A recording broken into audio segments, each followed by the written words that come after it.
and we're going to start winning again. We're going to win so much. We're going to win at every level. We're going to win with every single facet. We're going to win so much, you may even get tired of winning. And you'll say, please, please, it's too much winning. We can't take it anymore. Mr. President, it's too much. And I'll say, no, it isn't. We have to keep winning. We have to win more. We're going to win more.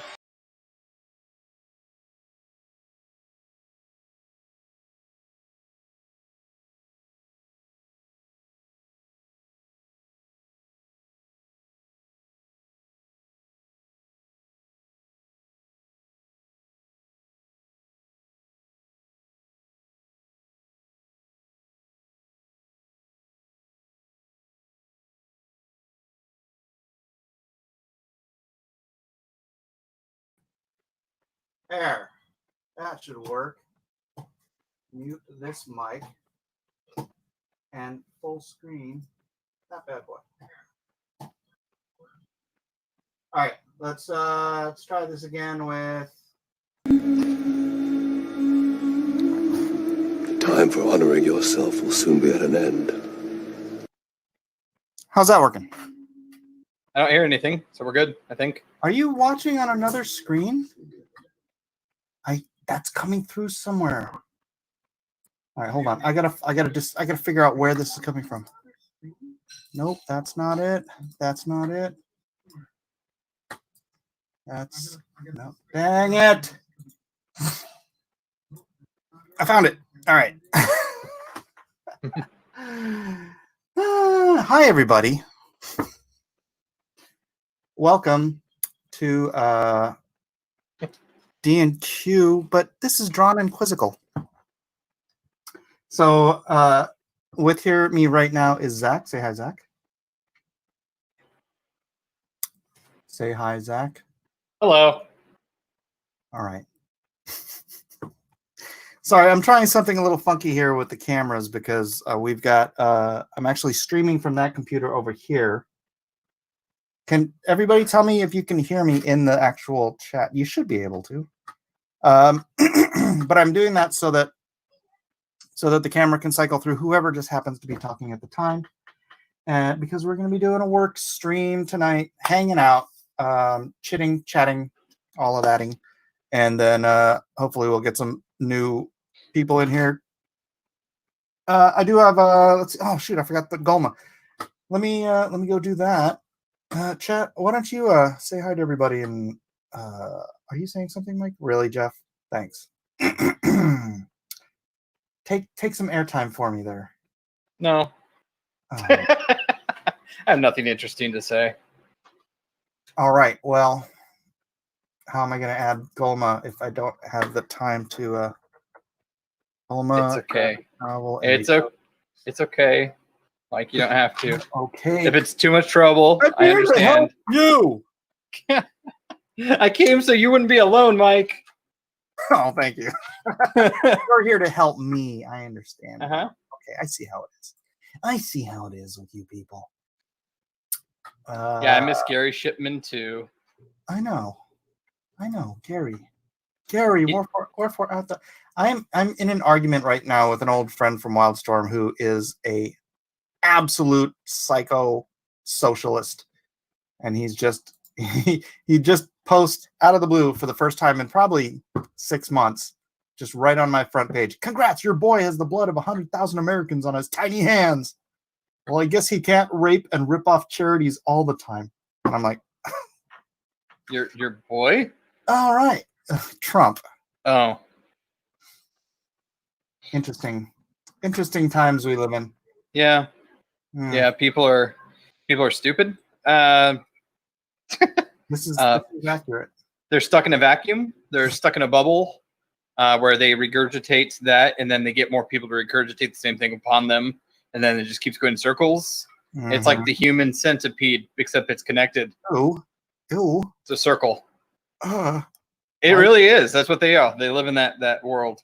Why'd you have to go there, though? That's because they're I guess if you want, it could be cat dog, but if they were like connected at both ends. I need some coffee. You're hurting my brain. Flight Saucer says, hey, I'm people. Hey, let's say hi to some people in the chat. I'm going to scroll up and first say hi to all the people who are subscribers, because I'm supposed to do that. Calliope at Night, Colonel Irwin, Ray Thulu, Roscoe Davis, Rhaegar Targaryen, P Money, Calliope, I already said, Brett Seagraves, Eric Hawkins. Who else we got? I miss anybody? Andrew J. What's up, everybody? Hey, if you're a regular here, please do go ahead and hit that join button and throw $2, $5, or $10 at me every month. That'd be great.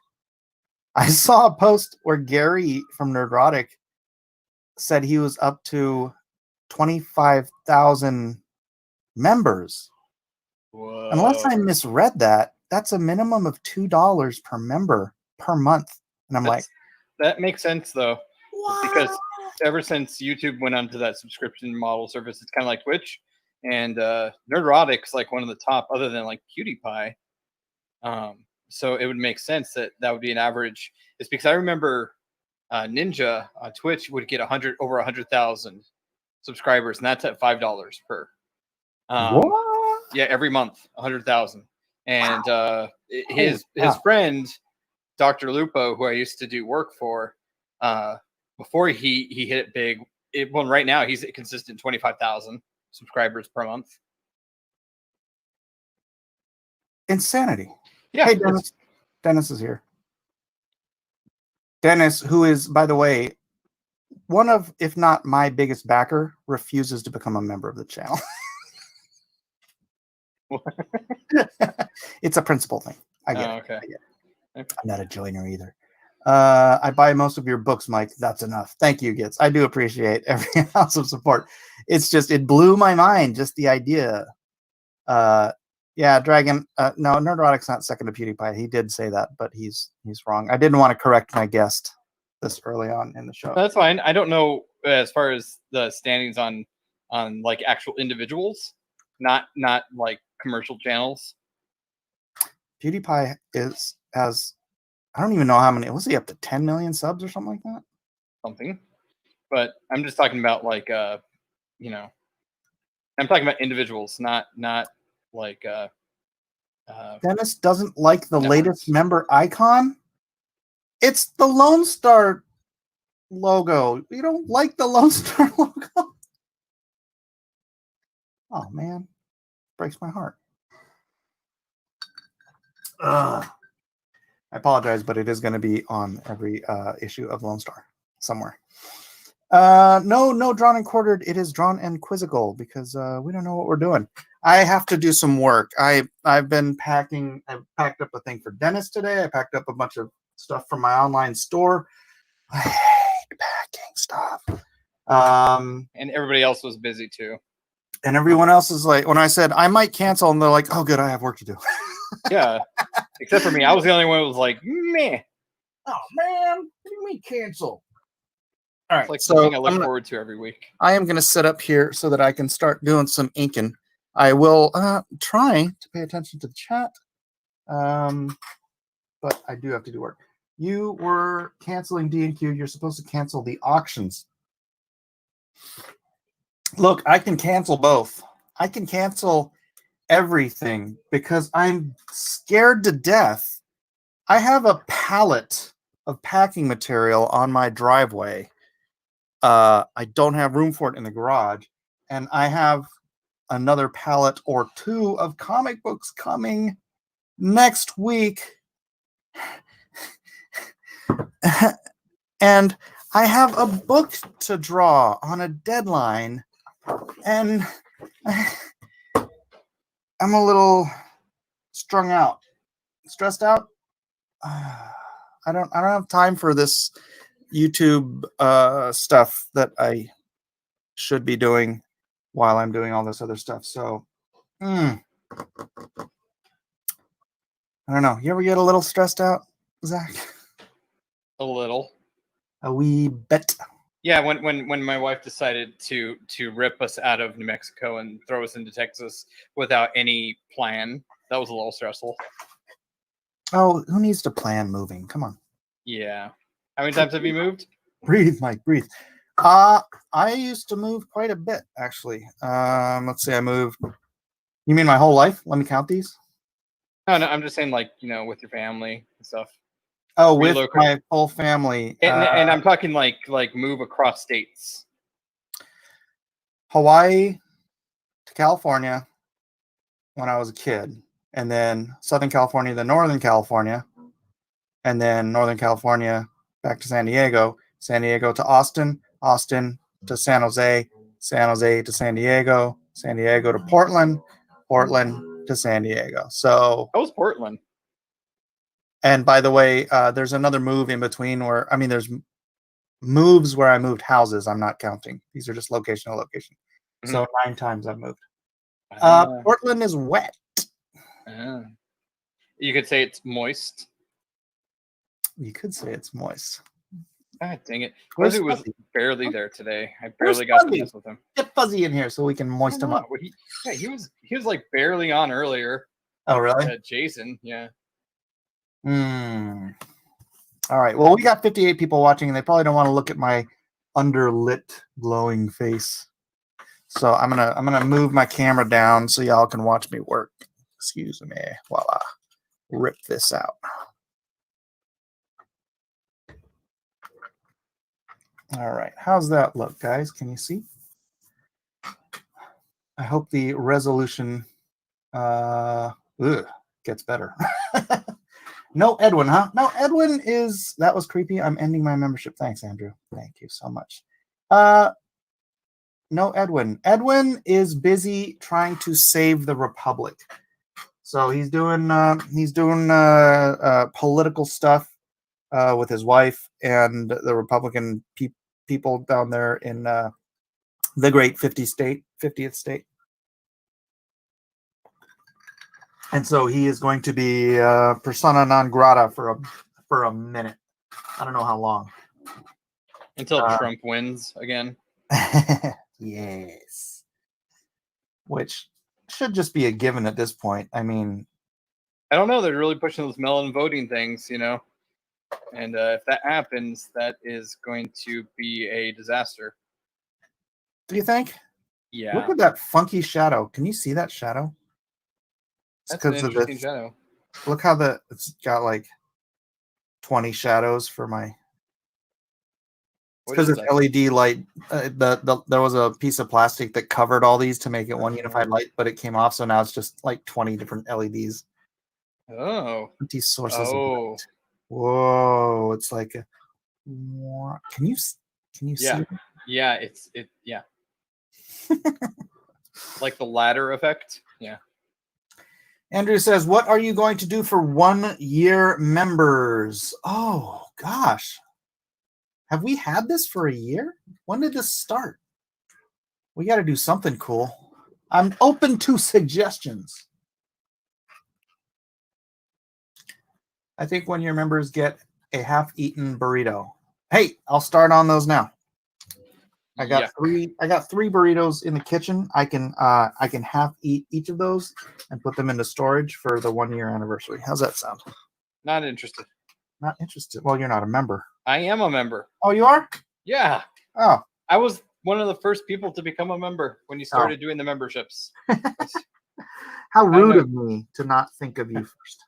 You watch. Ready? Member. Oh, it doesn't tell me how long I've been, though. I don't see it. Oh, there it is. Member. Right on. That's why I let you on here. Oh, yeah. Oh, because I had to pay my way? Okay. I see how it is. You gotta pay your way, man. You gotta pay your way. Hey, why don't you show what you're working on instead of your icon? Oh, yeah. A little more fun that way. Because right now I'm working on a hand that looks terrible, and I don't want to show it. This. Ooh, that's so bright. I kind of like it, though. Oh, man, all these shadows are making me feel like I'm on an acid trip. There you go. Oh, my gosh, I don't know if I can do this. All right, hold on. I'll be right back. And now it's just me and the stream. What are we gonna do today? Oh gosh. Started yet? Am I late? Hey, Elliot! Yay! What? You're Am I late? Am I late? Late. No, you're fine. They You're apparently hella late. Don't you coddle him. What? Are we live? Yeah, We're not live. we are live. What are we drawing? We're live and we're jive. And we're just working, man. I can't. Oh, okay. So feel free to give Mike a hard time. A hard time for what? I don't know. Siege isn't here to do it. Oh, where is Siege? Tell her, go to Twitter and tell her to get on. And No, she'll she come said on. she was coming, but apparently Yeah. she's a liar. Yeah. She's like, She's not trustworthy. Let's go. Because Let's go on she's the Twitter and say, woman. like, Elliot's here, wondering where you are. yeah. What's going on? Yeah. Yeah. Sheesh. I don't know. What's So going on. I set it up so I'm streaming from the other computer in the room just so that I can be part of the show instead of, because it's I like the way Google Hangouts works where you talk and then it switches to the artist. Oh yeah. Isn't there something out there yet that people are using that works this similar way, or we're not there yet with technology? I think Zoom maybe. I don't know. I've only used Zoom once. My wife uses Zoom quite a bit. I figured it out for a split second and I forgot. That's how often I use it. Why can this not feel bright enough? What are you talking about? I'm trying to get my.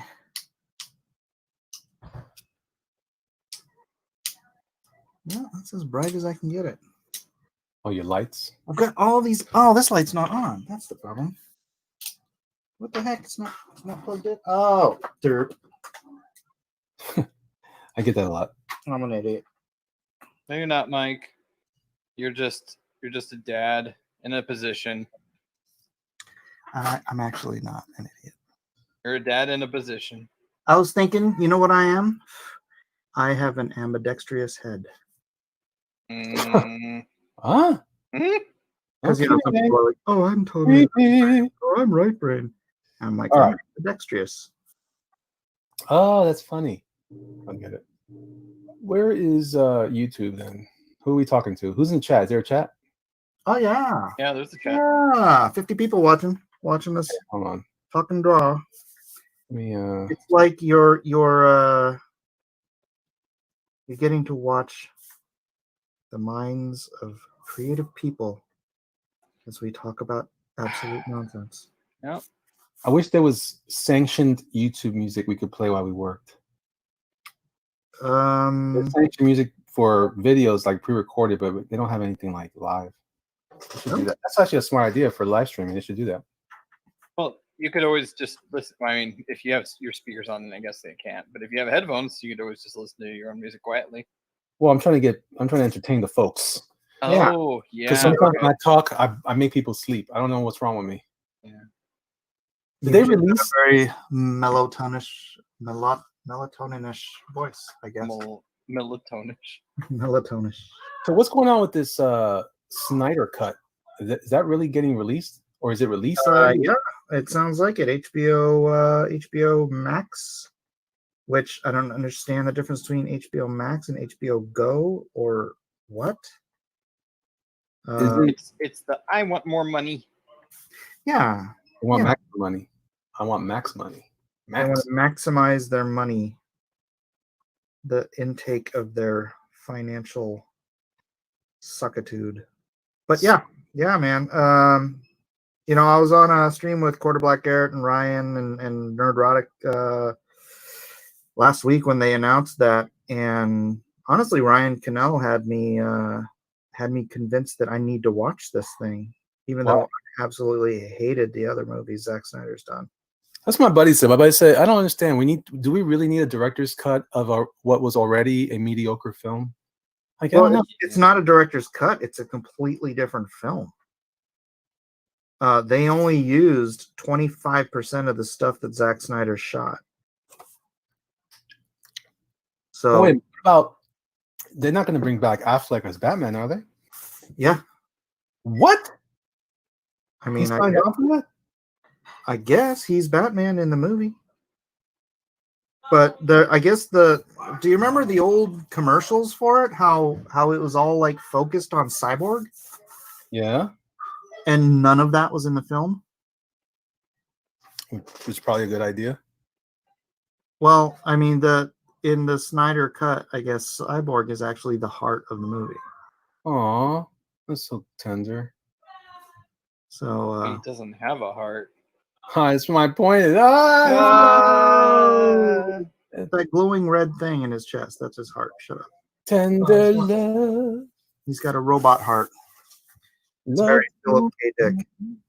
There, holding me close to you, baby. Sorry, you got me thinking of old slow jams. I want to dance on the dance floor. Slow.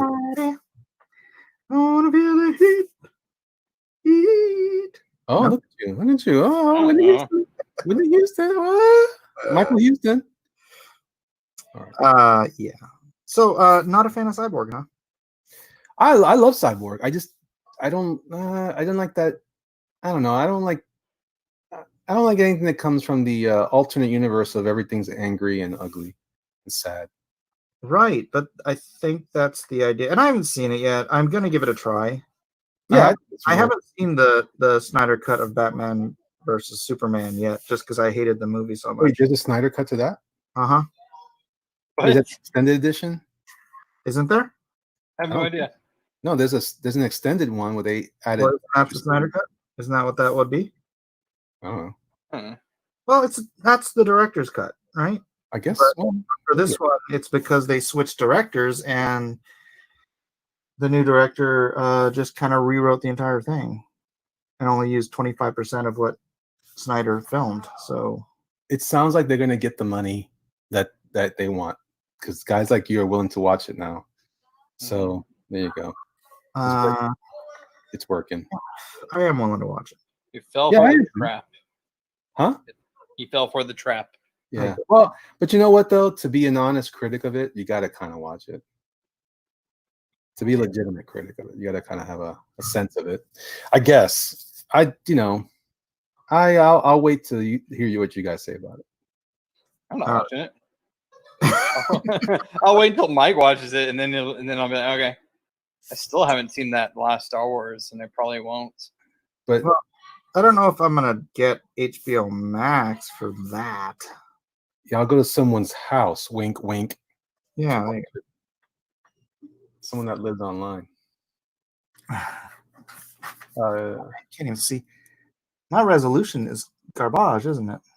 Or is There's it? a lot of potato going on YouTube on my thing, but don't trust my setup. I'm having troubles. I'm having trouble. They told me, yeah, you're getting your internet, but I'm like, I'm sitting right next to my modem, my Wi-Fi's on, and I'm not getting a decent signal. Gary Shipman, you are welcome to come in. I do believe you're in the room and you have the link. If you're not, and you I want, think he left the DnQ thing. he did. Yeah, he left. Wow, he just noped out, huh? Yeah, he noped. I think he was getting too many notifications. He's like, it's too tempting. I must finish my book. It was me. It was my fault. I scared him away. Probably. You know, he's a responsible adult. How dare he be a responsible adult? I know that's right. I know. See, I'm responsible. That's why I'm not doing DnQ tonight. Why? Because I have work to do. Sorry, you missed the panic of the first few minutes. Where Yeah. This. I spent the day packing up stuff because my online store, I have stuff that I needed to ship out, and that sucked up most of my day already. And I'm already behind on this. And I have a pallet of packing material on my driveway. And in a week, I'm going to have another pallet or two worth of comic books. And then I'm going to have to start fulfilling for I don't know how long. And I won't be able to be doing this book. And you just leave your stuff out in your driveway? I don't have room in the garage right now, and I don't have time to clean the garage. I don't have time, Elliot. I have I'm sorry, brother. no time for anything. If I he know. wasn't on the other side of the U.S. Yeah, I'd come over and help you, I think. Uh, But I don't live in Cali. I'll send you a plane ticket. All right. Well, from Florida. Oh. They're actually pretty cheap. It's kind of crazy right now. I went and got a plane ticket for a wedding I'm going to in like August, and You're so it was irresponsible. yeah, I know. But it was cheap, so I was like, heck yeah. Wow. Mm. Yeah, she's Probably a lot of competition out there because nobody's traveling. Yeah, exactly. It's got to be why. Yeah. Yep. Supply and demand, brother. Just like Bitcoin. Oh, we brought it there already. Oh Lord. Who is we? Oh, I thought, I don't have any cryptocurrency. I'm young and don't have any investments. Well, that's good thinking. And the only investment is the fact that I bore a child, so therefore my DNA can then continue. We call that an expense. That's an investment. No. You'll never get any of that back. It's true. Looking at her beautiful face is all I need. That's what I said for the That's first an few expense. years. It's an expense. Was it worth it? Yeah, it's worth it, but it's not an investment. Then when they spit at you, like, I hate you. And that will happen. I'm just saying. Yeah. I gave When you they're all like, I want to move out, and you're like, that's a good idea. What? You're a jerk, Dad. That's what they call me. And Steve Swanson says, you bore a child? I know, that's surprising. Yeah, I'm surprised. Hard for us dudes to do that. And Yeah. she bore a son. Are you assuming Zach's gender? I don't know what y'all are trying to imply. Like What? a eunuch or something. I don't know. Maybe it's a real deep voice. I don't know. I'm just trying to say, man. Sure. All right. Whatever. Met face to face, Zach. So I'm just saying. Whatever. After the love was gone, we used to be right and wrong. Right. Where is Siege? And Matt said he was going to come on too. I know. He's like, let me eat. Oh, come on with my lasagna. Yeah. For that He's lasagna. like Garfield now. He loves lasagna all the time. Yeah, what happened? And napping. That's right. He's become Garfield. Did you know this? So I was watching some videos today on like what happened to old cartoons from the 80s and 90s. Did you guys know that the reason why Thundar was canceled? Did you hear about this? You know what this is? Oh, no. Tell us. So Thundar was canceled because, and I remember all this now because I watched all these cartoons when I was growing up. Oh, yeah. Because the guy that was, I think whoever Marshall was,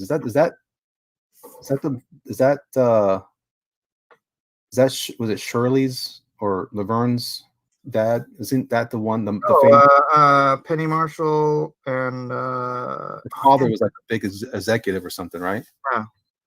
I think he was involved with those shows. Anyway, or one of them, somebody. They were trying to get cartoons made of all their shows. Remember the old Happy Days cartoon? So because of that, and because that cartoon was slipping it was really popular. Apparently, it was just slipping in the ratings, and then they canceled it because that guy wanted to do that. This video was cool. It was basically like all the silly things that happened to cancel other shows that were pretty good. What you didn't know, like why that was. So that was actually a decent show, doing well in the ratings, but they canceled it because they wanted to make room for something else.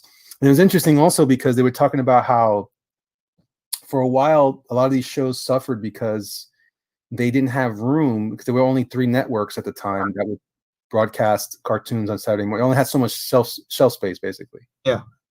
I was like, oh, that's an interesting problem. That sounds like comic books. Mm-hmm. Except that's not a problem.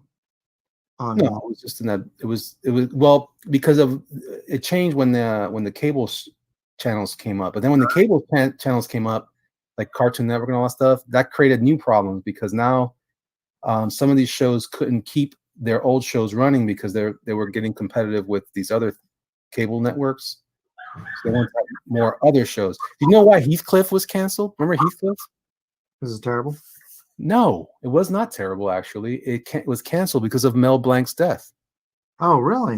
Yeah, because no one thought they canceled it right after he died. They didn't think that they could. It was worth bringing back because he was the voice of Heathcliff. Also, Oh, I didn't know that. How about them apples? I did not know that either. Those are Enlightening me. foolish facts that mean nothing in the world, but They mean something to you, Elliot. they do. I was curious. What are you gonna do? Random facts with Elliot Fernandez. Da-da-da.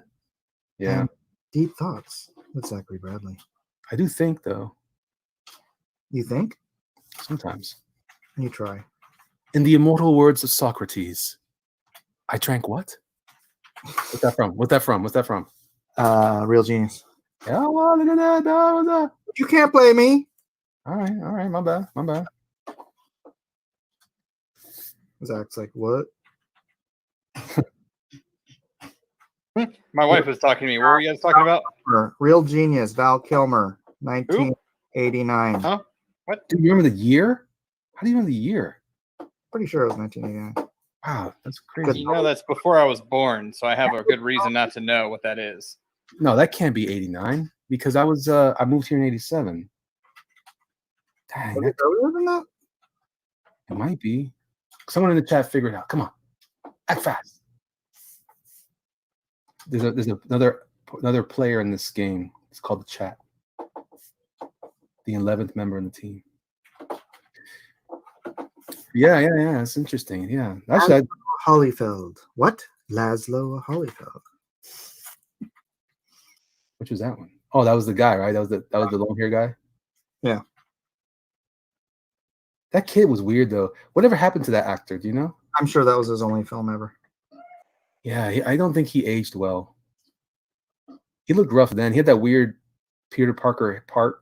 I It was not did want healthy. to see that cute little brunette chick again in something, but I don't think she was.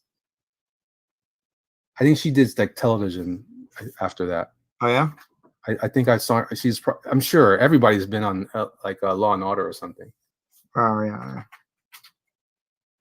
Dennis Bruce says the answer is 12. I don't know what did I ask? I forget. What year did it come out? It came out in 12. In 12. Oh, I was totally off. Was it a dream where you were standing atop a pyramid in sort of sun-drenched robes with thousands of naked women throwing little pickles at you? That was good. No. Why am I the only one that has that dream? That was a good quote. I like that. Val Kilmer at his best. Yes. Absolutely. Everybody. That movie put that song in my head forever. Uh-huh. It's now one of my favorite songs of all time because of that film. Back then, we only had we had a very small collection of VHS tapes. And that was one of them. Goodness, Mr. G-Ship wants to come in. All right. Hey, I'll get you the link. Hold your horses, Mr. Gary. Gary! Wow, Gary. Everybody wants to rule the world. Everybody wants to rule. Gary! Gary. Dang it. Let's stop. Gary. Gary! Yeah. Gary! Get it! Gary. I feel like I need to send Siege the link Mm. because she's not here.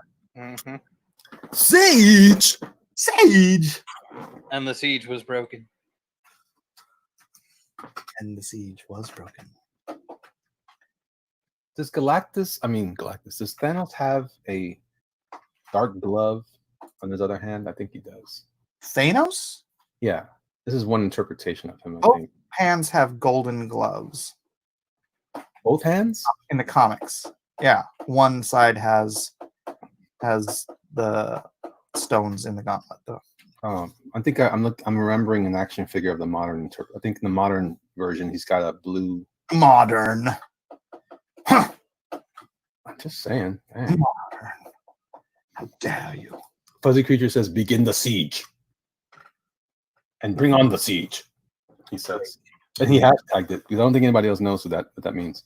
Break the siege. No, no.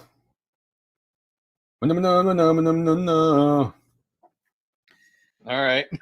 Lady, she made me nervous. She took me in and gave me breakfast. See? I said it's like name that tune with Mike. You know, just a little part, and he's takes it over. Let's do it. Come on, movie quotes. Movie quotes. What you got? What you got? Let's see what else I got. I'm terrible at remembering them. It goes to 11. Spinal Tap. Thank you. Oh, I don't think I've ever. Oh, yes, I have once seen that movie. Yeah, I've seen it once too. What? Not once, and you were able to remember that quote. How do you do it? Do you have like a photographic thing going on there? No. I just for some reason I remember that part. I can play one of the names of the movies. How about somebody's got to go back and get a load of dimes? I know Zach hasn't seen this movie, but yeah, you are of age. Huh? That does sound familiar. I think you've quoted that before. I still don't know what it is. I think I did. What is it? Oh, somebody's got to go back and get a load of dimes. Something about the beep. I think is what. William J. Lepetamine Thoroughfare. I don't know. I'm literally naming one of the people in the movie. I don't know. All right. To continue. Work. How you doing, boys? Well, you know, I'm working. Give the governor and harumph. Hi, Gary. Hello. Gary. How's everybody doing? Gary. Good. That was weird. Yeah. Pay no attention, Michael. You were fine until I got here. How you been, Gary? Haven't talked to you Gary's in a long time. I know. It has been a long time. I've been working on a project. Yeah. Tell us more, Gary. How's life on the outside then? It's been nice. The only downfall about it is that I miss you guys. Aww. Oh. There's nothing gay about it. My computer's all the way over there. So I was gonna say he must be away from your computer. Good. the seed. Although I like that moment. That meme is good. Or whatever you call it. Video meme. Mimeograph. Go on, Gary. I didn't be rude and interrupt your explaining things. My deep thoughts. Deep thoughts. That was it, man. I've just been working, trying to stay out of trouble. I know that's difficult for you, Gary. Mike, you have no idea. I know. It's not because I don't try. Right. It takes effort to stay out of trouble. I'm sure you guys know this. Not me. I succumb to the temptation You'll get there. Don't tell him what to do, Gary. I live in trouble land. I was born to love you. I was born to lick your face. Wow. Come on, name that film. We're playing movie quotes, guys. I don't know that one. That sounds familiar, but I don't know. Lick your face. No. Seriously? Yeah, no, I didn't really. Is that sounds like a Steve Martin film? Mecca McCheese for $1.99 says send Gary to Drawn and Quizzical Fan Edition. I didn't know they had one, but I'm sure someone will copy it. Yep.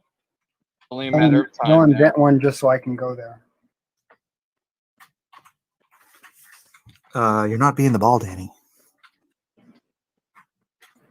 Is that Caddyshack? Yes, same movie. Oh, that's right. Yeah, Yes, that was Chevy Chase's line. that's right. Yeah. Those were both Chevy Chase lines. Oh, Chevy Chase. I've never seen that movie. What? I know. It's something that's been on my to-do list since I got out of high school. And I was like, I gotta watch this movie because all my friends would quote it, and I'd be like, "Hey, I'm finally out of high school. I can go watch my own movies I want to watch." Wah, And I wah. just never got around to it. Yeah. That's okay. I never would have known about the other guy unless Mike was like, "Go watch it." So, or the Yeah. wrong guy. Wrong guy. Sorry, my bad. Such a good movie, though. At first, it was kind of I remember difficult to get Wrong Guy. into because the guy was so pathetic. But What do you guys say? I remember that one, The Wrong Guy, Right? with the guy who was Flick in Bug's Life or something. That actor. Yeah, Dave Foley. Yeah, that was funny. That's funny. You remember him from A Bug's Life. Yeah, I can. I also remember him from News Radio Ah, yes. There you go. with Phil Hartman. He was in Kids in the Hall. That's where normal people remember him from, Gary.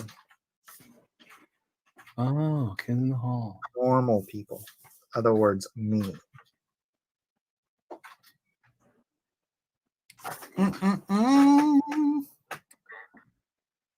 A boy's best friend and his mother. Ted Knight was great in Caddyshack. That's right.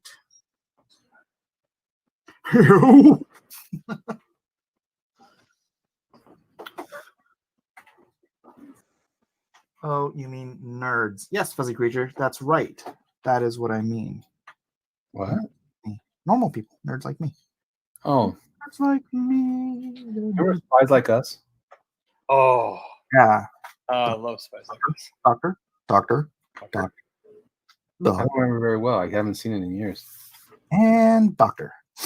That, and I want to see Three Amigos again.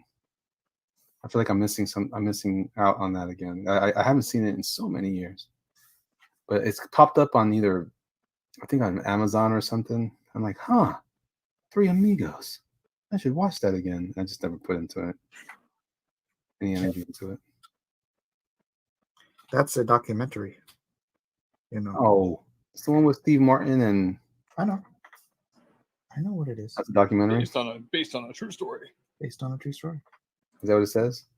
Yeah, I don't know. Oh man, I knew somebody who I don't want to call them out, but they would think that anytime a movie had like what happened to the people afterwards, it was based on a true story. So they thought Animal House was based on a true story because at the end it's like Bluto Potowski became Senator Bluto. It's like, no, that's not how it works. You know, I've never seen Animal House. What? No, never have. Wow. I don't think I've ever seen it either. That's John Belushi, right? John Belushi. The famous brother. Split second there.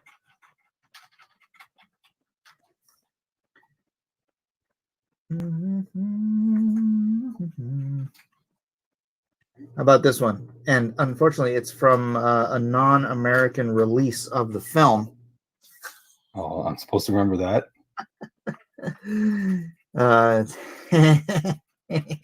Whatever you say, pal. You're the master race. What? It's familiar. Is that a Mel Brooks movie? No. Sure. It's from a 80s, I guess sci-fi fantasy kind of Are you talking about Pirates of Penzance? no. What? What? Pirates of Penzance. What is that? It sounds interesting. That's a film with Kevin. What the heck is his name? Kevin Kline. That's right. That's one of his first films. Mhm. That's an old one. Telling you, dude, pop culture is my thing.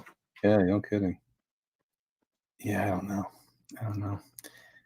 It's from the foreign cut of Highlander. Really? Mm-hmm. What scene is that supposed to be part of? Okay, so in foreign cuts, there's a scene where you remember his little his assistant, right? The blonde lady Yeah. who's like sort of in love with him. Yeah. Well, you just in the foreign cut, you discover her origin story. He actually rescued her in Nazi Germany from the Germans, and in so doing, he one of the Germans was shouting something at him, and then he like laughed at him and said, what did you say, pal? You're the master race," and he shot him. That's funny. Yeah. Yeah, it's weird because I was, I'd seen that film so many times, and then I was in Japan when I was 20, and it was on TV there, and I'm watching it, and this scene comes on. I'm like, what is that? Like, why wasn't that in the American theatrical release? It's weird. Maybe because it was not at the time. That was still a sensitive time for Nazi stuff, right? Nazis. Oh wait, don't say that word. Sorry. I don't know how that works. Just call them nasties. Nasties, right? A nasty race. Nasties. I was just trying to identify a group of people. Of All right, nasties. Draken says, "Carpe diem, seize the day, boys. Make your lives extraordinary." Dead Poet Society. That was in the American copy I own. Oh, was it Updog? Dark Admiral says, "Could you tell Elliot I received my commission and thank you?" Oh, right on. Life is a banquet, and most poor suckers are starving to death. Had another movie? Am I supposed to know that one? Steve I know Smart, if it bleeds, we can kill it. Predator. It's good to be the king. That's History of the World, Part 1. Listen to me, mister. You're my knight in shining armor. Don't you forget it. You're going to get back on that horse, and I'm going to be right behind you, holding on tight. And we're going to go, go, go. I don't know what that is. That's not familiar at all to me. I don't know none of these movies. I feel like I've only just seen. I think I just saw all the. Oh, he said Highlander's director's cut. Oh, okay. Still haven't seen it. I saw the Daredevil director's cut. Well, that's a good example of that's a good example of a movie that was made after that's mediocre. I mean, it was still mediocre, but it wasn't that as bad as the first one, the director's cut of Daredevil. Daredevil has a director's cut? Yeah, it's actually better than the first one. The regular one. It still has that stupid scene with the dancing thing, but I like how the director's like, that wasn't my movie. The playground fighting scene? Yeah.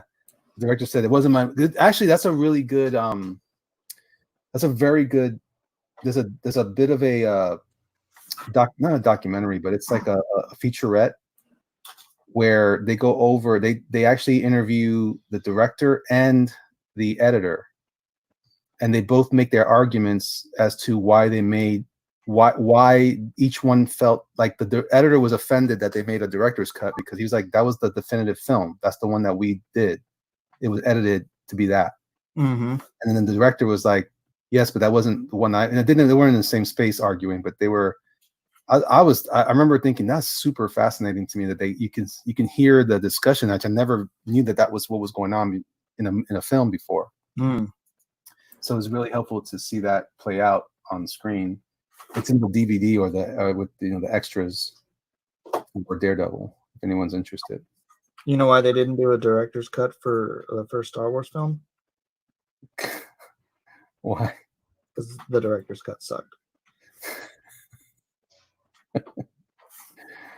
Oh, I wonder. Tell me how you really feel. The director's cut sucked. Yeah, well, Even the director's wife thought it sucked. Yeah. The director's cut, the director's wife, Steven Spielberg, Brian De Palma, they all thought it sucked. When your wife says it sucks, that's when you need to listen. Now I want to see it. Yeah. Well, you'll never see it. If you go look for the story of how I don't remember what the video is called, but it's essentially how the editors saved Star Wars. They show you all these clips that were cut out of the film that just really dragged the movie down. Because I guess it kind of started on Luke, and it was like Luke and his buddies, like, traveling around Tatooine and hanging out, and like, I guess it started more along the lines of what's that boring movie he made, American Graffiti, right? Where it's like, oh yeah, it's a night on the town with Luke and his friends. Oh, weird. That's weird. And so yeah, they just cut all of that crap out. No, like, just get into the action of the story so you're not boring your audience to tears. Yeah. So they cut all of American Graffiti out of Star Wars. Yeah, basically. Hooray! I mean, oh, American Graffiti was boring. What are you I talking never about? saw it. It was a great film, Michael. You're lying. I am, because I never saw it. But See? Bill, Nobody wants to see it. It's crap. I don't liked like it. Isn't American Graffiti like the precursor to Happy Days? Yeah, Yeah, I liked American Graffiti. that's because you're boring, Gary. We just got Gary back, Mike. I'd appreciate it if you not push him right back out. Well, if he's going to leave himself open like that. I'm out of here. No! Mike doesn't like he actually has never seen the director's cut of Batman versus Superman, which is a shame because that's quite good. Have you seen it? Yeah, it's excellent. It's rated R. What? Gary, you saw a rated R movie? I've seen a couple. Goodness. Why is it rated R? I don't know. Because they talk more.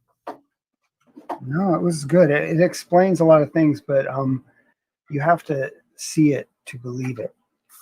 Really? And if you're going to watch, I don't know if you guys are going to watch apparently they're coming out with the Snyder. Yeah, that's what we were talking. That's how we got on this subject. Because of Batman versus Superman? No, because of the Snyder Cut news. Oh, okay. Well, anyways, I think that you're going to have to probably see the Snyder or the director's cut of Batman versus Superman to make sense of it all. That's what, that just makes it still not a good movie. If I need 2 movies, all the books, and that whole comic book series to get the story, then I don't. That's how I feel about Star Wars. They always try to do that. They try to put in these. You need to get all 5 extra novels. You gotta read all the extra ancillary product just so you can get an understand and play the video games too, and then you get the whole story. That's not interesting to me. Well, if that's not something that's enjoyable to you, then that's fine. Yeah, but that's not a complete film though. That's not a. Yeah, well, it is what it is. It's like Teenage Mutant Ninja Turtles. Gary, can you stop being so judgmental? It's not a complete film. But if you like watching them do Frankenstein work on it over the decades, and you can appreciate that. See, I'm being way too serious about this. Yeah, I'm like, there's another version of Turtles. No, there's how it started out as just a black and white comic book, not real great, and then it evolved into people dressed up in foam costumes in the movies, and then it evolved into like a animation and then 3D animation, and then another movie where they look like real turtles, turtle people, turtle men. And a lot of people like that kind of thing just because they're into it, you know what I mean?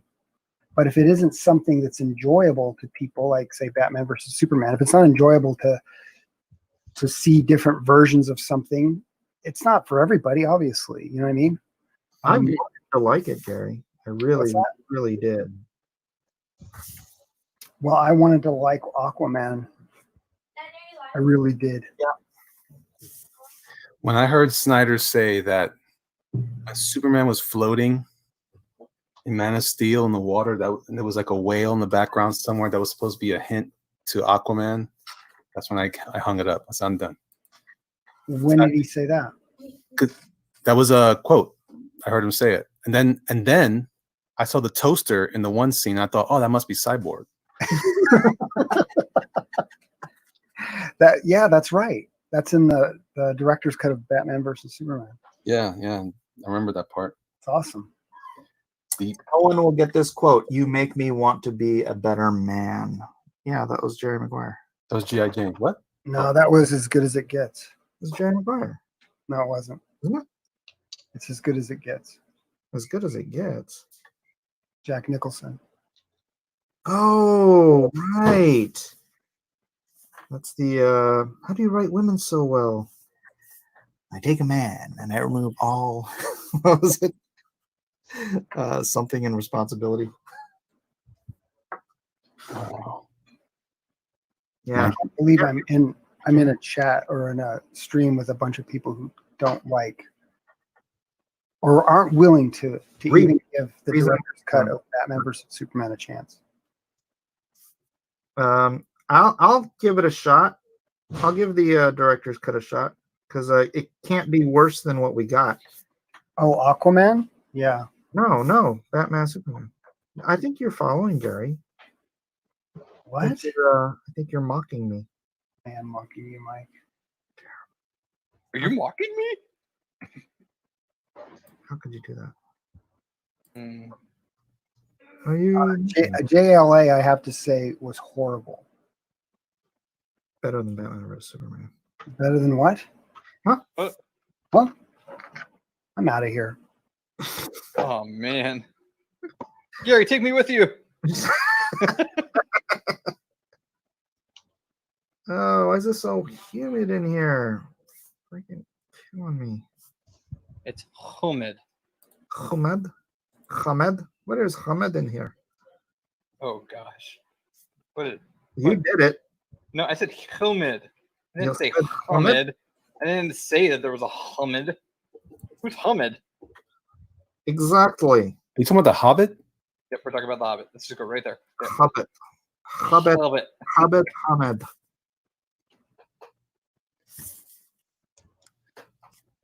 I didn't see that one either. I'm just kidding. Rhaegar says Gary is trolling. Don't. Also, Elektra is better than Daredevil. Yeah, that was a fun movie. I actually like Elektra fine. Yeah. I didn't see it, but It had- watching hearing an interview with Jennifer Garner, I like her as a person. She's cool people.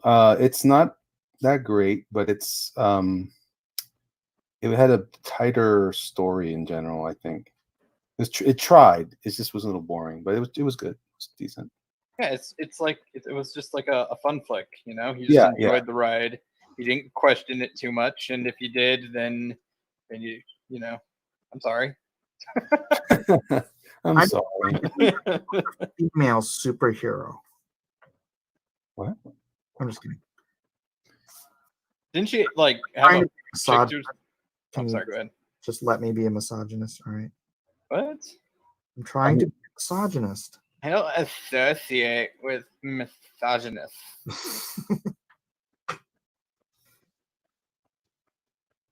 Isn't that just like someone who massages people? I just can't believe that they whitewashed Elektra. She's supposed to be Greek. Yeah. Huh? She's white, right? Greek, Greek She's isn't a white. European. not just any old white chick. She was Greek. She was nachos. Jennifer Garner's Greek? No, she played a Greek. You can't play a different Right. race. Big fat Greek wedding. You know what? I think you're right, Michael. See? I'm gonna leave now. Steve says Greeks are white. Shh. No, they're not. They're not white. They're Greek. That's right. Like Stop Greek putting yogurt. agency. No, I thought Greek yogurt was going to taste good, and then I had it, and I regretted everything. I think I agree with you on that. I'm good with Greek yogurt. It was going to taste good for some reason. Wait, did you add anything to it, like honey or fruit or? No, I didn't add anything because it was like you don't eat. You're not supposed to, and I was like, okay. And then, Right, it's like Star Wars. You're not supposed to add extra stuff to it to make it better. Yeah, and then you put it in your mouth and you're just like, bleh. Like, oh, it's not a complete yogurt. See, It's yogurt. Yeah, if you have to add things to it, it's not yogurt. there you go. What yogurt are you not adding stuff to? I don't add anything to the plain yogurt I usually get. And what does it fine. taste?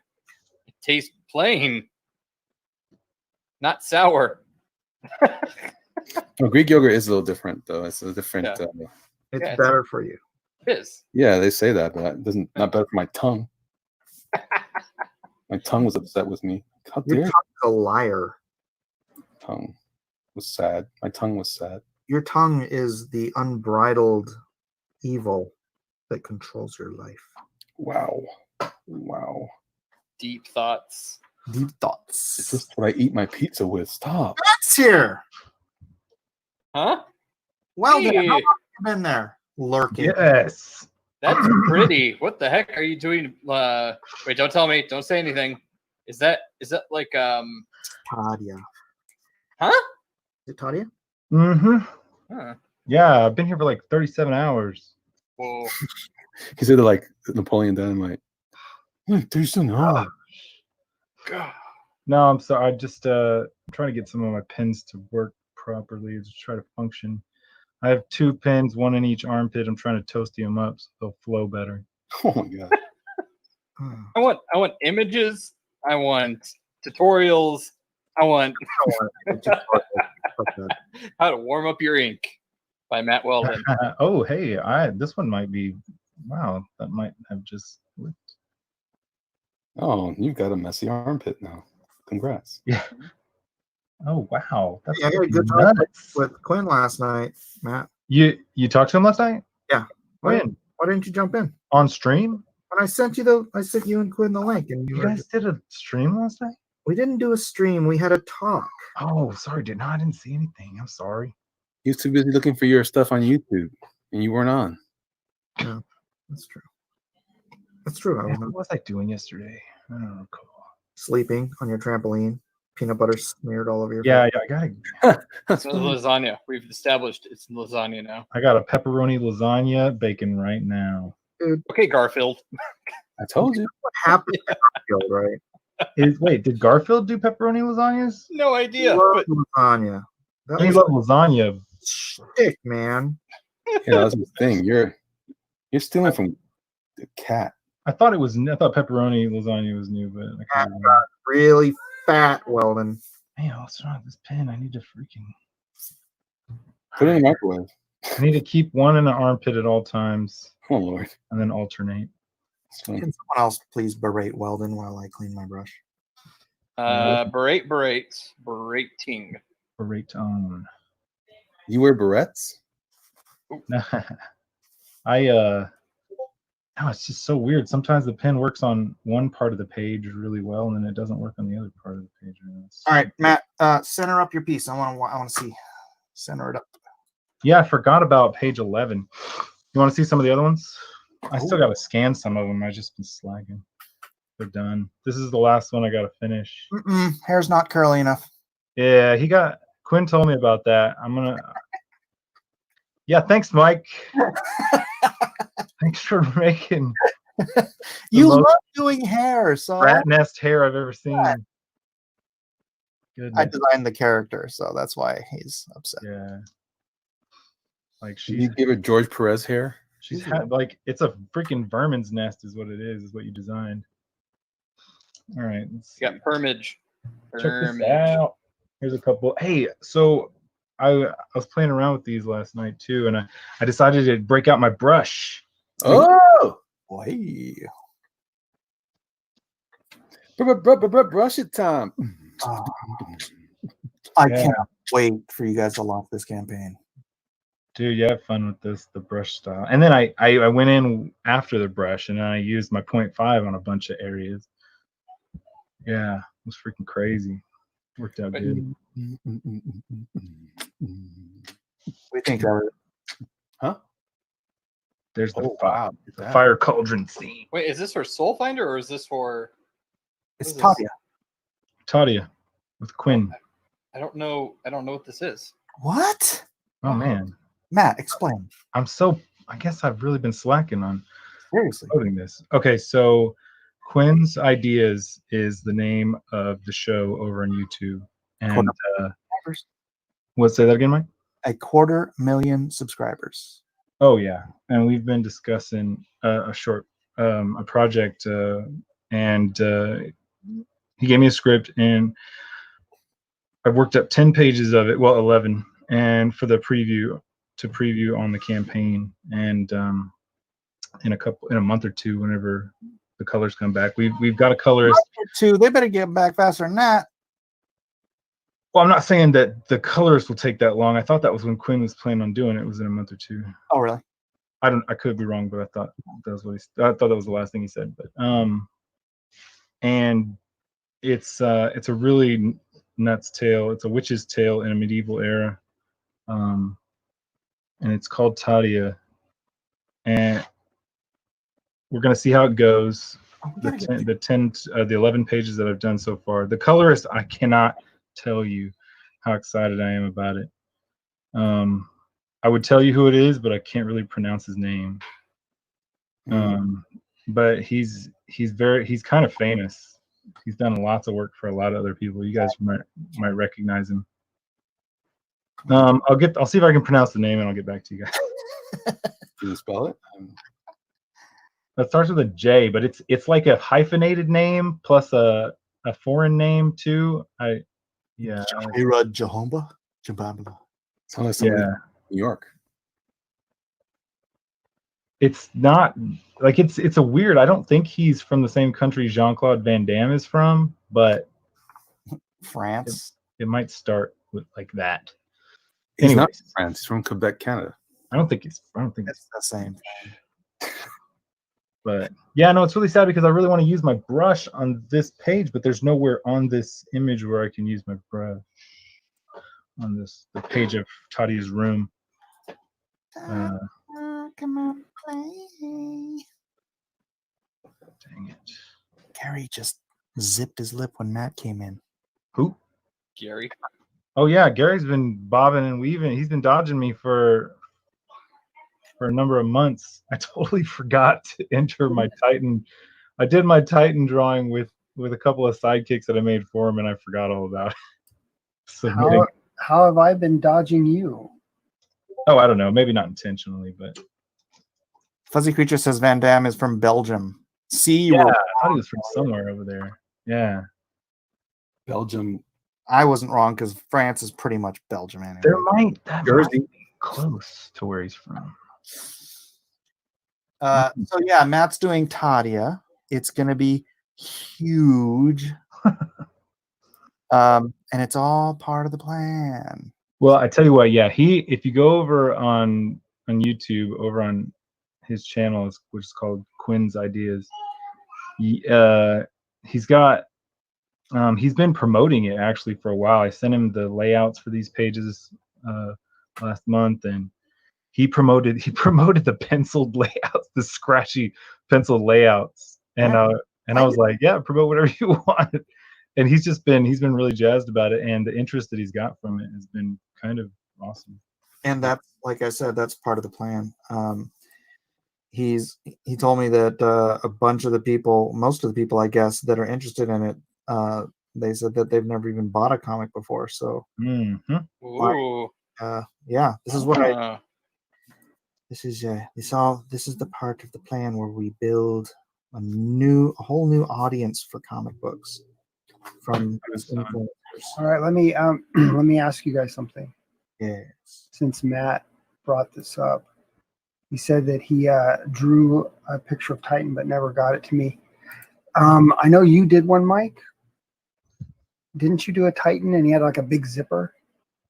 I didn't know what the. Oh, he did. Oh yeah, that was a trading card. If you want to have it printed in the deluxe edition, send it over to me and I'll put it in the deluxe edition. Matt, you too, and I don't know if Elliot did one or if he wants to. Oh, I'd like to. I never did one. In the deluxe edition. I'm not sure if I scanned it. I scanned mine. Hey, it's really kind of cool too because I went crazy. I created a cockroach sidekick for him and a June bug sidekick for him. Nice. Yeah, Matt's is really good. Mine was trash. I liked yours, Mike. Oh, I don't remember seeing yours. see that. I love the big zipper. That's pretty awesome. So get it to me soon, though. Otherwise, Well, let me do it right the heck now. Can you put your? Are you comfortable putting your email in the group chat sure. or whatever, however you want me to send it to you? You mean up in YouTube? Just And wait. everybody can send me there. You can just do it right here in our chat. And Oh, in the Hangouts. You can just tweet it. Oh, let me find it, and I scanned it already. Tweeters. I'll send it to you. Wait, I gotta keep my pins warm. keep armpits on fire. Yeah, blazing armpits. He's got armpit furnaces cooking it up. Wait a minute, I'm inviting. I just went for a run. That's why I was late. I lost track of time.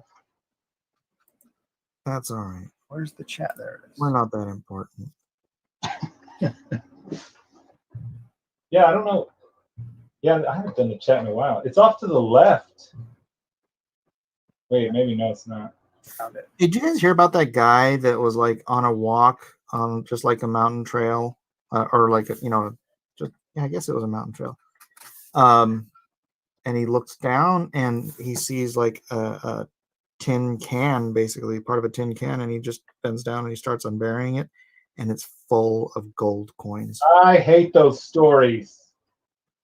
It's fake. No, it wasn't. Because I wish that's my dream.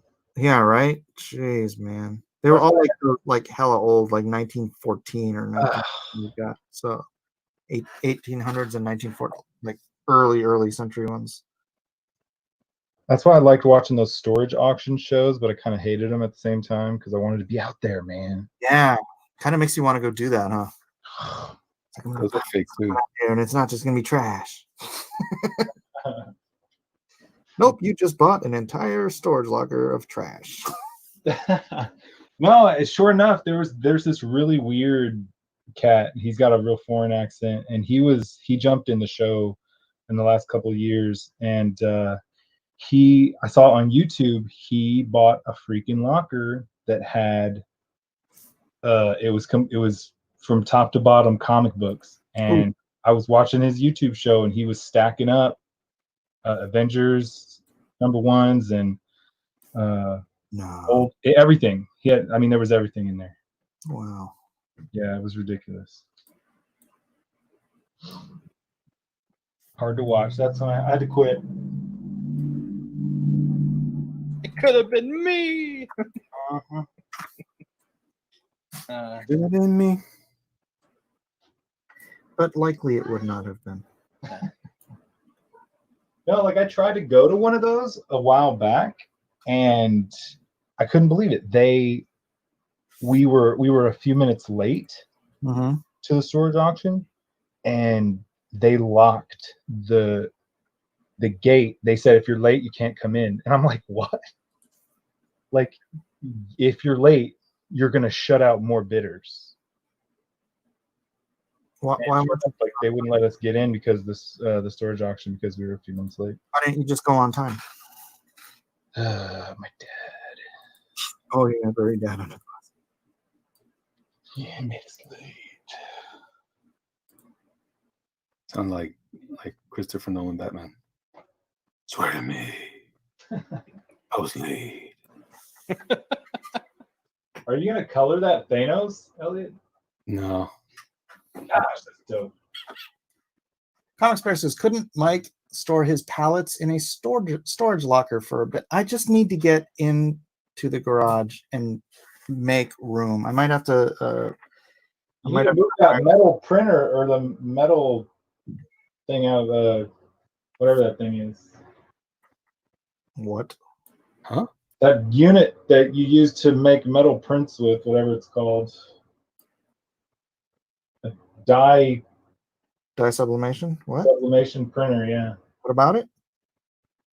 Isn't that stuffed in your garage somewhere? Yeah. Does that take up a lot of space or is it not that big? I've never seen one. It's not small. It's not. It's like if you had a regular like workforce printer and you just made it twice as wide, and then like 2 or 3 times as heavy. That's about it. Alright, where's the chat in this joint?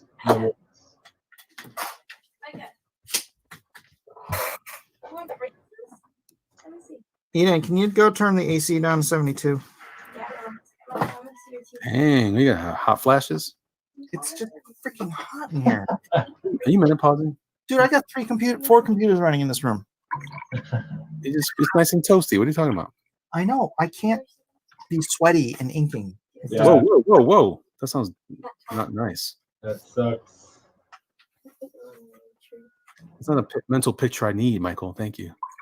He's moist and inking. Oh, somebody was quoting somebody was quoting When Harry Met Sally. I'll have what she's having. You're picking like the most obvious quotes from movies, though. There's no crying in baseball. Yeah, obviously. Got it. Updog said they were early 1800 coins, not early 1900 coins. Dang. Oh my goodness. Nice. But I've heard a couple stories like that. I wonder if that's one of the ones I heard already. That's fake. I looked it up on Snopes. It's wrong. This is making myself feel better for not finding that kind of stuff. No, but the killer whale that flies up on a beach and grabs a dude, that video is fake. I was kind of disappointed. But The killer whale? yeah, you can YouTube it. Like, it looks so real. I want it to be real. You ever see that video of like the guys running out towards just a beach full of seals, and then all the seals start running towards the water, and then they finally catch up with this one particular seal out of the hundreds of seals. Oh yeah. And it's got a plastic thing around its neck, and they clip the plastic from around its neck. Yeah, he's got like layers and layers. It takes forever for them to cut through it all. Like if that's one of the videos I saw, yeah. I saw you couldn't even see that it had a plastic thing until they were like right up on it and grabbing it. And I'm like, how did you even know which seal you were going after? It's crazy. The one with the gray skin, that one. Yeah, not brown. It was brown. But Brown skin, yeah. All right, guys. I'm going to fly. hi, Gary. Hi, Gary. Email Gary. I'm sending it to you in 1 minute. I'm going to wait 1 minute. with Oh, really? with bated breath. Oh, okay. No, just kidding. I'm baiting you. Dodging me again. That's right. I'm gonna dodge you. All right, guys. Have a good one. Peace. Yep. Later. Later, Gary. Gary must be from Brooklyn because he's dodging. Nice. How do you leave? I haven't done this in so long.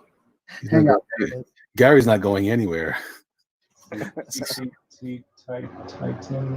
This is Fantasy Island. Oh, all right, I'm back.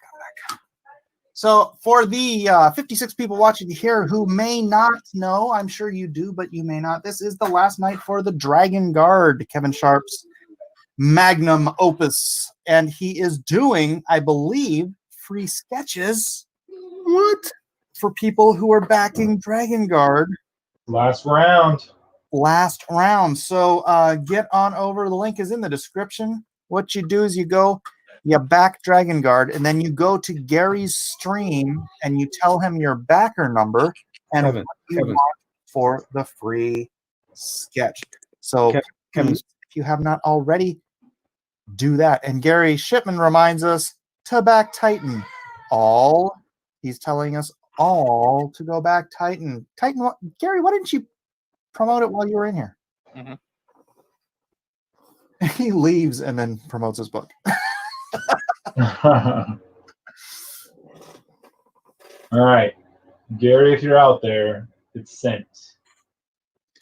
He can breathe again. He can breathe. The bated breath isn't necessary. Yeah, I freaking it's pretty awesome. Like, so I gave Titan a motorbike, a little miniature motorbike, and I spelled out the word Titan in I think I did spelled it out in like the smoke or something from the motorbike. Anyways, but I had his tail coming out of the other side and putting an S on the word Titans. So there's Titans because he's got his little cockroach buddy and his Junebug buddy right there next to him. Oh, how thoughtful. Matt, you're such a cute person. Mice eat cockroaches. Oh, that's true. And Junebugs, right? Yeah. So I guess they're just there for his snacks. Yep. They're power-ups later on in the battle. That's what makes him better. He's super kind to his prey. Hey, do you want to go on a trip with me? Oh man, this pin's I will kill you if you back me up on this wicked mission. I gotta go.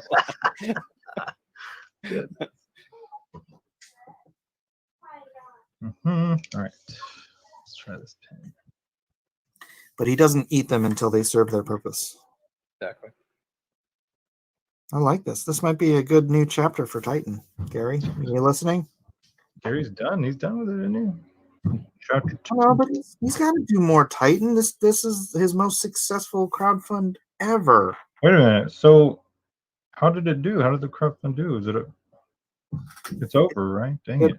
Yeah, it's. I mean, I think it's still on demand. Otherwise, he would be pimping it from the chat.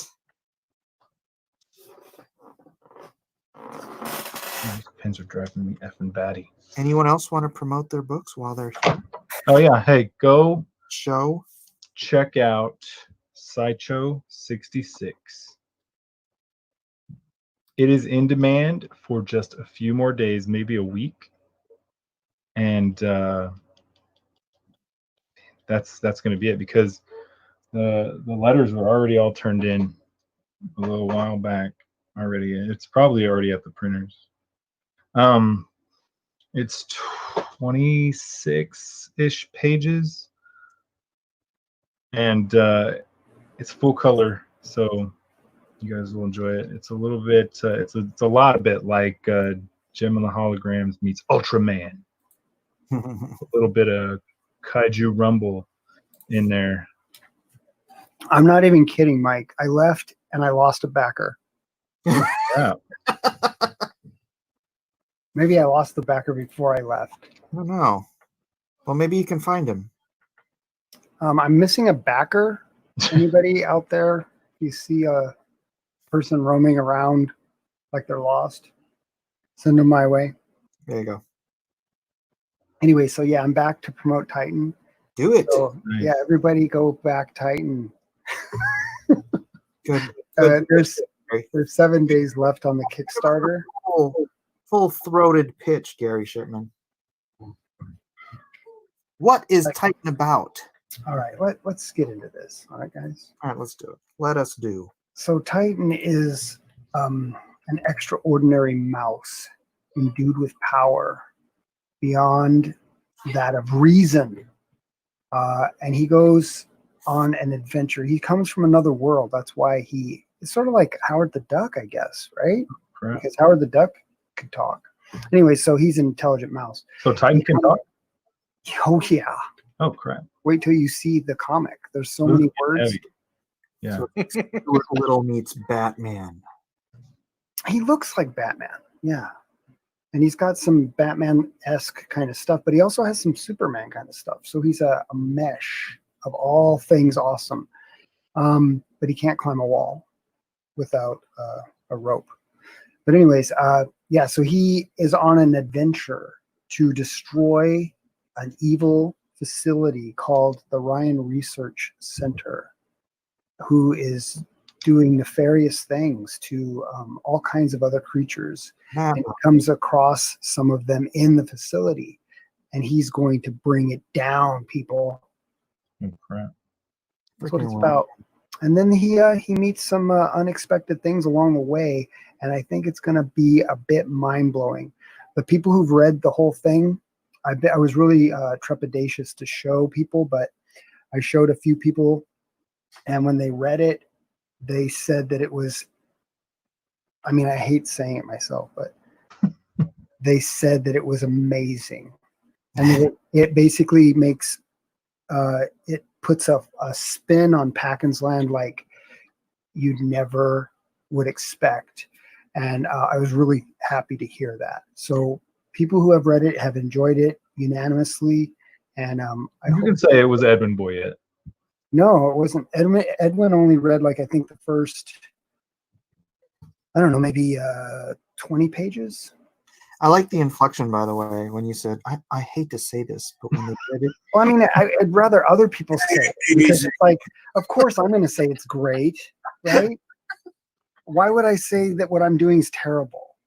No, it was the way Disingenuous. you're all humble. I hate to say it, but they said it was amazing. Yeah, it's just I'm not real good at this, so forgive me. I'll get better, hopefully. You're great, Gary. I'm thoroughly enjoying your pitch. Please, like self promotion and things like that is really difficult for me because I don't know why. It just is. But this is what I love to do. I love to draw. I love to write stories. I love the comic medium, the ability of storytelling. It's just incredible. The comic industry. I mean, people out who don't read comic books are missing out on something really magical. So you're saying it was on par with the last Airbender live action movie quality? That's what you're saying. Matt, the door is that way. Matt, the door is that way. I just wanted to put that out there. Go ahead. Yeah, I'm gonna leave now. That's probably a good time. You don't want to your epic magnum opus with that piece of crap. Anyways, I hope you guys will give it a shot. It's pretty cool. And I got the first the Kickstarter campaign is for individual issues. So I broke it up into 3 different issues. So if you want to get just the first one and see if you like it, you can kind of soft enter the realm of Titan. If you want to go all the way, you can back the deluxe edition, which is all 3 issues combined into one with some extra stuff as well. And that I also have it on Indiegogo as well. But my Kickstarter campaign has about 7 days left if you want to go that route. Either way, it's all good, and I think that you will be really happy. It's been a blast. I actually did the whole thing, and then it felt like I should start. It's like I did it, and then it's like I'm done. I did it. It was like so seamless. So I'm just really getting excited about getting it out to everybody. We have files going to the printer as we speak right now. So that's what I was working on tonight, hanging with you guys, getting the last single issue, number 3, to the printer. You know why it felt like you just started, Gary? Why? Because you did. I've just started. You just started promoting right at the end. No, you just started. This is the first of many Titan books. There you go. What I mean is, you know how you have a project in front of you, and then you're like, okay, this is going to be a lot of work. Well, I did it all, and then it's like, okay, well, I should start now. It's like, what? I'm done. It just felt like almost effortless, but it was a lot of work. And I spent a ton of time. If you guys don't believe me, just go check out my YouTube channel, loaded with videos. Anyways, thanks for having me on, Mike. You got it, brother. Sounds exciting, Gary. Thanks. I got to get away from Matt. I'm out. Not so soon. Not so fast. Not so fast. Anyways, God bless you guys. Bye. Bless you.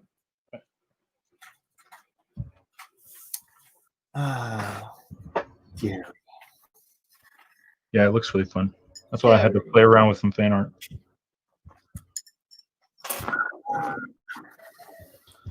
Even if there wasn't that contest that I totally missed. Everyone, Mike, I heard the secret project was called E for Everyone. Oh, hey, what's up, Crid? You want to jump in? I can send you the link. Pretty S. Please in the chat. Cridlicious. Cridlicious. Wait, what? Why'd you make me say that? That sounds creepy. Sometimes I like in the faintest way possible. I like humming a tune just to see if someone will start jamming. See if I can incept them and get them to start singing it. You've heard my theory that music is spiritual. Oh, I believe that 100%. Yeah, because like you've been that where you're just sitting there thinking about a song and then someone else will start singing it. I believe that. I believe that aliens communicate with music. Shut up. I think they. I saw Close Encounters. It was a documentary. Yeah. I wondered how true the levitation by sound is. You know what I'm saying? Oh yeah. Oh I see yeah. that pop up in That's every right. now and then. I think that's true. That's pre-flood technology right there. That's what that is. I like that idea. And they're aliens, though. Pretty great. Elliot, you better knock it off. I like aliens. I've met some. They're from Mexico and from. Damn, son. Were they of the illegal variety? No. Dang. Regular aliens, huh? That's jacked up. Matt's trying to hide his face. It's like it's not even on camera. Yeah, you made me drop one of my pins out of my toasty zone. Well, you know, that's what happens. Mm-hmm. For the kids. It's for the kids. Dang it. Quit your whining. Way down there now. Quit your whining, mister. Oh, wait, there's a quote. You better watch your mouth, mister. Oh, I don't know what the heck that's from. What's that? What? Say that again? You better watch your mouth, mister. Is that Ferris Bueller's Day Off or something? No. I don't know. Michael. You're confusing me with all these movie quotes. Stripes. Stripes? Stripesy. I hear that's a lame name. You don't remember Oh, Stripes? that's Stripes. Who says that? That's on that new show, Stargirl. What? Yeah, Stripesy or Stripes. Oh. Yeah, Stars and Stripes. You know what? Star Spangled Kid. You know what, Matthew? Oh, no. Darn it. No, it was Spies Like Us. Yeah, Oh, I was gonna say, I don't know why. It's Yeah, sorry. My bad. I would have never figured Speaking of, have you guys seen the new? It's I guess it was on that latest the Batman Hush animated thing, the Sergeant Rock animation. Mm-mm. It's awesome. The beginning's terrible, but the story is great. I went because the animation sucked. But once you get past the first part, oh man, it is good. Once you get past like the first hour of the new Avatar Airbender movie, the production quality and special effects hold up 10 years later. I just want to say, it's a 10-year anniversary. I loved it. It was made in 2010. It's 2020. You know, I do want to say, once you get past the first 2.5 hours of Phantom Menace, it gets much better. Dang, like haterade. I saw the Avatar and I was not impressed with it. I mean, there was times where it was slow, but No, it's okay. It'll be like I'm not trying to criticize you. they were setting it up for something much bigger, and I'm really sad that I thought, you know what it was? I think I saw it after it came out, and the hype had kind of dropped off. I was like, you know what? It was all right. It wasn't all crazy. I was like, no, it wasn't all crazy, but it was all right. It was good. It wasn't as bad as James Cameron's Avatar. I just can't wait to go like kung fu remove my lasagna from the oven. That's what we're talking about, right? James Cameron's. Yeah. Like, what are you talking about? Oh, you talking about the Avatar movie? The Airbender? Oh yeah. I did not see. I did not see that. You Oh no, should I take- did see that. That You was should take the time. No, It you wasn't shouldn't. No, you shouldn't. You're fine. You're good. Elliot, Huh? it's okay. Don't You're watch good. that movie. I saw it. It wasn't very good, Hmm. but it wasn't. You know.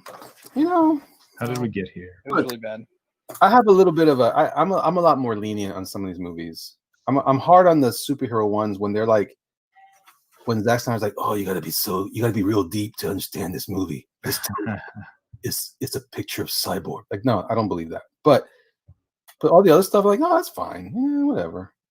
I don't care. Do you remember when in the old days? I don't know about you guys. When I was a kid in high school, in the heyday of video stores and such. Oh. Man, I couldn't wait for Fridays. Our family was disgusting with movies. We watched any movie. It didn't matter if it had my dad would say, "Oh, it's an action movie. It's good. Get it." That's all they had. That's all it had to be was an action movie. It didn't matter if it was the worst movie ever. We didn't have tomatoes and IMDb's and all the other things. It was just literally word of mouth. Oh, that's a Van Damme movie. Oh, that's this one scene where he does the split. That's all people cared about if he did the split. Epic splits. But now it's like, nah, Mike Miller says it's crap. I'm not watching it. It ruins it for everybody. Well, I'm just trying to save you some money and time. No, I hear you. Yeah, time is. I didn't used to be this critical. I remember I love, look, man, I saw all the Police Academy movies in the theater. Dude, the first Police Academy is a classic. It's not. It's terrible. Oh, the first one? They're all trash, man. Come on. Dude, They're all trash. dude. I just think we've become more critics in our older age because our time is more precious now. I guess when time becomes more precious to a person and as they get on in years, they have to become more critical of things. And You just said you're old, Elliot. well, no, I mean I'm there. That's what I'm saying. That's my Matt's relation. much younger than me, but I'm just saying. Hey, Matt, remember this? Thanos was the one that you inspired, remember? I to see it. Yeah, Well, I appreciate you saying that, but I mean, you whip that out. I mean, that sketch out instantly. That came from your Akashic record What? That sounds dirty. experience. Dirty, like I'm supposed to go to the wash my hair. I don't know. Hey, Yeah, are we'll you have to figure gonna that put legs on him, or is it just gonna be like that? No, it's just a torso. Oh, that works. I was just Trying to make fun. That's why I was trying to be clever how I laid my signature there to kind of see the signature there is supposed to I just see at it. his legs, like the whale hints at Aquaman.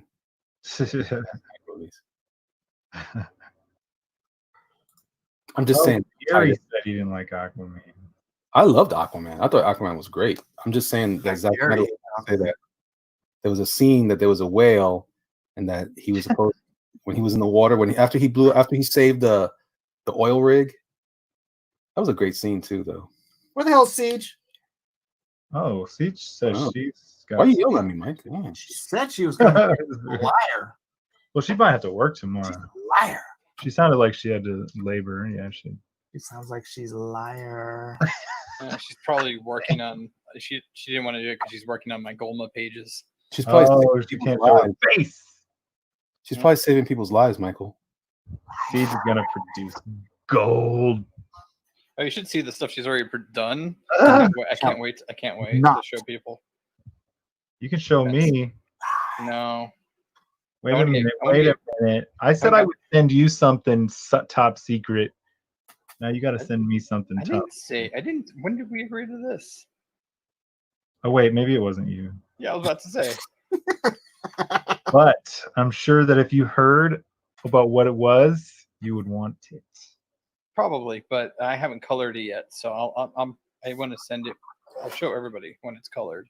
All right, So I can wait. That's fine. Sounds like Weldon just lied. nice.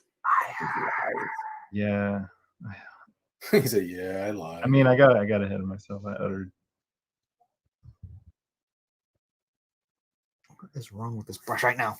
Ugh. You got to put it. You got to put the bottle of ink under your armpit. You gotta goose egg it. You gotta sit on it like you're hatching it, and then the viscosity will loosen up a little bit. You gotta siege. You gotta break that siege. I'm gonna win this race. Lemonade. That cool, refreshing drink. What is that from, though? What movie is that from? the Breaking Siege. I don't know. Yeah, what is that from? I have no idea what movie that's from. And the siege was broken. It's from a British film, straight up. Are you just saying that, or do you know? He's just saying that. Just Okay. saying that. Sometimes Matt just talks. I don't mind. I like to talk for my health sometimes. Talk from your what? I like to talk for my health, and just Oh, exercise. talk for your health. Yeah. He said from your health. I'm like, where the hell's your health? Mhm.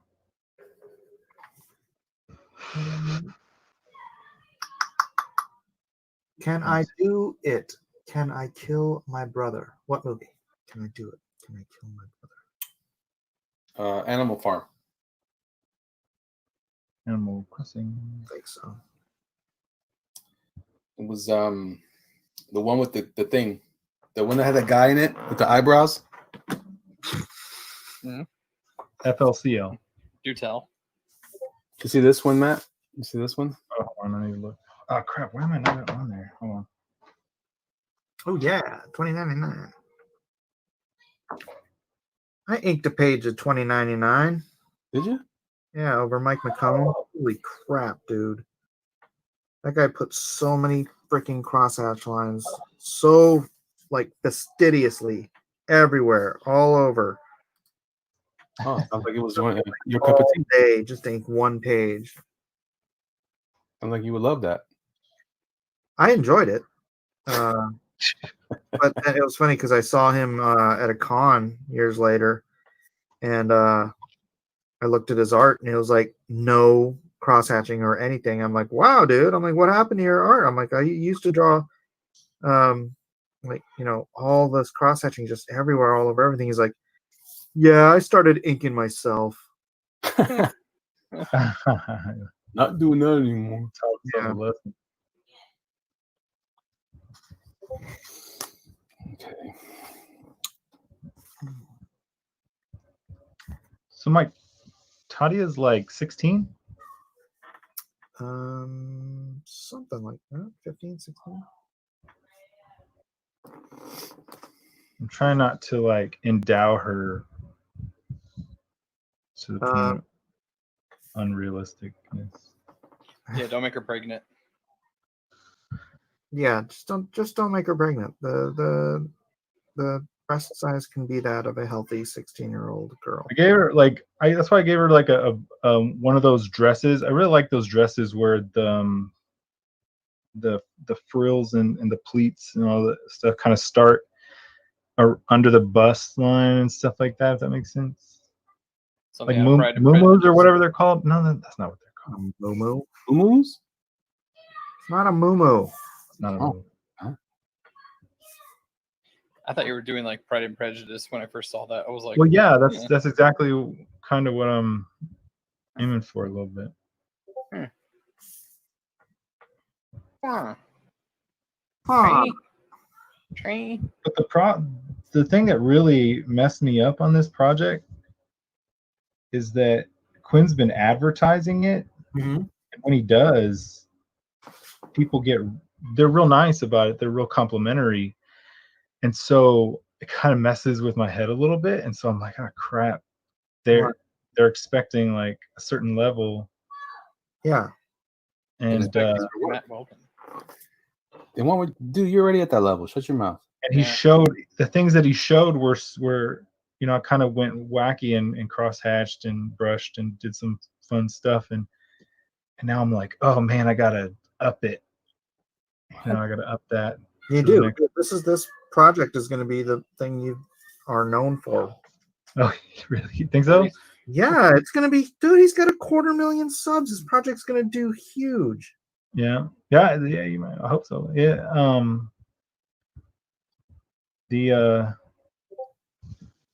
Yeah, it's gonna be exciting to see how it does. Like I said, we're just working on the 10 pages now for the campaign, and then I'll work on Soul Finder too. And when that's over, the campaign should be over, and we'll see where we're standing after it all. Mike says it's gonna be a big deal. I'm still standing. It's going to be a big deal. Well, let everyone else tell him it's going to be a big deal. Dude, it's gonna be huge. Matt, you're going to be a big deal. Well, I think that like I said, the audience over there have been really complimentary. So I'm trying to maintain that level, that they're expecting, because it was cool. It's always nice to hear when people say stuff like, "Oh, dude, you shouldn't even worry about getting it colored. You should just do a black and white version of it. This is decent enough to be in black and white." That's always nice to hear. But so when he shot me a message saying, "Hey, we're probably gonna do a black and white version," I think that messed me up more than anything else. So I'm like, "Oh crap! Now I really gotta freaking make sure that black and white stands alone." Just do what you do, Matt. That's why I put you guys together. Thanks, Mike. Yeah, I'm excited. I'm excited to see what these colors come back looking like. I actually prefer your stuff black and white. Yeah, it's always been really difficult for me to find a good colorist that works well with me. Yeah, same with everybody. Same with probably everybody. Especially no offense, but like comic book color, traditional like guys trained to be comic book colorists are some of the worst colorists on the face of the planet. No, legit. They don't know form. They don't know structure. You're lucky if they know lighting. Yeah, like video game, and I'm not talking about 3D video game, like guys who do concept art or backgrounds, just character design and stuff like that.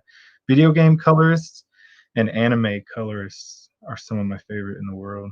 Yeah. I love you too, Matt. Except I really appreciate Zach. No, that's what I was saying. Is that's where I came from. So thank you. It was a compliment. Oh, excellent. He wasn't talking about you, Zach. He was. Yeah. See, that's how I know to do exactly what I'm doing, which is painted. Everything's in color. Yeah, and that's the suckiest part about finding colorists is most of the guys who are awesome at colors, they draw themselves. Yeah, that's the thing too. After this project, I'm probably not going to do a comic right away. So if anybody wants to hire me as a colorist, shut your face. I would actually like to see what your colors look like on my stuff. Yeah, same here. Yeah. Muy definitely. What? Mm-hmm. Did anybody? I was just enjoying like coloring like all the stuff Siege has been doing.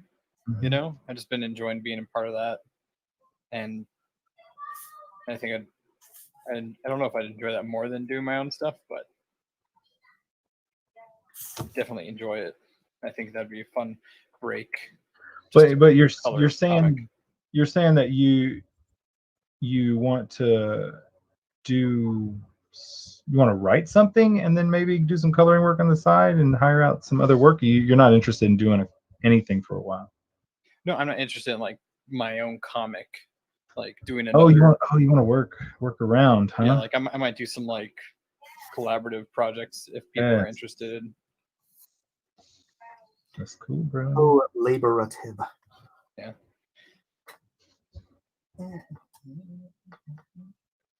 Because as much as I like doing on my own, I would like to be a part of a team and do something that'd be fun.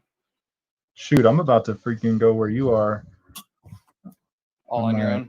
Yeah, I'm gonna do one that's all's mine. Do it after Tadia. Oh no, it's gonna be a while. I don't even have the concept designs yet. gonna be a little bit, but I never really thought about having an idea, and it's always those weird. You know. I have somebody write that down for me. Yeah, don't Really thought about having an idea, Matt Weldon.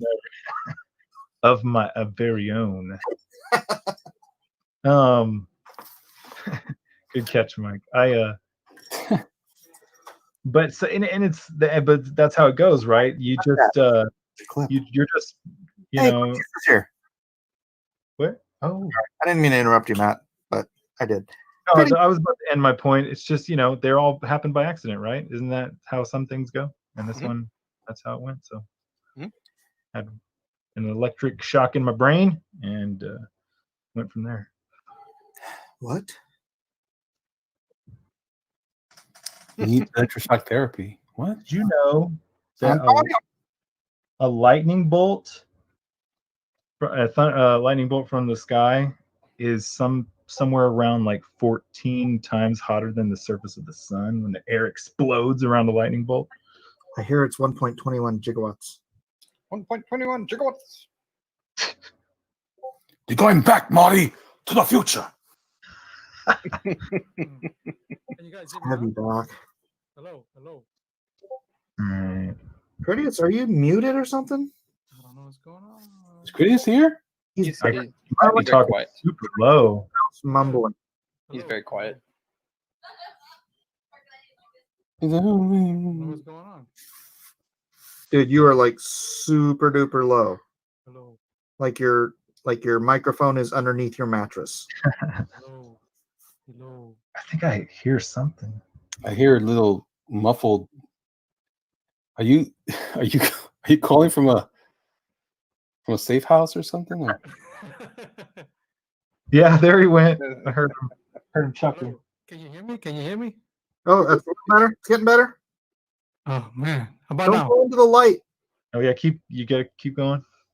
Hello. Hello. There you go. Just whatever you do, run and look for a police officer. Can you guys hear me good now or Yeah. I mean, I hear you. Sort of. how about, I mean I could raise the volume. There you go. That should work for a little bit. We'll see how that goes. But yeah. Yeah, I was saying, Matt, you offended most of the colors in the chat. Oh crap! Are people cracking off about me? Yeah. Yeah. Are there a lot of colorists out there? Because I mean, colors are the hardest thing to come by. What the heck? Oh Matt, you I'm sorry. underestimate the chat. Sorry.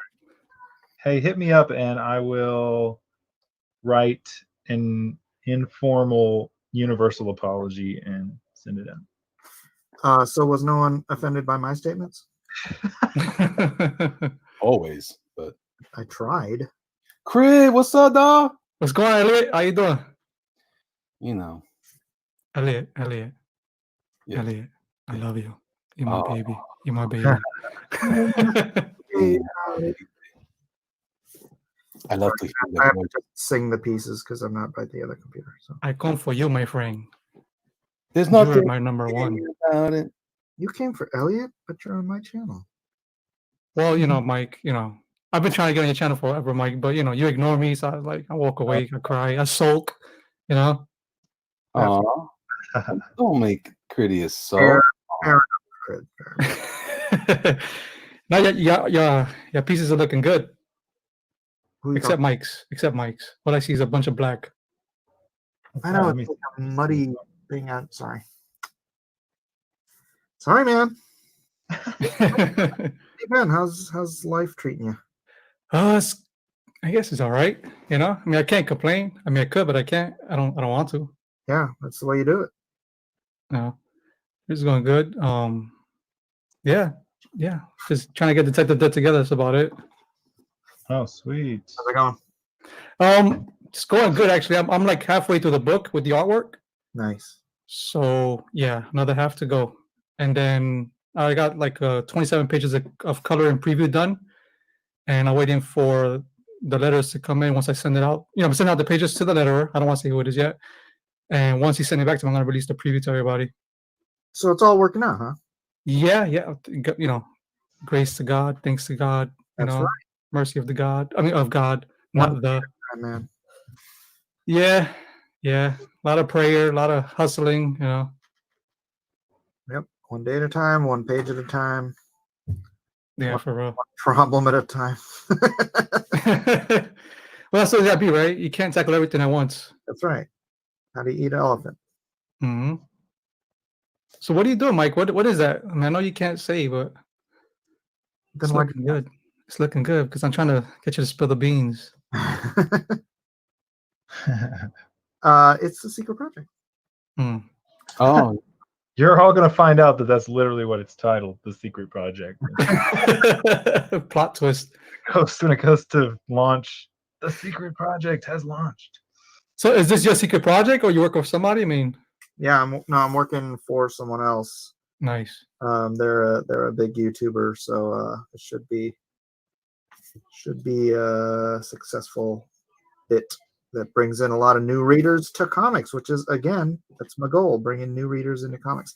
And that's why I opted to do this rather than focus on the next issue of Lone Star. Right. Can I ask you a question? Yeah. Did you put Lone Star Comicology or are you not gonna do that? I'll probably do that eventually. Right. Oh, cool. Yeah.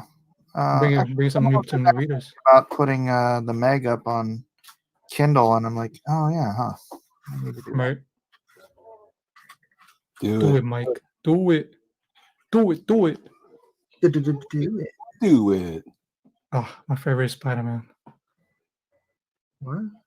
No, I'm saying that's my favorite Spider-Man. Oh, $29.99. No, I'm doing. No, yeah. Oh, so I'm not looking at the screen. Mike, what are you looking at, Mike? Where you got $29.99 from? I'm looking at my artwork. All right. Focused. I'm dedicated. I am a hard-working man. Leave me alone. He said, "Leave me alone. I'm a family man, Yeah. Oh. and my bark is much worse than my bite." Mm. So you Spanish, man? You got a lot of soul in you. You didn't know how to react to that.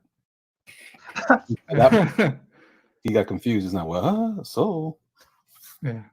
And you got soul. You got soul in him. Oh, Mike's got some soul.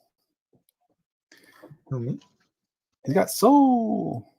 You Soul Train. You got it. Everybody's all quiet. So So you, why did you I'm sorry, go you ahead. that have been on the New York Times bestsellers list? Ooh, that'd be. What YouTubers have been on the New York Times bestseller list? Mm. Is that what people are looking for? Oh, they're looking for clues. Please. I will not address any guesses in the chat in case somebody. How long have you been teasing people, Mike? A month, 2 months. Oh my goodness. No, it can't be that long. I'm only on page 15, so How big is the book? 48. Oh, that's not bad. Not bad at all.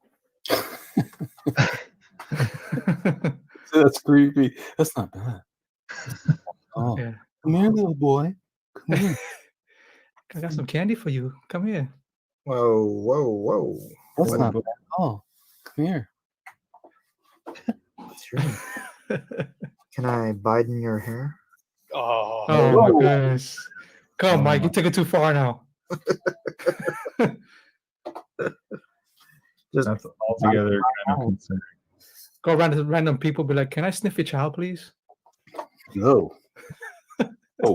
your child smells good from over here. Can I get a closer look? Gross. That's so gross. For real. Get away from me. I just want to be your president. I just want Yes, your. straight up, like to all the colorists out there.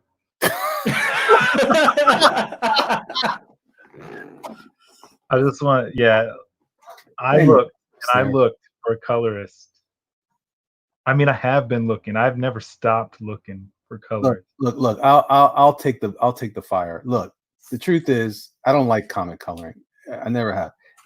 I was looking at somebody's work today, and I was like, man, I really like this guy, but there's so much noise everywhere. I'm a big fan of like European comic coloring, like when it's more thoughtful and sometimes it's a little more subdued. I've never been crazy about all this. Like when I see a person with shiny hair and it's all like looks like it's made of plastic. I'm like, I don't like that. I like it. Yeah. I like when it's just nice. I like it painted. Here you go, Zach. Painted. Thank you. I like that.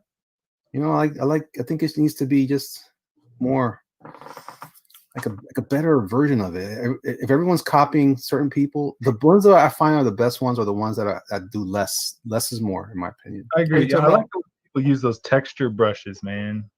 Yeah. I don't like soft skies. I like textured skies, and it's so weird because all the best colors that I found recently are females out of Italy. It's the weirdest thing. Like numerous of them that I found. One that I get to do stuff for me from time to time. She just takes she takes months and months to do one thing. But it's so worth it sometimes. But who's the colorist? She colors a lot like who's the colorist off of the Oblivion Songbook by Kevin? That artist is Federico Felici or something like that. But the colorist is a lady from Italy, and she's awesome. I've actually talked to her. I tried to poach her for something. She actually responded. Get away from me, Yankee. She responded kindly.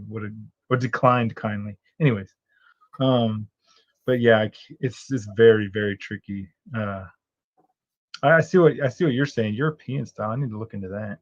So like the like when you see one of Frazetta's pieces, when they colored, it looks nice. But I'm not a big fan of Frazetta. Matt, I'm beginning to dislike you, Matt. I'm gonna be rooting against you in Drawn and Quarter next time. Dang. Oh, no, that's unfortunate.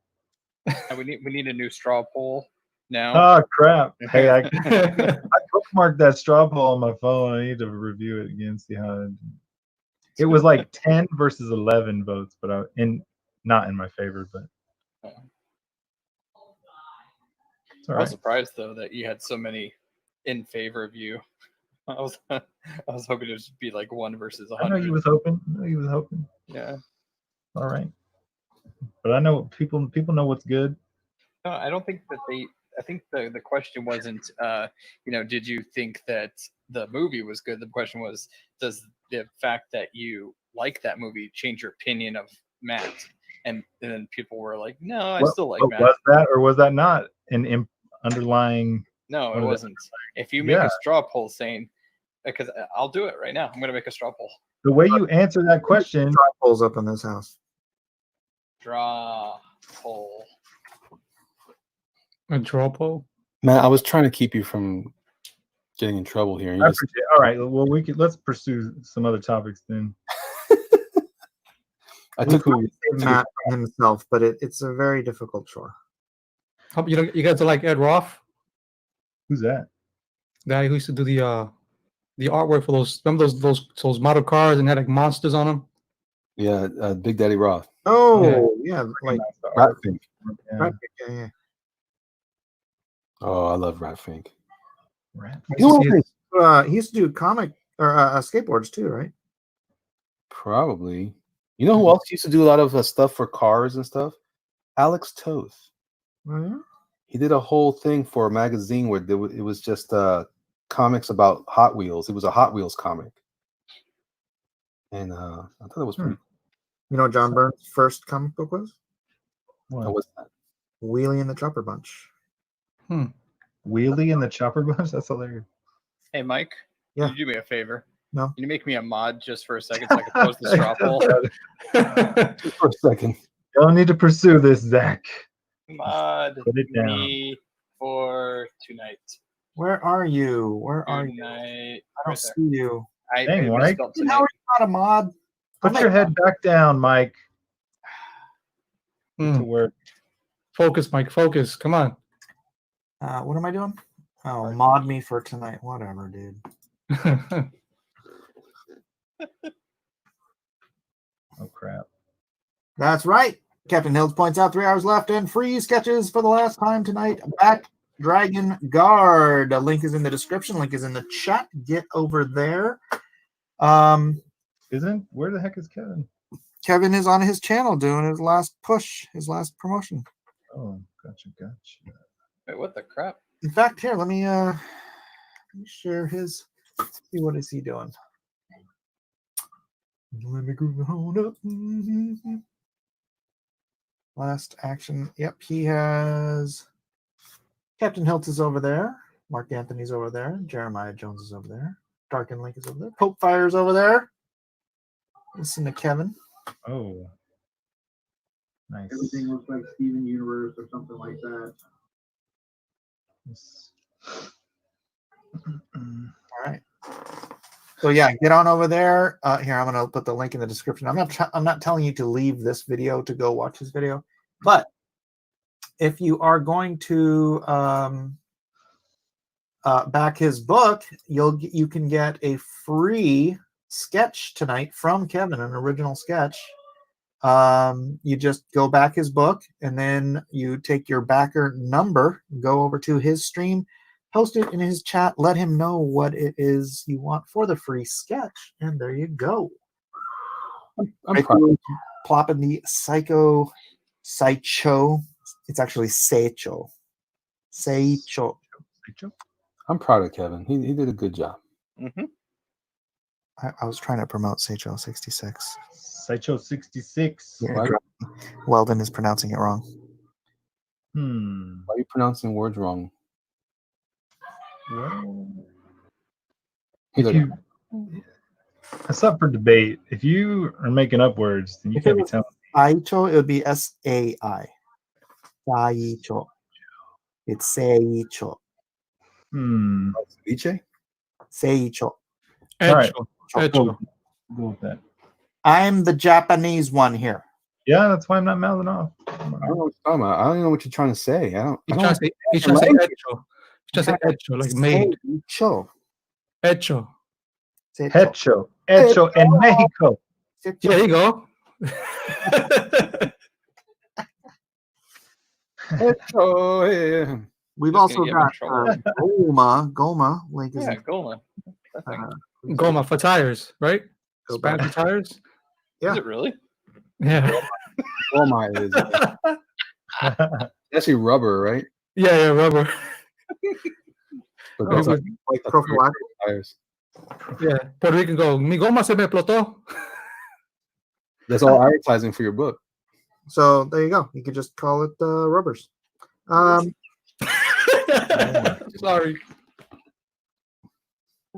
Hey, you're the one that said it has a funny name. We're just agreeing with you.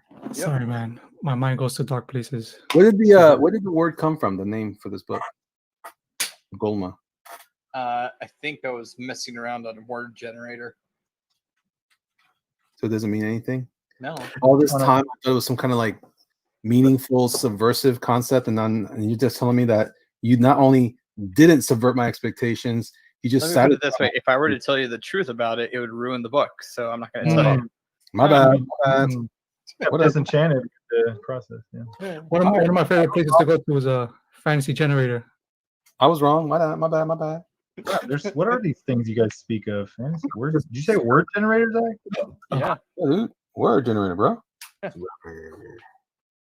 Yeah. They're good for like when you can't think of a name, you go to these little websites and they give you combinations of words and give you ideas. You can give yourself a you used to be able to give yourself a what was the movie that came out? A Smurf name? No. A Hobbit name or something? A little while. Was that Lord of the Rings? I think so. I think when that came out, there was some sites that had that. Everyone was calling themselves something such foot or something. So ridiculous people. One thing I really need to go back and do, which was really wacky, a bunch of cool names that if you ever look in like space and astrology, some of the names from there are the best I've ever heard uttered. And it was kind of crazy. There's this documentary called what's it called? It was narrated by Fudge. Yeah, no, I know. Alec Baldwin, I think, and it was like Journey Through the Universe or something like that. And he would name, as we would push through the universe, he would name a lot of these stars and these sections of the universe. And some of the coolest names I need to go back and listen to that because. Have you heard of Betelgeuse? What? Beetlejuice. No. The Beetlejuice. Beetlejuice. It's a Mm-mm-mm. star. It's one of the largest stars. It's awesome. This bill is Yeah. good. There's a Anyways, dog star out there too. Dark Star? Dog star. Oh, I thought that's what you said. It's a word that means dog or something. Hey, Goma looking good. I like the colors on it. It's Oh, thank you. amazing. Thank you. Oh, he's trying to fix it up. See what he's trying to do? I like that Nah. red glow. I'm looking at it, man. Looks pretty. Looks like a pretty book. He's trying to fix Weldon's mistakes. Yeah. Calliope says Tasselhoff Burfoot. That's Dragonlance. Oh, I found some of my Dragonlance stuff today, Calliope. Actually, oh, you know what? I found some. Hold on, let me grab this box real quick.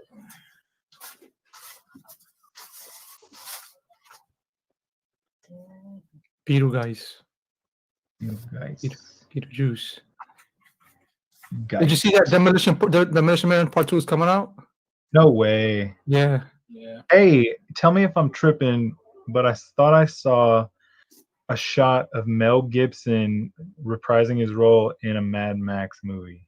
Oh, I hope so. Oh, that would be I dope. hope so. I saw an old Mel Gibson behind the wheel, and I started leaking a little bit. Did your pens start leaking? What Give me you some. mean? Have you seen Bloodfather? No, that sounds totally. Yeah, Oh, Bloodfather. Yeah. Where's That daughter? movie. terrible. I think I've seen it. I cry in that movie every time. I cry. I liked it, but it was still terrible. No, it was not. My terrible. camera's too. My camera's too fuzzy for you to see this stuff. Yeah, that's why. Yeah, I know. I can't trust your critique because your eyes are too fuzzy. Dude, Your eyes are impaired, Mike. no, the story was great. The acting was terrible. What? That's it. I now endorse all Star Wars movies. Wait, real quick. Is that the one where he tries to rob, or he does a stakeout with Vince Vaughn, or is that something else? No. It's one where he's trying to help his daughter. His daughter's got involved in some stuff while he was in prison, and she's going in the same path, and he tries to help her. He's trying to stay clean, but I've seen he this. loves his daughter so much that he sacrifices everything to help her. Save his daughter to get her out of the trouble she's in. Oh, so good. I cry every time. I cry in that movie every time, and you just made my tears worth it. Uh-oh. Hey, it means if it was a good story, even though the writing, acting, and directing were terrible. What are you talking about? Are you talking about Three Fugitives with Martin Short? What? Are you talking about Three Fugitives with Martin Short? I just walked in. Sorry. Oh, hey, Elrod. So, Elrod, how'd you get in here? you sent me a link, I think. Oh yeah. No, Mike doesn't even know. See, Mike is the Somebody put somebody- Joe Biden. No, I saw him in the chat. I sent him one. I sent him a special link all for himself. you trust Mike with a critique of a film. You can't even remember who he gave his links to. Hmm. Hey now. Hold on. I gotta go. My lasagna might be ready. It's pepperoni lasagna. That sounds good. You gotta try that. Generous with pepperonis on this one. Are you buying that at a store? Yeah, they're these little half size, but they're still stomach stretching sizes. That sounds like a delicious cardiac arrest. Holy crap, bro! I love keeping it in there till some of the plates of pasta or whatever you call them are cardboard sometimes. I'll be right back. Sounds yummy. It's about the Al texture. dente. What with that texture? So what's up, Elrod? Oh, not much. Just doing this fine Wednesday evening. Escaping, getting out of migraine territory. That's about it. Are you lamenting that we're not doing Drawn and Quartered? No, I guess not. I mean, some people, are winners. Some are quitters. What are you going to do? Oh, My Ella, I feel like that was aimed at me. Do you have a whiteboard in your home? Is that how you do all that stuff? I have two. I started with a big gigantic one, Yeah. like you would have in the office, because I found it at Goodwill. And I was like, oh, I'm going to use that because the place I worked used whiteboards to take notes all the time. And that's where I started drawing on whiteboards. Was it like the kind that takes up the entire wall? Yeah, the ones at work were. But then I was at a Goodwill and I saw like a big, like 26 by 36 one. And I was like, oh, $3. I'm taking that home. And I was drawing on that. And then I think before I did Drawn and Quartered, I went out and bought a small one that I could actually put on camera. That's so cool, man. This is like the story behind the music right here. Yeah. And the small one's what I do most of the stuff on now because I can just like grab it whenever and That's right. have it on my lap. A video trivia, actually. Have you heard of there's an industry now for stuff like that? You know those advertisements sometimes you see that have like the drawing happening on the chalkboard or the whiteboard? Oh yeah, yeah. That's an actual budding, a very big business. I'm not sure what you do for a living. I shouldn't probably presume, but if you didn't have a great, I'm a professional ne'er-do-well. oh, no. You might consider Nair doing something else like that. That'd be good. Yeah, that's your hair removal business. Because you work so fast and it's so clear your art, and I bet you do great on that. That was like a huge thing on YouTube a couple years ago. Yeah. My buddy's looking into it, and he's finding some really good opportunities there. Maybe you could graduate to occasionally do well. Yeah. Mm. Because never means never. I tried that hair removal business. That's no bueno. I don't have any hair. What? Forget it. Mike has all of our hair. They've stolen all the hair. You cannot have it back. I want the hair back. Yeah, the speed thing came because I worked at a doggy daycare place. And you'd be locked in a room with like 24 dogs or 40 dogs, depending on the day. So you'd have to draw really fast and, one eye on the dogs, one eye on the board. That's pretty cool. a training mechanism. I would never have thought of it. And there was another person that worked there that was an artist, so we would always like trade pictures back and forth. Oh, that's fun. Yeah. Little art wars. Mm-hmm. Sounds like a good thing for a new channel, Mike. Art wars. Hey, yeah, what was this You could have a campaign. that you were talking about mixing it up with and doing art teams on Drawn and Quartered? Is that true? Yeah, we're talking about doing like we come up with whatever the topic is, and then we do the first half. You do breakdowns, and the Nice. second half we switch artists so that somebody Oh, I might crazy. end up doing finishes over Elliot. Elliot might end up doing finishes over you. Whatever it is, and then whatever. If you had art teams, you'd have to switch with each other, right? You couldn't just shuffle the whole room. It's shuffled. I mean, it's so I would assign everybody a number, but you wouldn't know what your number was. You And then are I'll thinking. have everybody pick a number to work on, right? And then So it's gonna be people can't, not everyone can't pick the number 3. But it's gonna be digital, Mike. I mean, to be able to swap it, the first half would have to be digital, right?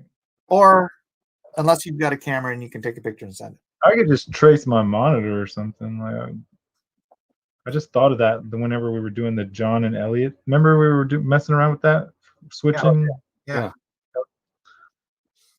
I thought of that whenever we were playing around, but we never did. That was Can't print stuff out, Matt?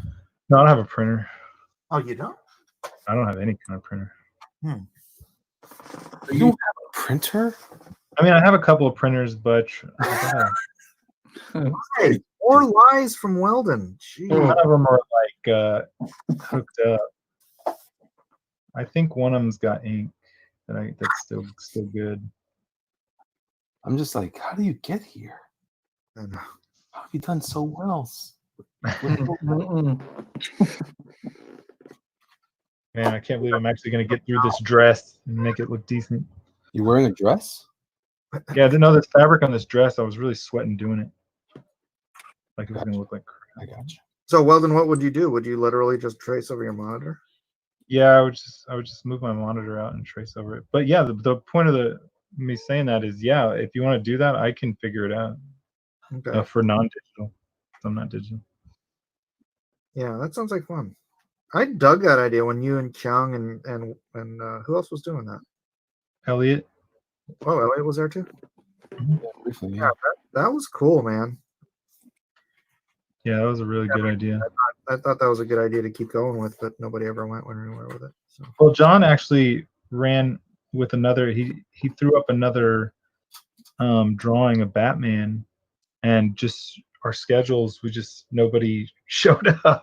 John was like, if anybody wants to show it, because it was just so random, Yeah, so you gotta schedule these things out.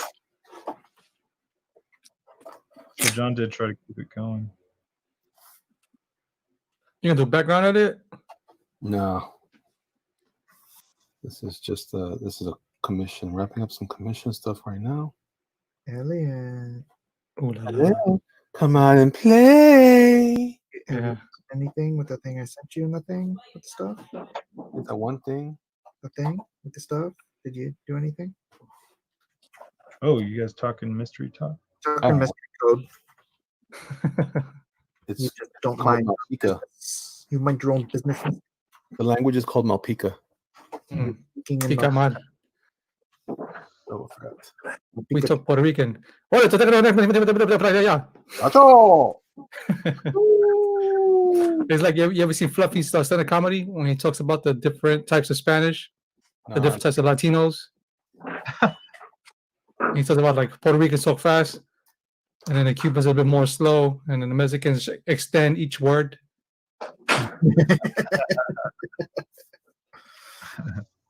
Oh, that Fluffy. What are you gonna do?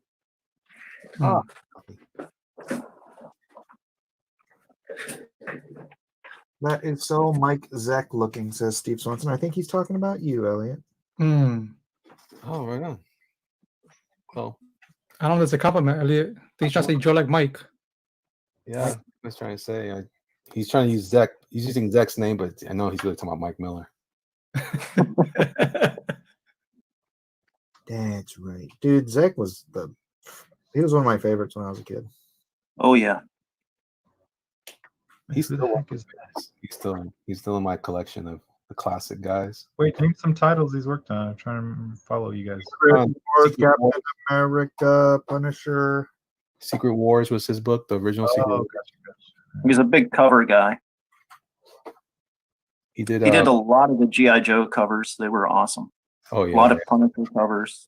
Punisher. He worked on some Punisher stuff. The Return to Big Nothing and the first was he the first artist was that was Klaus Janson, right? Working over somebody? Yeah. Yeah, I didn't care for The bazooka on the fire escape. Yeah, that was good stuff. Hey, Elliot, you're friends with John Beatty, aren't you? Yeah. Yeah, so Buddy, yeah, I mean, I don't know him that well, but we're about you. well acquainted. I talked to him about you. Hopefully good. I like John. No, John. He's a sweetheart of a guy, man. I love him.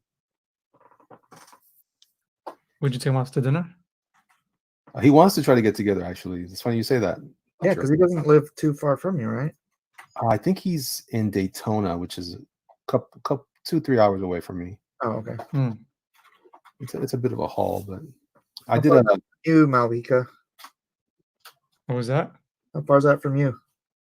Hours. It's like 4 or 5 hours for me. Oh, right. Isn't that that from your state? All you Floridians. You know how big Florida is? Yeah, Florida's gigantic. Yeah, it's almost the size of California. Shut up. It's crazy, man. What are you trying to say, Mike? Yeah. Saying, be like, oh, look how big Florida is. Shut up. It takes me like almost 20 hours and I'm still in this state. Shoot. Try Like- try Tejas, y'all. Oh, yeah. I was about to Hmm. say. It takes me forever to get anywhere. Like it takes me at least 8.5 hours to get to El Paso. wow. It Yeah, takes- there's nothing in between but roadkill. It takes Zach like 12 hours to get to El Paso, maybe. Oh. No. It takes me 2.5 hours to get from the top to the bottom of Houston. Just Houston.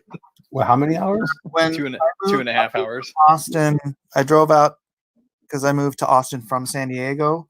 Half of the trip was just getting to Texas. Yep. How fast do you guys drive? I mean, Like like 60 miles an hour? But we drive like we're crazy. 85.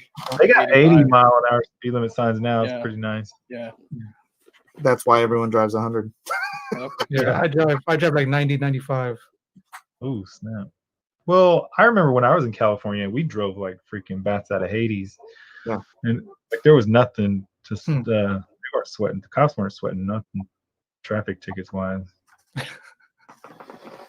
Bats out of Hades. Yeah. Yeah. The only time I got a ticket was I was doing 97. So I guess that was enough for the cops to be like, whoa. Because I've been doing like 80, 85, and I'll just have a cop pull up next to me and tell me to slow down. Oh, really? Yeah. It's like, oh, whoops, I didn't see you there. I think you're doing more than that, Mike. You're not telling us. Huh? I think you're doing more than that. You're not telling us, Mike. Mike was actually he instead of stopping, he just kind of, give him the wink. Not. No, he lets his hair down and he acts like a female. The cops are like, all right, miss. Cops Chill like, it out. oh man, is that a Nissan Sentra you're driving? Beautiful. I can imagine Mike doing that, the nice hair, and winking his eye and letting it wave with the wind. With that youthful oriental skin. Yeah. And then Terry Crews pulls up to you and he's the cop. Yep.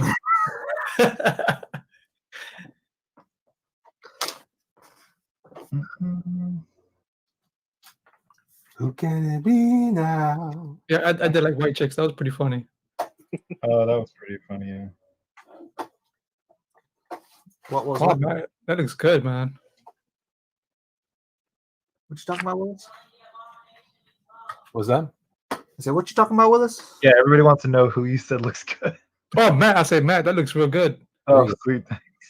Yeah. Oh, I thought you said man, like, No, I said, hey, yo, Matt, that looks good. Man. Yeah. That's why we questioned if you were talking about Weldon. I'm trying to it's like Oh. sad because I'm looking at I'm starting to look at my other stuff and that I've done in the last year or two, and I'm starting to not like it, and I'm just like, gosh dang it, I sucked. I'm like really disgusted with myself, and I'm trying not to be disgusted with myself when I look back at my stuff. I'm like, That's how I feel about you too.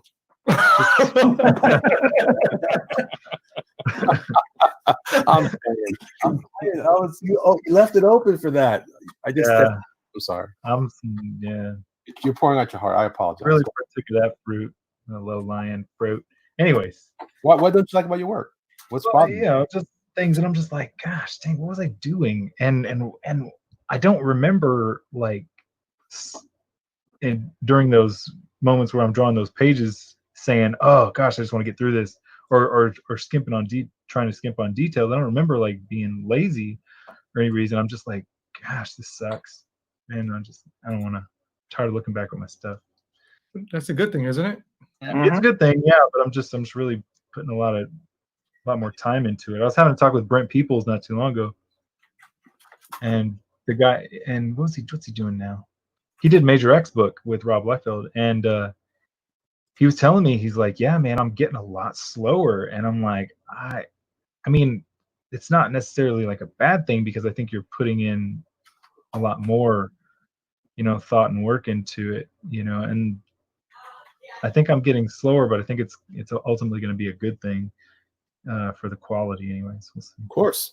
Looks good now, man. What are you talking about? This looks great. What are you talking about, dude? This thing rocks like a bat out of Hades. Really good, man. Shut your mouth. Like a virus written bat out of Hades. Dude, it's like a coronavirus. Just gave up when it looked at your art and said, "I quit." Yeah, like it's so. Anyways, I appreciate that. Anyways, that's just what I'm thinking about lately. I think I'm done with her. I was gonna figure out what to put in her room. I'm letting that lasagna cool. I want some lasagna. Is that frozen lasagna? Or is that like freshly made? It's like an all night long process. What is the deal? I did not play, bro. I did not play. The directions of 6 minutes, 3 minutes, 6 minutes, 3 minutes are really complicated. And what? Cool. How long is that? I don't really know. He Anyways, out of the package and he spills it over the grates in the oven. Oh my goodness! When it bubbles over. You gotta eat it when it's hot. You can't eat it when it's cold. No, it'll be warm. It'll be hot. But I've been. Yeah, that's dude. You put that lasagna in your mouth too early, and you're done for. Yeah, I was scorched a couple of times. Yeah. Gosh, I want to eat now. I don't have lasagna, but I'll take a hot pocket. Well, I usually like recommending the things that I partake of to, but it's this Texas tradition store called HEB down here, and I don't know if it's anywhere else in the country, but it's you know how Walmart has a Great Value brand? Is that what it's called? Yeah. It's the HEB brand of lasagna, and they have a freaking pepperoni one. They have a poblano one. Ooh, that's my second favorite. What's poblano? I don't really know. But gosh dang it, it's delectable. I don't know. I don't think nothing can beat my favorite pasta. What's Chef Boyardee. Oh, mini raviolis, baby. Mini raviolis for life. You like that? Well, yeah, raviolis is all right. I prefer more of a spaghetti and meatballs. No, dude, the mini raviolis are the bomb. Now, those that like the beefaronis, I don't know what to say about these people. That's awesome. I don't know why I love that word.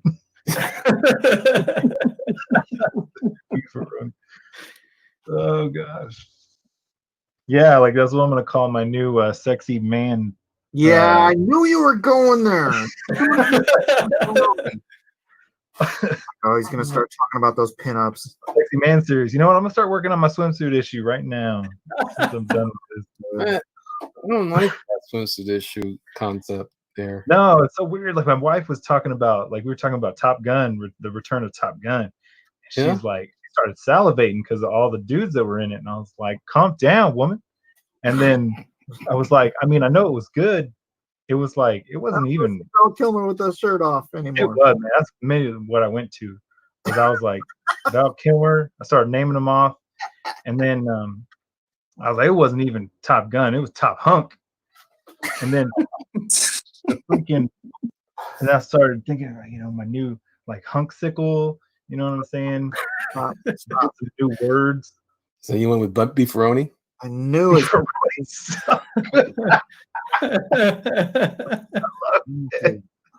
Oh god, I need a fan on me right now.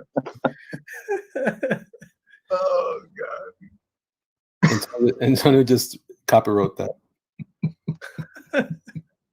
You know, him money now.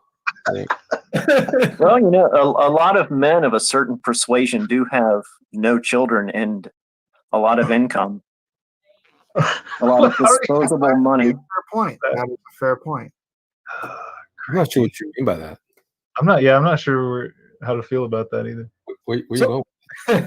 So you naming them after like products, or I mean, I'm thinking, man, you're really hooking me up right now. After oven baked product. Oh gosh, of the carne variety, yeah. Instead of Aquafina, it's Aquafine. Oh, I'm tearing up. I need to like dab my eyes. I need to smoke a cigarette now.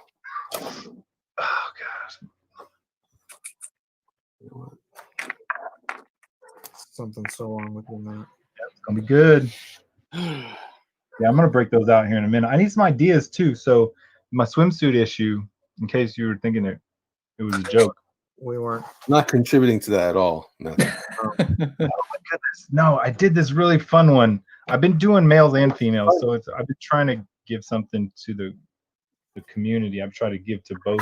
Nels is trying to help you out by plastering Seicho 66 in the chat, but I don't think anyone is interested anymore. Yeah, the swimsuit issue. I'm making it in winter. I'm gonna make a winter swimsuit issue. Oh God. Yeah, that's when they come out, right? Are you gonna put a fireman in there and stuff and the cop? No, like I had a bunch of really good ideas so far, and I have a lot more written down. But if anything comes to you guys, like, but you're gonna have like a man with a U-log over his shoulder. I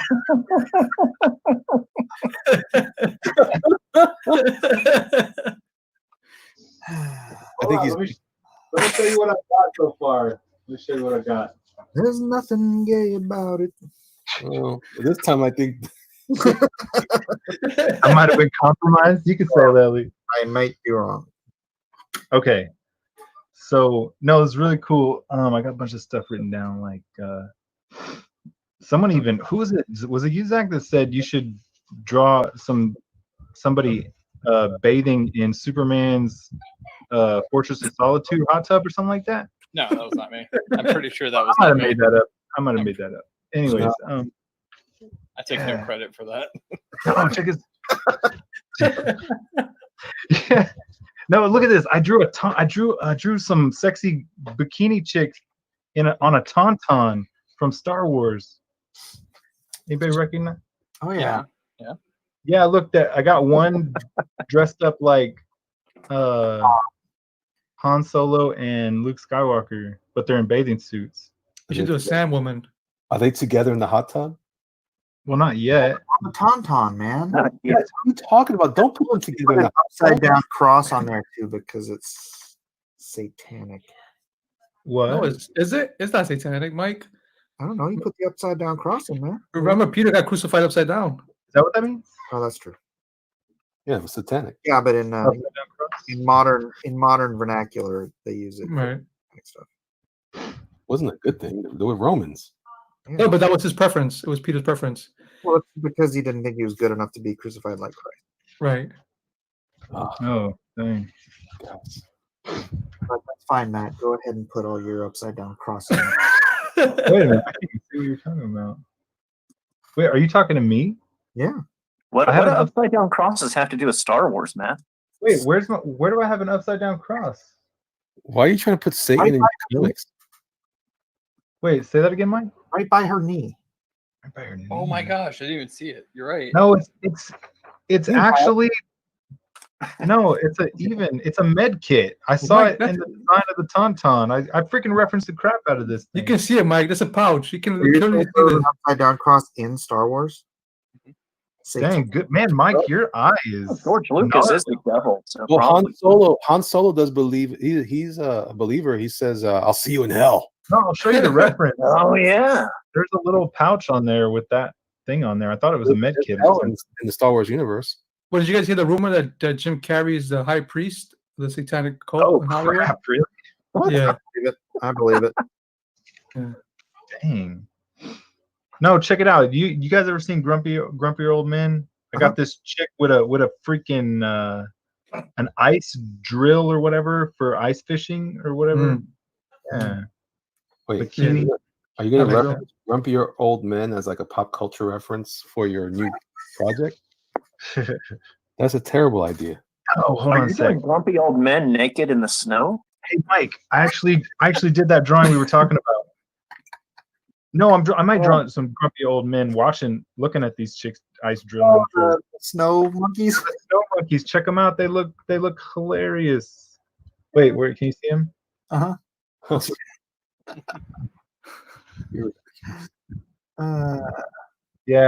Have fun with it. I can't really remember their technical name, but Matt, I'm going to tell you like my 9th grade art teacher told me. I like your technique, but I'm not crazy about your subject matter.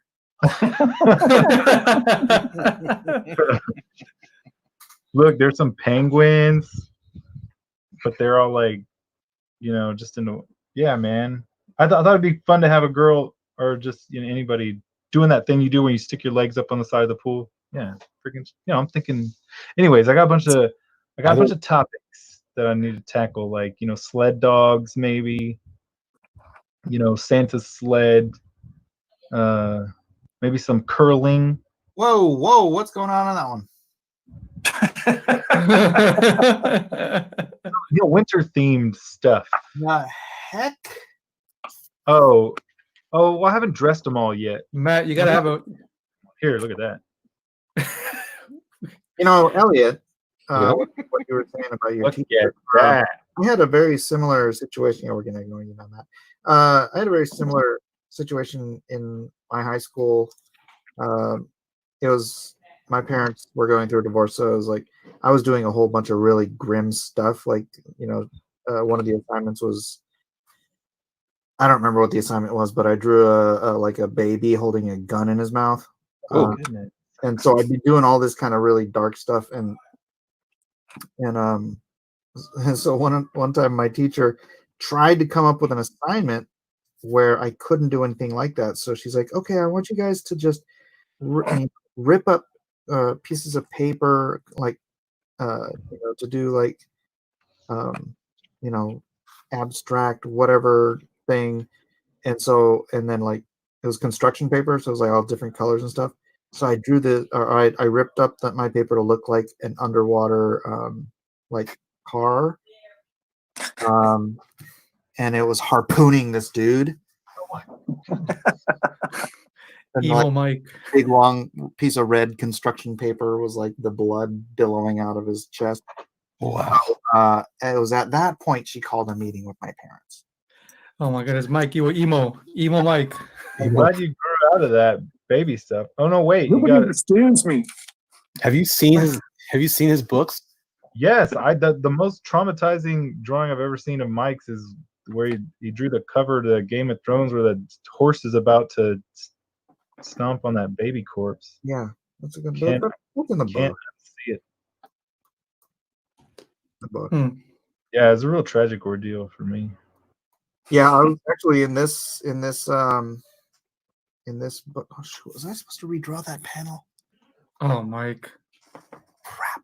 I have to redraw a panel. I totally forgot. So, Matt, are you saying the traumatic work done by Mike is what's driven you down this dark path of bikinis? Frostbite bikini action. So, Matt, you got to draw a woman cutting down a Christmas tree in her bikini. Oh, my goodness. That's a great idea. All right, I need to document that. No, check this out. Look, this girl, she wants to pull up this dude's shorts so bad. Wow. What the heck? That doesn't. Okay. That doesn't. Yeah. Yeah. Anyways, great. I'll document it. With that, I'm gonna go to sleep with that. No, not before you give me a good idea like Critias just gave me a good idea. Everyone has to give me one good idea. Does it have to be Christmas oriented or something? Well, I mean winter or like winter. Yeah, like instead of because I'm gonna do a summer swimsuit issue too. Why don't you just do a whole calendar? No, I'm doing a whole issue, bro. I'm doing I gotta do freaking calendar doesn't have enough slots, man. A bikini snowball fight? Just do a calendar for the next 5 years. Well, you can't do an entire winter calendar because why would I post winter stuff during the summer months? I may do a calendar after I'm done with the summer and the winter. Is it Christmas theme or just winter theme only? Just winter themed, yeah. Like instead of. Well, you got Valentine's Day in the middle of winter. Groundhog Day. You gotcha. A girl suggestively leaning over and pulling the groundhog out of the hole. Rodimus, you are checked off Groundhog's Day. All right. You have a tax evasion day. You got Halloween. You could do like I am gonna do a whole issue for Halloween, I think. Yeah, that would sell. How about something with a pumpkin for Thanksgiving? How about you get Talia done? Okay, I'm gonna do that. I want to get back to that. But yeah, so I thought of a bunch of themes too, like a crap. What was I gonna do? Anyways, yeah, Halloween was one of the themes of the issue too. You could do like sexy, sexy ladies in front of a gay bar trying to pick up men. Rob Halford is so cute. I love his music. I'm a little concerned. I have Can I a talk bunch to of. your parents, Matthew? Say that again. I need to talk to your parents. Hey, Mike- look, this is my favorite one. This Mike, is the super cover. chat. This is the cover. And for $1.99 says draw a wicker chair stomping. Dude, thank you though. Wait, did Mike cut out for everybody else? What was that, Mike? A wicker chair. What? Anybody else? Did I cut out? Yeah, you did, and a little bit, a little. Well, for me, anyways. A little bit. All right, Rhaegar Targaryen for $1.99 says draw a wicker chair stomping pigeons in Lone Star 3. Goodness. Pigeons with cowboy hats. But topical. Okay, so best idea I've had yet. Right here, I got the girls on a snowmobile jumping the snowmobile.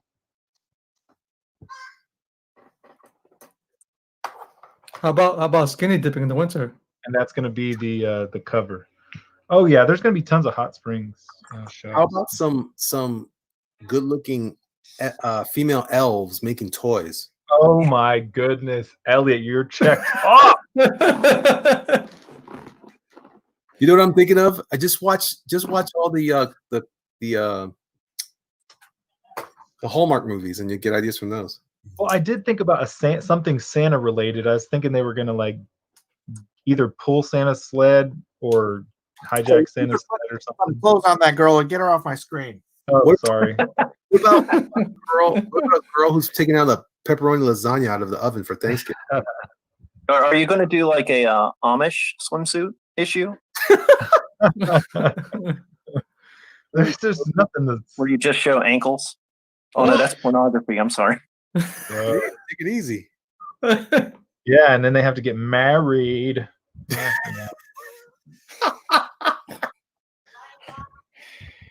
Hey Matt, you can have a mountain climber. A what? A mountain climber in the winter. K2, the ultimate high. Oh, I should draw some mountain winter goats up on the cliff and some chicks up there too. Matt's degeneracy is forced. I mean, hunting. What about two people in the woods hunting during hunting season? So I do. That's one of the things I'm considering with this guy because he's one of my characters and his specialty is like a bow thing. So yeah, they might be. Oh, the hunting thing is perfect because you can have the bikini girls and like dressed like does. I don't know, man. This whole you have one with bunny ears and one with some sort of a duck thing, and have the hunting season. I should have this dude hunting ferociously staff. That's what I should do. That's so sexist. How about? Does anybody know what I'm talking about? Sure. No. Fine. No. Fine. I'll just sit here and pretend like nothing's happening. You said something? No, that was good, Mike. That was freaking. What did Mike say? Bunny ears. Oh. What about somebody put mud wrestling in the Arctic? This Jeff Potts. Oh, all right. Well, let me I like the idea of people like hanging out in some bear furs in an igloo. Ooh, all right, Elliot. You know, like you know, serving coffee in the morning. Hot cocoa. Cocoa. Oh, cocoa. I'm sorry. Or I'm still thinking. You can have Viking women walking around hunting. Oh crap, bro. What? Saxon broads. Wait, I didn't know you wanted to go like to the past. Well, I mean, it doesn't have to be. It doesn't have to be. Oh, how about some girls with steins for October? With root beer. With beer. Wait, you know beer? You got all these naked women in your drawings and no beer? Yeah, that'd be nice, actually. In fact, I'm gonna get me another beer right now. I'll be right back.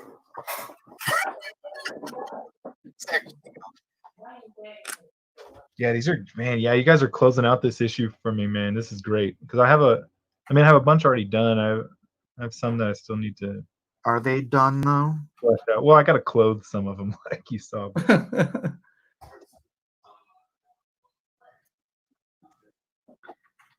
You could have do Christmas in Hawaii.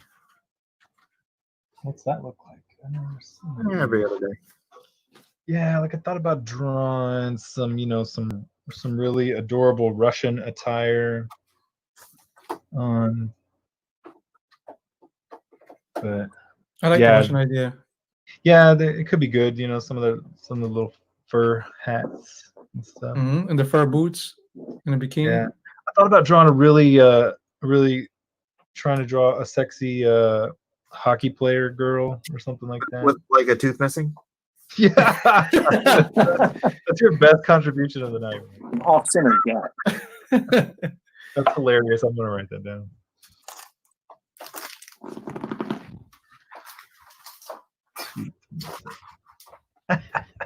What about the little elf on the shelf? Oh.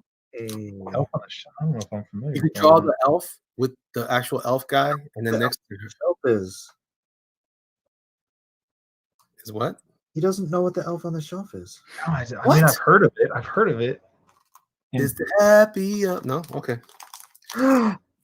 Well then, have a What? girl with her tongue stuck to a pole. Okay, Yeah, so that's a good one. I actually have that written down. This might be. All right, let me show you what I did. You shoot your eye out, kid.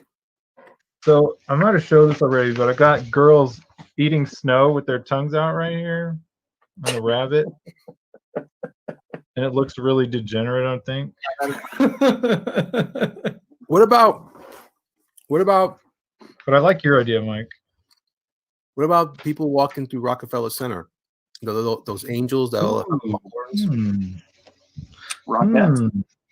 Rockets, Yeah, or New York.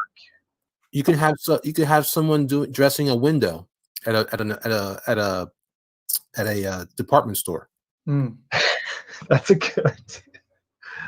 Maybe I should draw what's. You could just have a hot chick sitting on Santa's lap at the department store. Oh crap! Or you could have a hot chick sitting on a homeless guy's lap. Are you Santa? You have a beard just like Santa. Okay. Yeah, maybe I should draw her with a Red Ryder BB gun trying to shoot somebody's eye out or something. I don't know. There you go. Red Ryder. You can have a woman before in the cold, snowy weather before a campfire with a wolf's fur over her head in a bikini. Yeah, I gotta. These are really helpful. Helps getting it going. See, once you get it going, everybody participates. Everybody loves it. Ooh. Recreate that shot from the Thriller video, where the guy's walking down the street with the girl, and she's like, "I don't want to go there, Michael." Come on, baby. I'm just going to turn into a skunk cat creature. There's nothing to be afraid of. I love Thriller. I gotta reference that. I remember it, but wait a minute. Are you telling me you've never saw Thriller? You're talking about Michael Jackson? Yeah, the manliest man ever in show business. Yes. What else am I talking about when I say Thriller? Come on, man. I know what you're talking about. I'm just saying I have to rewatch it to really. Michael Jackson. It makes me feel like a child. Oh my God! Days in Neverland, drinking Jesus juice, sleeping on the floor, not the bed. Man, I got a whole stack. Freaking. What else is going on? What else can we talk about? How about you can draw a cocoa woman? What? A hot cocoa woman. Mm-hmm. Cocoa woman? Yeah, cocoa, like dressed up in I don't know. Yeah, Coco from Fame. I got one. I got one. I got Those one. dogs with the I got one. barrels I on their got one. collars. I got one. All right, Elliot, then Mike. All right. How about a girl dressed as a clown pulling a rope of a float during the Thanksgiving Day parade? Oh yeah. Oh my God! And the balloon could be another girl. Yeah. Or you're a hot beefaroni guy. Oh yeah, Oh yeah. Or I gotta a pepperoni deliver. lasagna. dude. Somebody paid me one of the best compliments and gave me a nice response to some fan service for the ladies that I gave for my beefaronis earlier today or yesterday. So yeah, you gotta participate. Matt, Jeff Potts says about a naughty Miss Claus. Oh yeah, but it's so here's the thing is I think I might end up going that route with the more general stuff. See, what we were thinking about at first was we were going to use our characters from and general, right? but I'm thinking we should go more general and just use something like a hot Mrs. Claus or something like that. The stuff that I won't get in trouble for using, Yeah, make it more universal. Yeah, make it a little bit. Throw in some universal stuff because I have lots of stuff. What is that girl doing? So she's doing a chainsaw ice sculpture in a bikini. Okay. She's got a chainsaw with some nice winter boots right there. And she's sculpting man candy. So she's this is the character from the Black Hop series from Tim Lim. You don't want to just focus on one religion, though. You could do like Muhammad's 9-year-old child bride. Oh my God. Allahu Akbar. Sweet mercy. I believe she was 7, Mike. Come on. Oh, wow. I'm not familiar with that one. Ridiculous. But I'll pencil that one down. We draw a girl with 2 cornucopias in front of her, like a Benny Hill. Oh, Benny Hill, yeah. Yeah, just go on YouTube and go down a Benny Hill rabbit hole, and you'll get plenty of ideas. Mm-hmm. Hey, it sounds familiar too. You don't know who Benny Hill is? I've heard. You're probably better for it, but yeah, go for it. That was classic. If I'd have to see it and I'll remember it. Like, Have you ever seen the videos of the guy running around chasing women? Yakety sax. I mean, maybe I've seen it. Pretty sure I've seen it. But yeah, this is great. You guys really helped me close this I out. really like the idea from Updog. He says Amish women churning butter. Yeah, buddy. Well, But I like the idea of the Amish women doing their laundry. any Putting up ideas that that are barn. good? I'm just going to do the winter one first. We're going to launch the campaign in October. We're just doing the winter first. We're going to do a summer one later. So any ideas are still welcome. Y'all about ready for harvest? All right, how about a girl in a bikini sitting Amish. on a polar bear rug having a Coke? Pepsi. Or a Coke-like product. Or a Coke-like product. Coke. You guys drink Coke? Actually, you know what you should look at? You should look at some Gil Elfgren. Gil what? Elfgren. Okay, Matt. I thought I liked you. Now Yeah, you guys are really dropping some obscureness out there. it's not obscure. Elfgren. ELVGREN. Elfgren. Matt, how can I'll write that down you this for on my here phone? off page. He's my favorite pinup artist of all of them. All right, well now I gotta Google it. ELV Elfgren. Mm-hmm. Hold on a sec. What did you say? Googling now. It's not Evegren OP dog. It's Elfgren. Okay, I got you. Oh yeah. He did a bunch of stuff like that, like they're very thematic. Yeah. Yeah, that's the fun part, is coming up with themes. Yeah, I need to come up with something because he's got some cool Cadillac drawings in here too. How about someone that looks like dressed up like a somebody from Fargo? Yeah, I need to do a theme where there's a car themed one too. Like there's some cool cars and In the Low winter? Rider. yeah, something like- 59 Caddy. yeah, but that's gonna have to be its own whole issue. How about a girl in a bikini with a blowtorch? Oh crap! It's freaking excellent. Killing zombies. In the winter. Oh, where's my pencil? Oh! Stick and marshmallows Ooh, on a fire. Marshmallows. marshmallows, blowtorch. Maybe both. You gotta do bikini clad snow Wait, bikini clad what? woman. Snow woman. So I'm thinking about messing around with them building like a snowman or something like that. And doing something Snowball crazy. fight. Snowball fight. Thought about that. You got the sled. You I got got sled idea, and then I got them playing around with sled dogs. the let's see what else you got. I'm trying to think of all the things for Something ice skates. I want to do something a little bit more fun. ice skating's good. I like ice. Yeah, the sound is getting messed up. Huh? The sound is getting Is messed that up. Mike trying to talk? Or is he yelling at his family? Test. We're crossing the streams. I'm streaming from the other computer. Oh, Now Isaac's playing the game. all right. Well, give me a little bit to shovel some of this lasagna. I'll be back at some Tadia. I'll be right back. It should be sufficiently cooled right now. Trick or treat, girl. No, that's It's not gotta be Halloween. Halloween. That's the big seller. Mm. People who live it. Oh well, I try. It's no OL trick or treat girl. That just goes under the Halloween stuff. Yeah. That'd be perfect. I'm really getting into this. I'm like, okay, what else? I know, Elliot. You are a great participant. Really. I'm trying to think of like, what about? Let's see here. What else? Come on. I have numerous categories. I'm writing all this down under, and I got a little spreadsheet.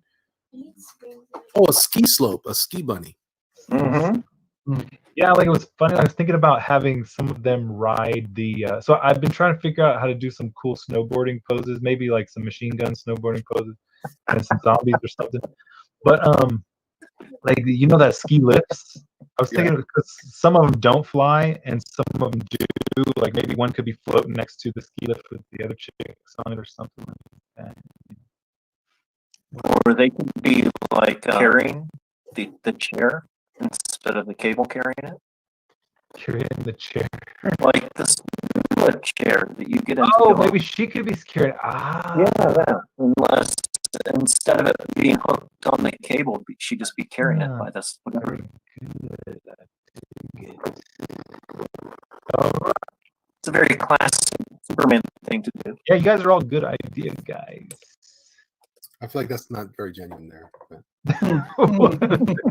No, I really mean that. Like that's the if that's the thing that I try to aim for is not just try to put a lot of consideration in things and one of the things I like about a lot of you guys is and my biggest compliment and Kelsey Shannon falls under this in a big way too, like guys who don't just do drawings but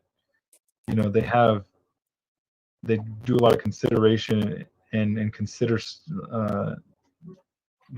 what can we really do to maybe influence this drawing in a way where it makes you think about a number of different things, maybe like it's crossing over with this or that. It's telling a story of the drawing. Hey, Matt, I don't want to cut you A lot off. of us are really good at that. Really. Hey, Matt, I don't want to cut you off. A Mike that's saying they're having issues with the audio on the chat. Uh-oh. I fixed it, right? There's no more echo. Back. Well, just a heads up, there's nothing wrong with my audio. I just got lasagna in my mouth. I'll be right back. He's so foolish. Bad boy. Did you see the new Bad Boy movie? You liked it or not? See it. Didn't see it. Bad Boys for Life? Yeah. Nope, didn't see it. No, Was it good? I couldn't stand the first one. So What? Me, it wasn't even the first one. It was just I don't think I want to sit through 2 hours of seeing Martin Lawrence's like bloated Cabbage Patch Kid head. The first one and the second one were good, but the third one, it just doesn't compare to the first two. You know. okay, now imagine that you were wrong, and they also. This what you are saying, it is wrong. Mike. Well, you know what? They gave us a good scene in Hot Fuzz. I'll give them that. Hot what? Hot Hot Fuzz. Fuzz. They redid the spinning camera shot. Well, tell Matt to also do Mistletoe. That's a good one too. God. Yes. Mistletoe, and what else is there? Oh, I got one. A girl in a bikini wrapped in Christmas lights. Yeah, that's a good one. Or the Christmas lights could be the bikini. Oh.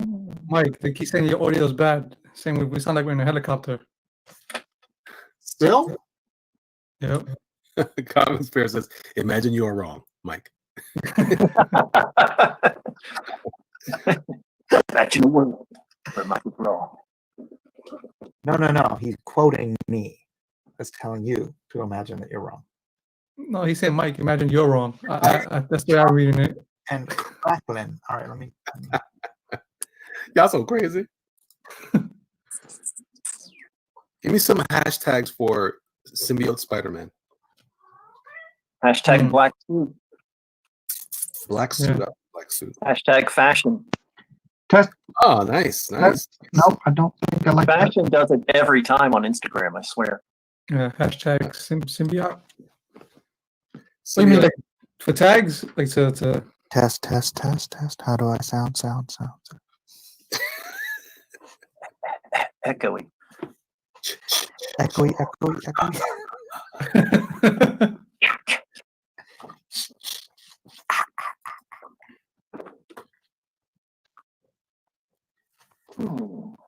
I guess about the new Joker movie. You guys liked it? Oh yeah. I liked it, but I can't watch it anymore.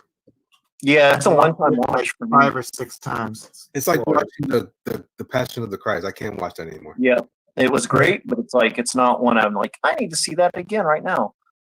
I did. But you know, I didn't take construction paper and do horrific things with it in high school, so Yeah, Michael. that might have something to do with it. That's right. You know what? Hey, Mike. My ninth grade was just pictures of kickboxers because that's what our art teacher kind of demanded we do. Uh-huh. She's like, why don't you do a kickboxer? And we're like, all right. Snap into a Slim Jim. So we did what are those so linoleum prints Uh-huh. of Donna Dragon Wilson. Then we did one of those like ones where you take the beeswax and dye the cloth. So we did our the room was just covered in like famous kickboxers. It was insane. Mikael. Con permiso, Rod. Con permiso. Mikael, your audio is no good, my friend. No. He says you, Weldon, Elliott sound weird. Oh, I sound weird. What is Here, that? let me mute myself and see if anyone has any complaints.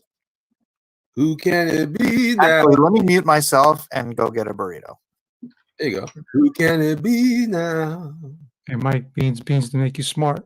The more you eat. What you fart?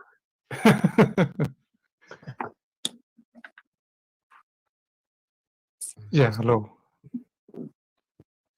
Oh, that's a little girl. Yeah, I'm trying to think of all those movies that I've seen on the Hallmark Channel. Like, there's a girl riding on a horse in snow. You mean is that Dean Simmer? Dean Simber, as we like to call it, where every Christmas movie has Dean Cain in it. Yeah, I'll take that. Dean Simber. I find Dean Cain quite handsome. Yes, he has a luxurious head of hair. Oh, doesn't he? I know. I have the kids used to make fun of me. They used to call me Catwoman because my hairline was receding in a weird way. Don't like it. Like a young Eartha Kitt. Yeah, that's me. Yeah, I'm wearing a mask, kids. With ears. Jerk kids. Let's see here. Yeah, this thing we still sound scratchy. Do we sound scratchy? Mhm. Itching for a scratch. Look, I don't know what to tell you guys. I'm coming up with ideas. I can't be worrying about my voice. I'm gonna give everybody advice to the chat. When you walk up a ladder, right, and you feel such a splatter, it's diarrhea. What are you talking about, dude? I just want to be random. I'm trying to be random. Someone's been eating that pepperoni lasagna. Oh man, I want some pepperoni lasagna right now. Mm. Bro, I'm telling you, it tastes like pure cardiac arrest Oh, sounds in, great. in your mouth. Sounds oily to me. Is it just pepperoni, or is it like the 3 meat where it's just like beef, sausage, pepperoni? Yeah, it's got all that. It's got all that jazz in there. Yeah, It's good just, stuff. It's throughout. It's got this thing, man. But it's laced with generous amounts of pepperonis in there too. But it's not just topped with them. Goodness, it's good. Oh, I got one, Matt. How about a girl breathing her breath on a window, and it steams it up, and it says "I love you." And she writes a note. What? Yeah. Oh, How about this? You have a beautiful bikini-clad Eskimo girl clubbing a baby seal, saying, "Don't judge my culture." oh my goodness. Love it. Ship it. How about? Yeah, Eskimo kisses straight up with rubbing the noses together. Yeah. Wow. Wow. How about snow angels? Yeah, I thought about that. I just don't know how I'll be able to really. I might be able to do that. Yeah. A girl in a bikini who's clearly dying of hypothermia. What are you doing? Yeah. They keep complaining about the sound, so I don't know what you're doing. What else we got? I'm digging deep, man. This is the deep stuff right here. Yeah, because for real, this is happening. Like, we're gonna launch this campaign in October, which is like the perfect month for Halloween, but we won't have it out in Halloween. So Hey, Matt. I want a credit in the book. I want a credit. Oh yeah, I'll put. Yeah, I want to create a consultant credit.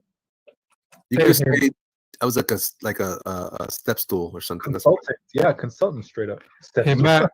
Hey, Matt. Look, you can have a girl coming down the fireplace in a bikini with a saddlebag.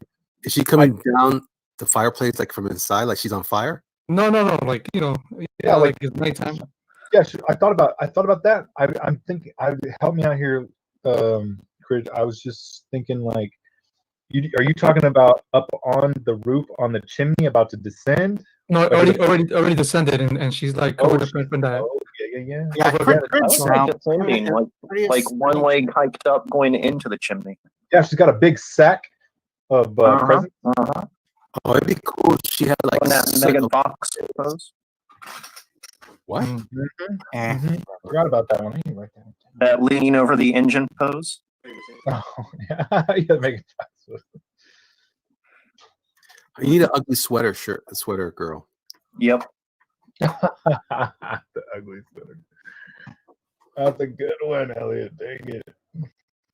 Oh, then for New Year's, you need to do the ball drop. Yeah, that's what I was thinking. New York sweater. Is that going to be beefcake or girl? In front of that the Golden Angel thing on the ice skating rink in New York. Yeah, that's Rockefeller Center. Ugly sweater, Santa sack. What? Why did you just come out of bikinis in the winter anyway? I missed that Well, part. I'm doing a bikini winter edition swimsuit. So much work went into pinups. Jeff Potts said, a girl in a bikini standing around the road construction guys doing nothing. Oh my god! Oh, that's a good one too. What about these girls are whistling at this guy walking by? Oh yeah. Yeah, That's a good one. take that misogyny. That could be for the summer edition. That could be winter too. You see girls wearing the Hard hat. whatever you want. Hard big hats old look like jackhammer. the best. Yeah. That's it. Do the guys wear bikinis in the city also? They wear Daisy Dukes. The guys I've seen in the city, but it tends to be on what part of the city you're in. It's really strange. Yeah, just do me a favor. Don't put me as a credit in this one. Well, hey, Bat, in New York City, there's I forgot what time of the month is it that they do it? But these girls, they go in their underwears in the subway. Oh yeah, when is that? I saw that just the other day. I forgot what it's called. Is that's for a cause though? What's that cause? I'm not even sure. Oh, that's another thing. You can do a girl doing all the Christmas shopping with a list of like a Christmas list. Or she could be checking it. Or she could be overloaded with a bunch of packages from trying to hail a cab. Oh, Man, this is really getting nuts. Like I gotta figure out how many pages this is gonna be. you can't do all these things, man. Just pick good ones. Yeah. So don't pick Elliot. I'm just trying to give him ideas, Michael. I just really want to do something fun, like a good sketchbook, a swimsuit issue. You don't like my Eskimo idea, Elliot? Yes, good. I love it. Death to seals. I like that. Wait, but what was that thing she was saying as she was in clubbing motion? What was that? Don't judge my culture. Gosh. And then you can have another one, but have it be a Japanese girl eating a whale or like dissecting a whale. Oh crap! I'm gonna Google winter movies real quick. Oh wait. Do it like You can have a Chinese girl eating a bat. Oh do my! a girl dressing her kill after a hunt, and like Sarah Palin.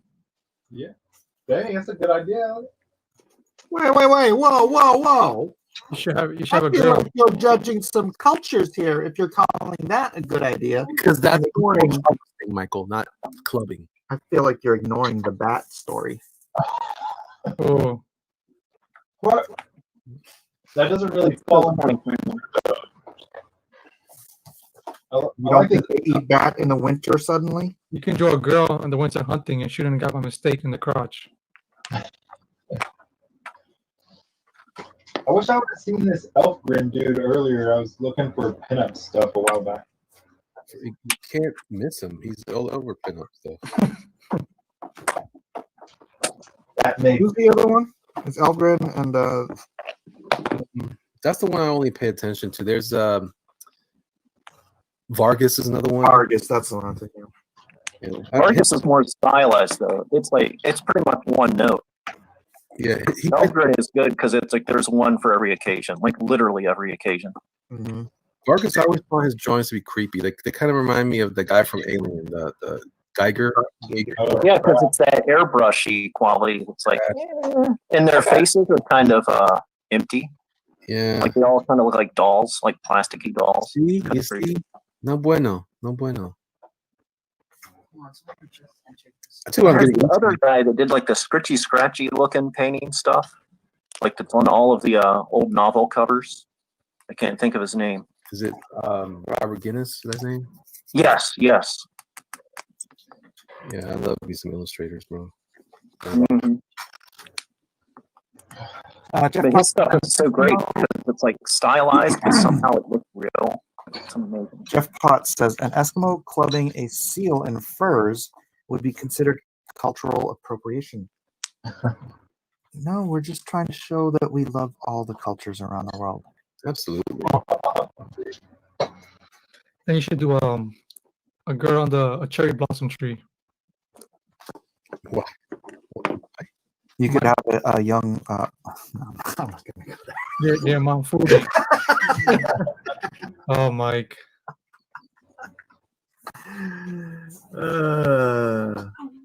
man. You must know, man. Oh wow, Star Wars: A New Hope pops up under the best winter movies. A New Hope. For holiday movies. 101 Dalmatians. Oh Snow White. yeah, you could. Oh, dude, you could do like a young Cruella Deville, like skinning some Dalmatians.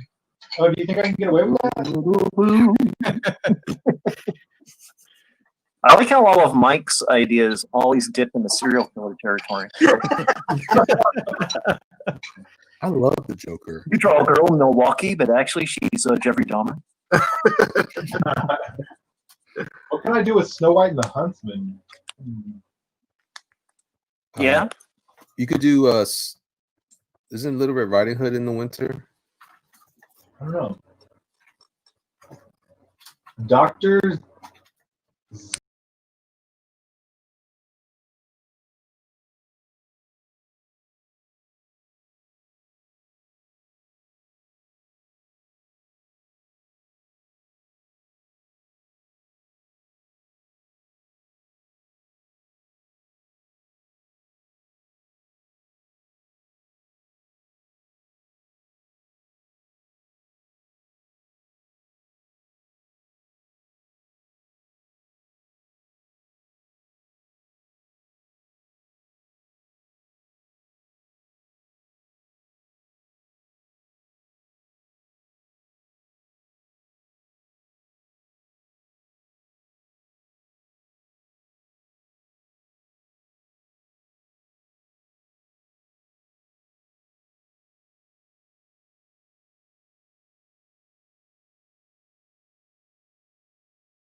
Boy, that escalated quickly. I mean, that really got out of hand fast.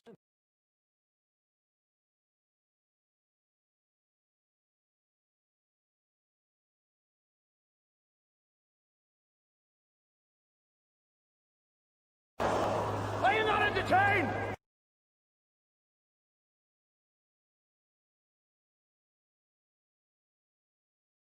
I will punch you in the face if you don't get off the shed. Now get off the shed. Get off the shed. Get off the damn shed.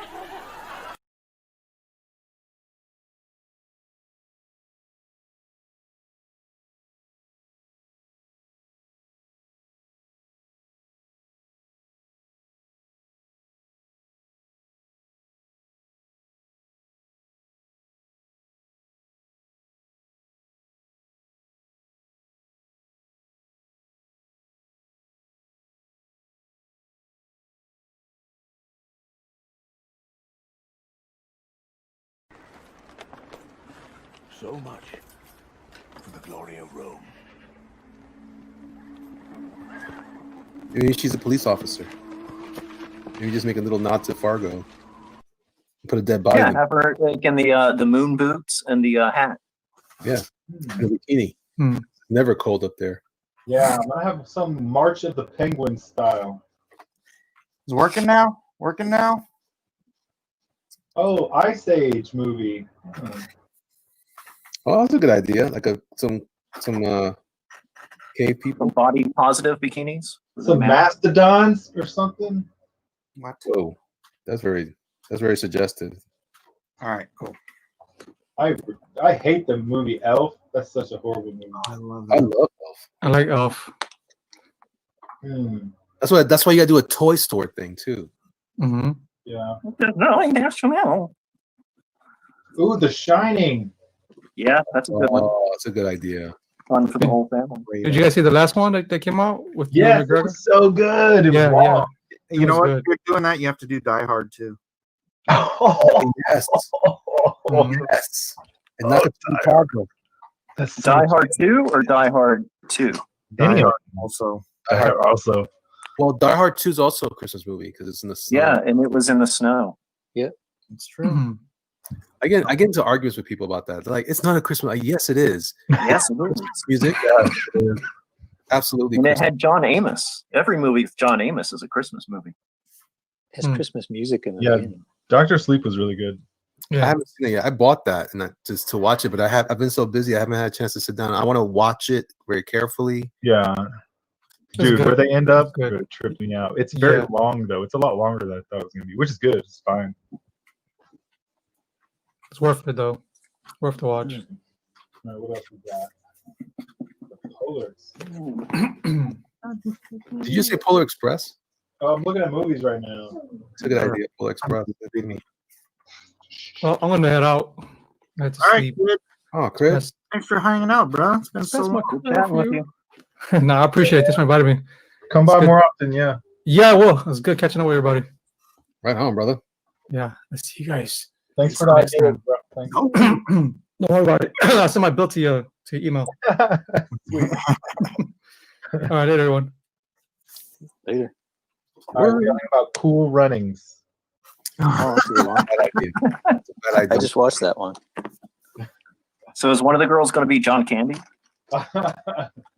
So you can have the body positive Yeah, I'm gonna totally put John Candy in there. for the BBWs. He's dead. Is he really? Yeah. Gosh, Yeah. What? What country do you live in? Certainly not Canada. He died right around the time of Karen Carpenter, I believe. He choked on her bones. Wait, Oh, what? you could do Scrooged. Yes. Oh, You could do the how ghost. did that not come up in the list? The ghost of Christmas. A girl in bikini could be one of the ghosts of each of the whatever. Yeah, you could do that's 3 pages right there. You've got a ghost, 3 ghosts. That's a great idea. Holy crap. Oh, that's and Jacob huge. Marley. You've got 4. Yeah. Recreation time. This is going swimmingly. Oh yeah, dude. You could have a chick in her nightgown in the bed, and then the Jacob Marley ghost, the ghost of Jacob Marley coming in, and it's a chick too. Rattling Yep. chains. Chains for her Rattling bikini. chains, baby. Yeah. Oh my goodness. Some frosty cold chains. Just make Tiny Tim a guy. God bless us everyone. The whole cast. Have some also. I don't think he's gonna do the whole cast. What else is The creature says 48 pages of smut. Oh, I'm really trying to be Don't steal tasteful. my title, man. It'll be trying to help tasteful. here. You'll see. trying to help him? All right. I Let's agree. try one more list of movies. Department? What the crap is that? Christmas with the Cranks. It's a Wonderful Life. It's Wonderful Life. 1960s? Yeah, Wonderful Life. What Man, I about really like Die Hard though. That's hilarious. Home Alone. Home Home Alone? Yeah, Home Alone. Slap in her face. Alone. That's a good There's idea. too many. I didn't think this was gonna go so as well as it is. While you were sleeping, that's a good one. I like the ugly sweater idea. How about those old movies like the one with Bing Crosby, Gremlins. White yeah. Christmas? White Christmas? Yeah, I thought about Gremlins, like don't feed it after midnight. Don't Yep, give that's it a good away. one. that's a Christmas movie too. Yeah. Yeah. Good girl, bad girl. Mm-hmm. Might have to do Gremlins, yeah. You can make the Asian guy that's selling the kid the Mogwai, Mike Miller. What? You buy Mogwai. You. You buy Mogwai. Do not feed it after midnight. I've heard about this movie Winter's Bone. Is that any good? Yeah, but it has nothing to do with anything festive. It's very brutal. All right. I'll figure out the Titanic one off stream. Gotta figure that I think that's a terrible idea. out. Just for the record, Noted. maybe that's the beer talking. I'm just saying, not good. Day after tomorrow. Um, All right. I think we got enough. there's never enough. That's probably true. I mean, It never ends, is what you're saying. I want to keep on. This is fun. Some other wintry things. Well, I mean, we can think of wintry stuff, but like I said, don't restrict yourself to that. Like we can. I'm documenting the Halloween ones, you and made a big deal earlier. You're like, no, that's Halloween. Don't say that. I'm like, what? Stop. I didn't mean to like sever your My creativity. creative flow or anything like that. It's like you're dead. All right, so Halloween. Let's conceptualize Halloween. Here we go. All right, I'm putting them. Mike Myers Halloween spreadsheet. You get all the horror movies. Right? You got Jason, Mike Oh Myers. yeah. Oh yeah. That's kind of overdone though. Like the sexy. Yeah, there's like the sexy Freddy Krueger costumes and all that. Oh yeah. Kind of weird. Well, maybe we can put more multiple in one and just knock it out. Yeah, but if there you go. Or cause this is Weldon's variations. That's different, you know. Yeah. Oh, Ash from Evil Dead. That's a good one. Oh, bro. Oh yeah. Girl with chainsaw. I'm not No, a fan of Freddy, but he might have to be in there. Well, it's because you don't like child killers. I mean, go figure. Good for you. Evil Dead. You could have the creepy girl from The Ring, but make her hot. Wait, oh crap. Hey, but what was that one earlier that you said, Elliot, that I shut down in a horrendous fashion? I don't remember. Hostile. Oh, I was just gonna say like a trick or treat. Trick or treat, yeah. You can have a group of them at the front door, and the guy's like, "What?" Like you're from behind the guy. He's like, "I don't know what to do." There's all girls dressed up in different, very classic, cheesy costumes. Yeah, like witch. Yeah. Like the Charlie Brown costumes. I love Frankenstein. You like Frankenstein, Elliot, don't you? Oh, that's Frankenstein. Oh. Charlie Brown Halloween. Just the great pumpkin Charlie Brown that have lines the pumpkin patch. A Charlie Brown Christmas. What? There's that too for Christmas, but also the Red Baron. Not the Red Baron. Is it right? Is Snoopy the Red Baron? Snoopy and Red Baron. Yep. Yeah. Make dress the girl up and give her a little nose like Snoopy, and she's Red Baron. The Red Baron. What else we got? Oh snap! Elliot's going to start drawing these. You got the kids at the Halloween Hall. You know the apple instead of. You know what this reminds me of? It reminds me of like the day after a con when you're like thinking of new prints to do. Yeah. This is really hot there. I couldn't believe it. People were asking for this. Yeah, that's true. Yeah, all conventions are different, man. Just when you think you got the hottest thing from a previous convention, you got it all printed up and it's fresh and warm. Nobody wants none to do with it.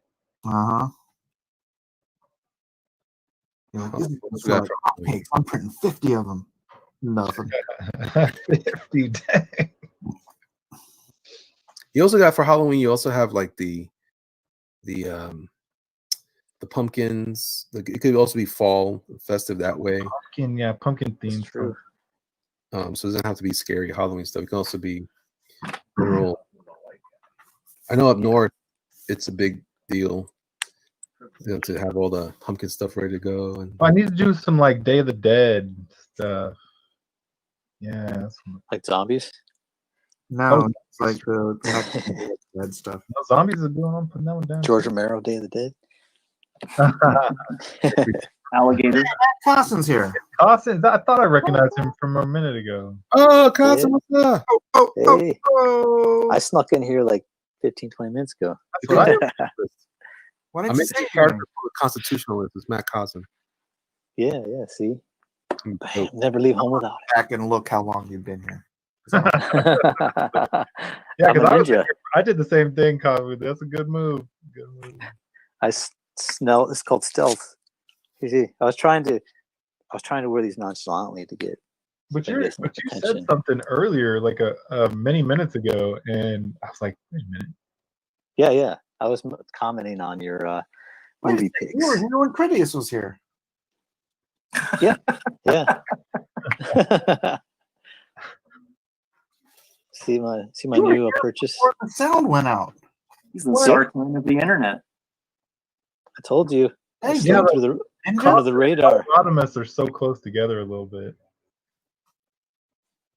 Slipped under the radar. Dude, yeah, you are. You've seriously been here for 20 minutes. Why didn't you say anything? I didn't want to interrupt the conversation. You're a stealth specialist, Costin. You are. I slip under the radar. I would have said something. I'm like, y'all need to shut up. Now we're just waiting for us to start talking smack about him, and so. I was waiting for you to talk smack about Star Wars Episode 1, and then I was about to jump in. Oh, don't get me started, dude. Going down. It has begun. No. All right. Well, I'm gonna talk keep smack about Star Wars Episode 1. I only talk smack about bad movies. I'm gonna get Not things that can't be called movies. Well, then that means we're not going to be talking smack about Episode 1. That's cool. Yeah, it's considered a movie. So I can't talk smack about it. It's considered classic. I don't know about It is that. now classic. I mean, Jar Jar Binks was classic. Everything else is crap. I got to admit, Jar Jar Binks is classic. No, I found it actually. I was this close to buying a toy. I saw a figure. I went to the Japanese store today, and they had one of those little droids from the pod racing droids. Well, the ones that fold. Yeah, they like a little like helmets, like that looked like the World War I helmets. The head. Mm-hmm. I almost got one of those, and I was like, nah. I was going to use it during Drawn and Quartered. Put it on. Tokyo Central or Madokai? Oh, is I mean, Book Off. Disney Plus is going to do a Sebulba TV show, so that'll be awesome. What's Book Off is great. What's that mouthy droid thing from, Yeah. From the freaking one movie where they all die? Starts Episode 1. Wait, No, no. Rogue? Rogue One. Rogue One. There you go. K2SO. Yeah, he was hilarious. That's my favorite droid ever. Yeah. He's like, smacks that dude, and he's like, I got a fresh one if you mouth off again. Here's an interesting thing. Do you guys see that fan art of Oscar Isaac as Miguel O'Hara for Spider-Man 2099? No. Oh. It looks brilliant. It looks good. Would he be too old for that? They had him with gray hair and everything. I think you could do Oh, it. wow. Yeah, Tom McGuell was young. I forget. It's been so long since I've. It's so funny. I really like Oscar Isaac as an actor. Me too. Yeah. Who is this? What was he in? He's Um, Poe Dameron. I don't know what that Oh, is. yeah. What the heck You is don't know what that is? Poe I don't Dameron? watch new movies. He was in the epic Star Wars classic, The Force Awakens. Force Awakens? Oh, the first one, right? What the what? Or Yeah, second he one. was the pilot that dies, but then comes back to life mysteriously. What? He's like, hey, I somehow survived that exploding TIE fighter. Oh, so that was. My jacket. Oh, right. Oh, I see. See, I don't I know. was nowhere to be seen, but somehow I got out of the desert without anyone knowing. Oh, Yeah, no man. sunburn or nothing. See, I gotta Yeah, look into we that did now. that with Chewie in the last movie, so it all makes sense. Chewie. No, I knew that Poor Chewie was dead. Lando. Oh, poor Lando. Lando. Yeah, Oh, did he you see the last movie? Oh my He god. didn't die though, did he? I mean, you were kind of hoping for like a euthanasia mercy kill. Because he shows up and you know it's him. Like he's wearing a weird helmet to make it a surprise when he shows up. But you're like, there's an 80-year-old man standing in the background with a cane, like leaning against something. You're like, Yeah. you know it's Lando. And then he takes off his helmet. You're like, oh, big surprise. You're the old man with the cane that was outside. Yeah, because he really has a cane in the end of real life. He can't. Yeah. He needs it. Yeah, I seen him at Comic-Con like right before the movie came out. He was like had a huge line. I think you I- guys I- are crazy. He's my favorite part of those movies. I'm just kidding. What, Billy D? I just Did wanted you see? contrary. Did you see the Colt 45 behind him, like on the console? Yes. I'm just joking. Colt 45. Every time. Are you talking about the drink or the Yeah, weapon? Oh, the drink. Every time. The drink. Colt 45. I know those commercials, old commercials. No, But if Billy D. Williams had a Colt 45 gun, it would be gold plated Yeah. with a leopard print handle. Have you ever seen that movie Nighthawks with him and Stallone? Yeah. Oh yeah. Yeah, I just watched that again a few days ago. And Awesome. Rutger Hauer was the villain, right? Yeah. Yeah, yeah, Classic. dude. Yeah, I think they're remaking it now, or something. What? Yeah, that's what I heard. Don't do that. Yeah, I know. It's gonna be. Good one. Well, I mean, Dude. they can do whatever they want, but But still, I You think can't remake anything with Rutger Hauer. He's so good. I know, yeah. There's certain things I wouldn't want to touch as an actor because I'm like, They tried it with the picture, and it was just like, nah, scene being ain't the same. yeah, man, Rucker. Also, there's another movie with him I've dug out of my old collection was with the guy from Kiss. He was called Wanted, the movie, I think. Wanted Dead or Alive. Wanted Dead or Alive. Yeah. Gene Simmons, yeah. It was the remake of the Steve McQueen TV show. Oh, it was a remake? Oh, wow. Well, it was sort of a soft reboot. Like, he's supposedly like the great-great-great-great-grand-nephew of the character. He has the same last name. Like, they're both named Randall. didn't Simmons do a movie called Runaways with Tom Selleck? Tom Selleck? Yeah, I got Tom that Selleck. one. Runaway, yeah, man, that movie's awesome. So if they do Indiana Jones 5, like if Harrison Ford lives long enough, like my secret fantasy is for the villain, not really to be a villain, but a rival archaeologist, and it be played by Tom Selleck. Oh, yeah. Oh, that's a good idea. I thought they were gonna make freaking Star-Lord the new Indiana Jones. What? Really? I don't think they've made a decision about that. I think they're still planning on bringing back Harrison, though. Harrison's Yeah, that'd be cool. I thought they dropped it though, didn't they? Like they decided not No, to do they it. just announced it again this week, and they said Really? James Mangold was the director again. Whoa. I think that's a terrible idea. I do not He's want in his 70s now. Yeah, I mean, which means the movie would have to take place in like 1980 because it would be 80-year-old Indy. So that would like. There's nothing romantic about the 80s or adventurous. That would be actually Indy kind of belongs in the 30s. Well, He's a pulp hero. It's going to be a Stranger Things Indiana Jones mashup. Oh, Indiana like Jones like Ghostbusters. kicking over a boombox and be like, kids. It'll be like Ghostbusters, Stranger Things, Ghostbusters. That's Wait, coming out. you could have him team up with the Goonies. No, yeah, he's I mean, gonna what would be his MacGuffin that he's looking for? he's gonna cross over with Wonder Loch Woman, 1984, baby. No, it's going to be Aliens. It's going to be Same Indiana way. Jones. No, he did Aliens in the last one. Yeah, they already did Aliens. They can't. Yeah, do but he's after that last encounter, he's going to want to keep looking for him and to find ET at the end. You think that wouldn't make him think like, you know what, maybe the Sasquatch is real? No, he's gonna freaking go into space. Yeah, he's going to go into space. That's it. All he'll get is space and get a 20-year-old CGI body. No, instead of intergalactic, it's gonna be Indigalactic.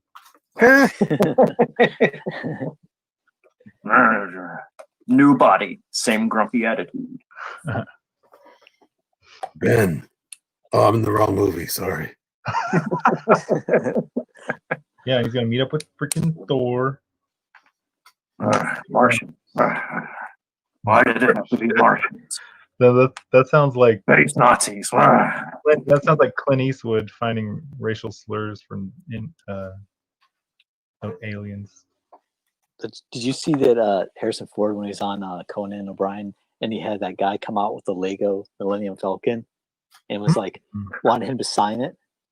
And he's like, this took me like I forget how many hundreds of hours, man-hours to make, and he was just like, whoa, whoa, whoa, and just like threw it behind his head, smash. He's like, oh shucks. The guy, that was hilarious. I liked when he was on Kimmel and they did the running bit with him and Chewbacca having a feud. Oh, he was. And they're like, what was it like working with Chewbacca? And he's like, I don't talk about him. Yeah. And like they totally played it off and they didn't talk about him again in the interview. And then like later on they had like, we have someone in the audience that wants to say hi. And Chewbacca is like speaking Wookiee and he's like, don't talk to me like that. It was all your fault. She was my wife. She was my wife. Yeah. Oh man. Yeah. I mean, that's how he was going to die in Force Awakens because he's actually making public appearances.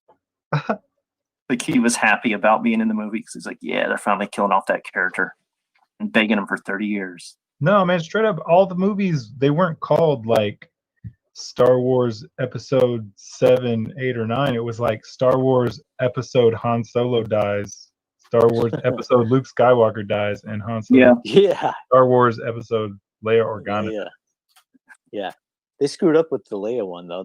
Or We they made Kill. Yeah. Yeah, they got it out of order there. You know, I read an article interview with Harrison Ford back like in the I don't know 90s, late 90s, and it was funny because he was just kind of living on his ranch in Montana or doing the carpentry thing, and the interviewer was asking him about Star Wars, and what his favorite whatever was, and he's like, oh, I never watched those movies. The one where they kill me. Oh, they didn't kill you tonight. I hate them. Rhaegar for $1.99 says Rutger Hauer in Hobo with a shotgun. Watch Oh crap! Oh, classic. Oh, I've never seen that one. No. Yeah, I It's never worth got it just that. for him. It's like anything. He elevates the movie. Yeah, Wasn't he the bad guy in freaking what's that other Harrison Ford popular movie? Blade Runner. Yeah, Blade Runner. He was the skin guy next to Six. Yeah, Roy Batty. Man. You do eyes, old man. He was the president at birth, right? In Valerian. Was he? Oh, I don't know. He was the first president when was that right? Yeah, when they first launched the space station into deep space because it was too. Yeah, that's cool. I forgot. I've seen that movie. I like that movie, but I love that can't remember. movie. Yeah. It didn't get very good reviews or anything, but I just find it super charming, man. I love that kind of weird science fiction. I saw that. It was just miscast. It had the two main leads were just awful for the parts they were playing. They've grown on me since I've watched this. But the movie's just beautiful. It's like the last really good looking science fiction movie. Yeah. Yeah, it was like they like the beginning where they do the whole What are you talking about? Blade Runner 2049 was beautiful. And not as much as Valerian. Yeah, Valerian was really unique. It looked like something out of a French comic book. Yeah. Well, it is. French. Valerian is. Yeah. Yeah. Totally French comic. Are you Yeah, guys that's where the Fifth Element came from. Yeah. Well, the guy who created Valerian actually worked on the costume designs for the Fifth Element. Mm-hmm. Yeah. And for Valerian, and they did it the way they used to do science fiction movies, like in the 80s, where they just hired a bunch of artists to design the characters. Yeah. Yeah. Instead of getting one person to design everything, so it looks boring, like the Marvel movies. Where everybody has the exact same outfit, even though they're from different worlds. Hey. My friend designs those. Well, I mean, it's just a mistake they make. If you're having different planets, get a different designer for each planet so they don't overlap. It's Andy Park and Ryan Menderling. That's a good idea. Valerian did it. I almost had a design in that movie because they had a thing where they were like, "Hey, if you have a cool alien design, send it in." And I got the email like a month after it was over. The deadline.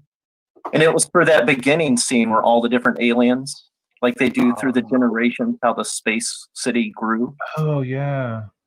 So they were looking for as many different alien designs as they could. And I answered the cattle call thing, and then they sent a thing. But by the time I had gotten the email, it was past the deadline. Were they offering pay or just exposure? It was minimal, but I mean, you got your design in that movie, which was cool. Which now wouldn't matter because no one saw the movie. But He's running through the walls with that suit. Oh yeah. Just that was cool. Levels of the city that have different species, and I thought it was. It was different dimensions. It was he was in another dimension, right? That's why he was going through the walls because he's going from one dimension to the next. He has hands in one dimension. No, that was a different one. This one, he's wearing that suit. He's just running through. It's not a different. Oh, okay. Yeah. That's because the space station. Do you mean that one? Turn to the city. Yeah, that's based off the comic book. They took the main elements of that. Yeah, cool. a lot of stuff came straight out of the comic. Yeah, the spaceship is straight out of the comic.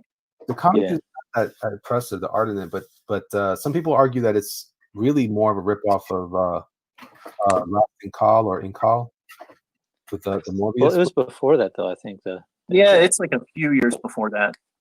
Yeah, but he was the artist. The In Call was more ripped off by Fifth Element too. The artist was it Mobius. He's actually childhood friends with the artist of Valerian. They went to school together. Really? I mean, And they both worked on Fifth Element together. Yeah, yeah. see, I like that movie. My favorite, what got me was the David Bowie song in the beginning, and I was like, man, that's pretty cool. And they had the different, through the years as the different species were taking over the space station and the Earth, not taking over, visiting. I just thought that was a dynamite story moment to just explain what was happening there. I was like, man, that's pretty good.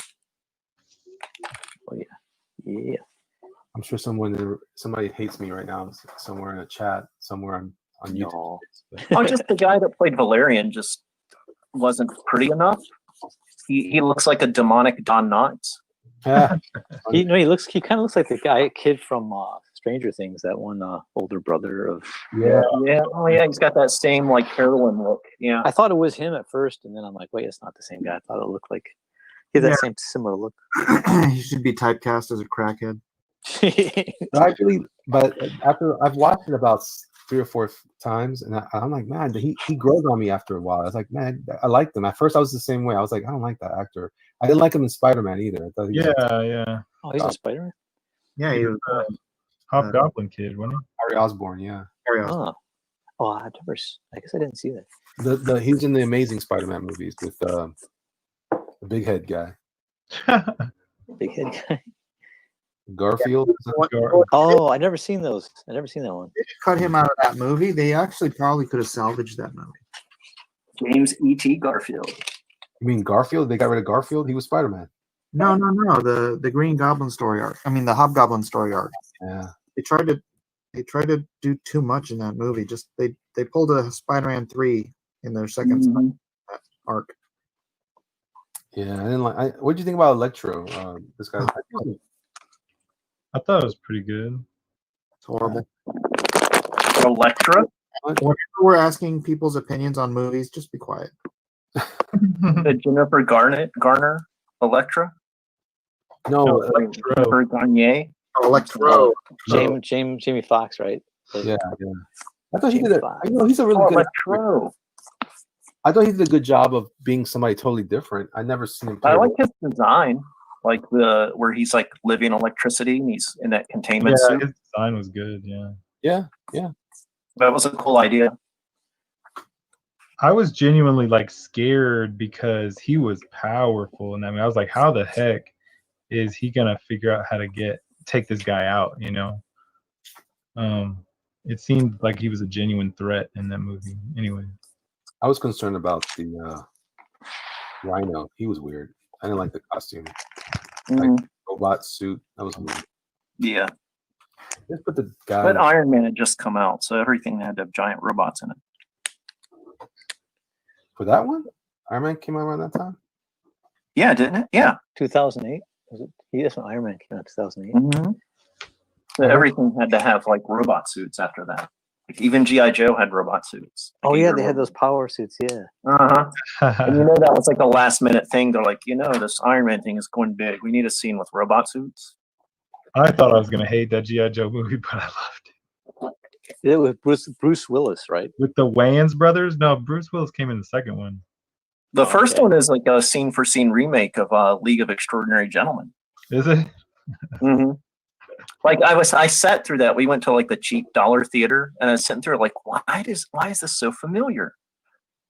And then we walked out. I was like, oh my goodness, it was just missing Sean Connery. Are you kidding me? What the heck is Sean Connery? Connery? What are you talking about? The first one or the second one? The first one. It's like scene for scene, like beat for beat, League of Extraordinary Gentlemen. How's that? Instead of the cowboy kid that's Tom Sawyer, it's Duke. It's like the same. They follow the same beats, like all the same story beats. Like they blow up this, like the city blows up somewhere in the middle. Blah blah blah. Huh, interesting. Because it's like how Disney does that with all of their animated stuff. They're always just like pale remakes of some older movie. Have you seen Aragon? Yeah. Is that the dragon thing? Yeah. Oh yeah. It is a scene for scene remake of Star Wars. Is it really? Yeah. I just kind of remember like Willow. Scene for scene, character for character. I remember it started off strong and then it sucked. Is it Jeremy Irons in that? Yeah. Mm-hmm. Okay, yeah, yeah. I Star remember Wars. It's a scene for scene samurai movie. Hey, I will tell you another good movie that along those lines. It's called The Seventh Son with Jeff Bridges, I think. Oh, I love that. Oh, I heard That about was great. Well, you know what's wrong with it is that it's a great. I love that movie. I love it. It. I don't know. I don't know what was exactly. Well, I was going to tell you what was wrong with it. I don't remember what was wrong with it. But I just think that it has a. It really deserved more fleshing out. I love that he was giving he was giving the monsters like threat levels.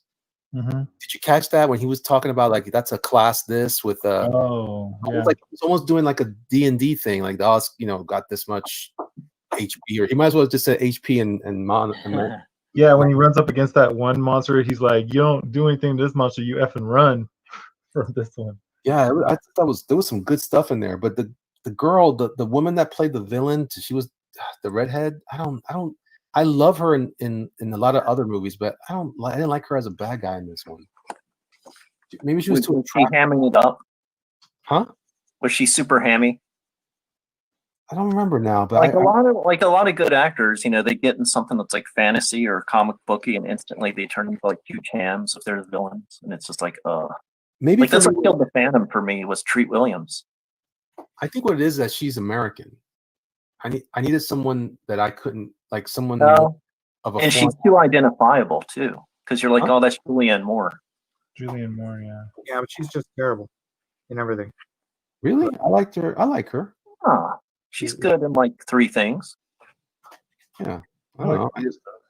I think she's serviceable in most things that I've seen her. I'm not saying she's a bad actress. I'm saying she disturbs me.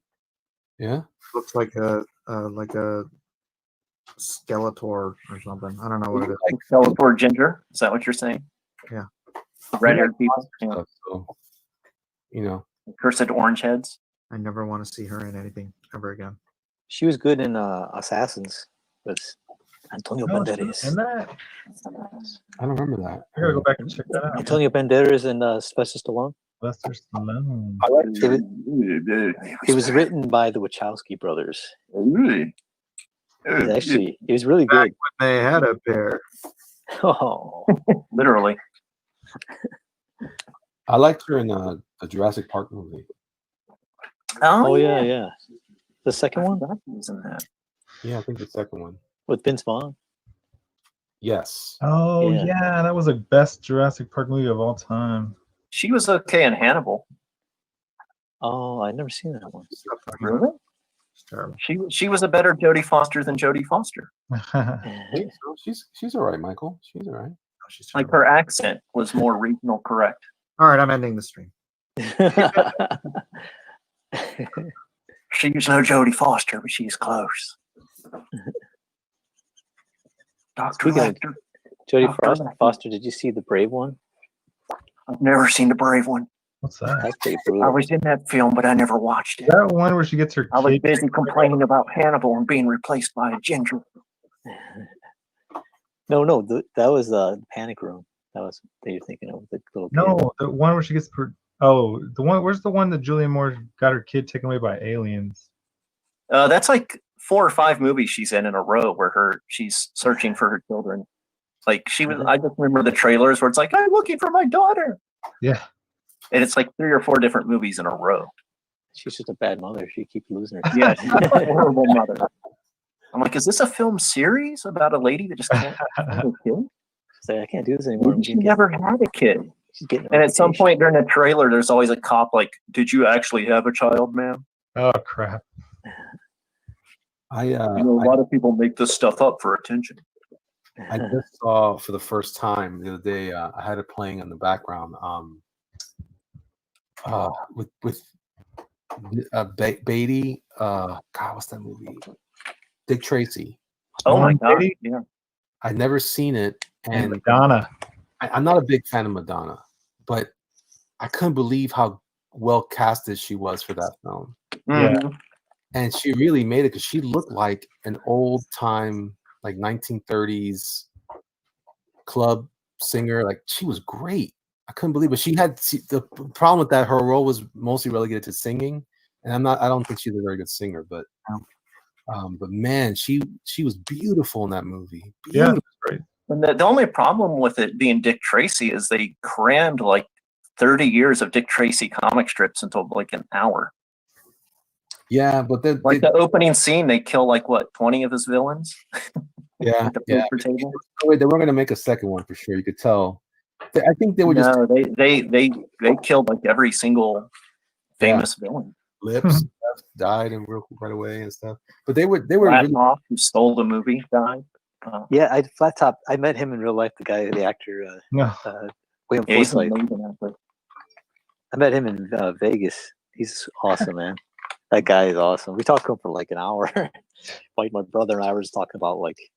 Did you talk about the classic Stone Cold with Brian Bosworth? Oh, the Boz. The Boz. That movie is awesome, man. It has Lance Henriksen in it. Lance Henriksen is like amazing in that movie. Yeah. He's like totally into that movie. You can tell he's just enjoying that role. He's just having fun. He's like, give me some hair extensions and I'm going to ride a motorcycle. He's like, yeah, brother. He was awesome. Viking funeral. Yeah. I mean, I think that's where, like, what was that that biker TV show? Sons of Anarchy? That's like Stone Cold. They just took out the cop part, right? Yeah, yeah. That had to be. I've never seen the show, but yeah, I mean, that's totally like, you know, like it's showing the biker life, like the really extreme. Because that was my thing when I watched that movie now, just for kicks. I'm like, if they took out the Brian Bosworth part and just made it about these crazy bikers, it would be like probably considered a classic. Yeah. Oh man. Like, because the Brian Bosworth adds in the 80s cheese factor. Other than that, it would be like, well, this would be like a serious and kind of disturbing movie. That's what I love about it is the Brian Bosworth though, man. Mm-hmm. That was like awesome. It's like that epic mullet flat top combo. Yeah, and the opening of the movie, he's like 90s image character.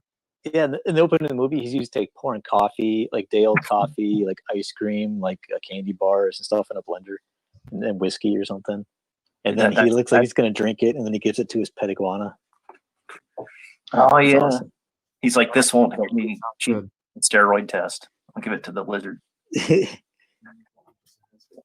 That's funny.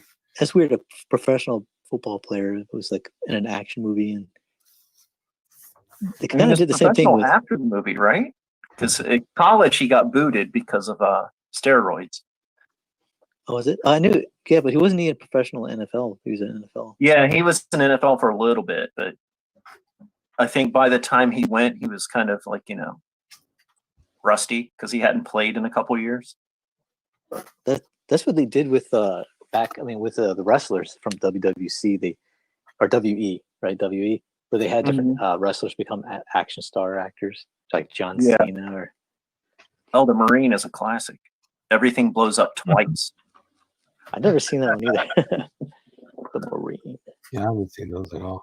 Have you guys seen a movie where a guy like jumps out of a spinning Camaro midair while shooting a gun, and it explodes twice, and he lands in the water and lives? I'm like, yeah, this is a classic. And he does a Van Damme kick in the movie. It's great. Yeah. That's all I remember. It's him like jumping out of like a flying Camaro, shooting a gun, and then him doing like the Van Damme kick. Like that big giant windmill kick that you would never do in real life, but it looks cool in film. Hey, oh yeah, kicks. I think that's pretty cool though. I like that kind of goofy stuff now. I'm starting to. I really am trying to like look at these movies and go like, you know what? That's okay if that's stupid because that's what I'm here for. I'm here for something ridiculous. It's entertaining. Like the worse the movie, the better. Like, if it's good, bad, it's great. Yeah, it's good stuff for me. I mean, it's not. I recognize it's not well acted or whatever, blah blah blah. But sometimes it's just ridiculous and mindless, and it's okay. Okay, then why are you complaining that I was saying that movie with Mel Gibson was poorly acted, directed, and written? Which movie with Mel Gibson? I love the movie, and you're a jerk. Which one is that? Yeah. Well, why is it okay to admit that other movies can be bad, but that particular movie? Because I actually like the movie. You hate it. What movie is that? Hate it. Which movie? I just said it was Man Without a Face. no. Blood Money or Blood what? Blood Father. Blood Father. Oh yeah, Oh, I haven't seen that yet. Yeah. Oh, I saw hear that one nothing just but recently. good about it though. I hear it's I remember great. that movie now. Yeah, I wasn't a It's fan. like a modern noir classic. His daughter straight up dies though, really soon. No. What? No, she doesn't. No. Spoilers for another movie. Oh. Yeah. All right, carry on about your business. Sorry.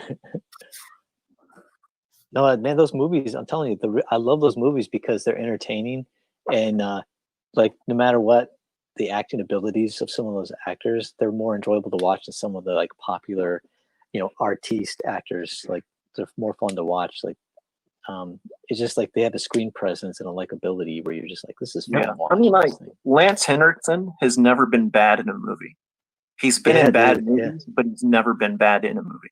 No, Rutger he's always Hauer's the good. same way. Rutger Hauer's made a ton of bad movies, but he was never bad in any of them. Yeah. See, I like. Did you guys see Hobbs and Shaw? No, Not I yet. Oh no. No. That's a comic book, and everybody's like, "Oh, it's so bad." I'm like, "Are you kidding me?" This Yeah, is they what- all had superpowers in it. My goodness, I saw the trailer. I was like, they all have superpowers. Yeah. Like, why are we complaining? All of us are making stories with people with fantastic abilities, and we're like, "No, this isn't realistic." Are you kidding me? It's supposed to be weird. Anyway, I mean, the next Fast and Furious is a car swinging like Tarzan. So I mean, that's fantastic. Oh man, there the is Fast no, there's Fast nothing and but Furious big movies, I actually love those movies because they're so out there. It's like it's kind of almost like a throwback to the '80s. Some of the '80s actions were just all Well, out. they're huge budget B movies. They really are. Yeah, like all the Arnold movies are like that for me. Like the only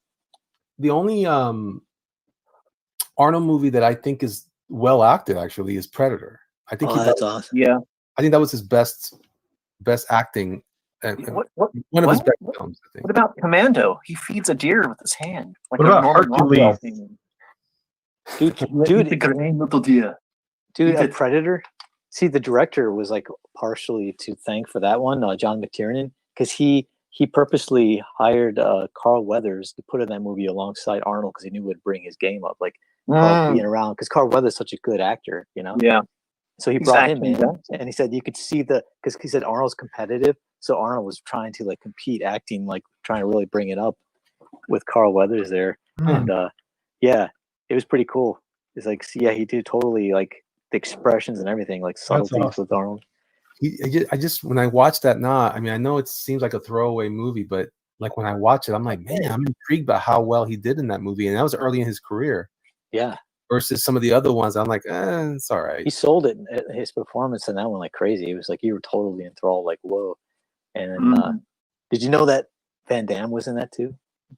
He is the Predator. Yeah. Yeah. Oh, They dressed him in this red jumpsuit, and he was running around the jungle. And he was so ticked off. He was like taking off. It looked like a giant lobster suit or something. Like they fired him because he wouldn't do a stunt because he was wearing stilts.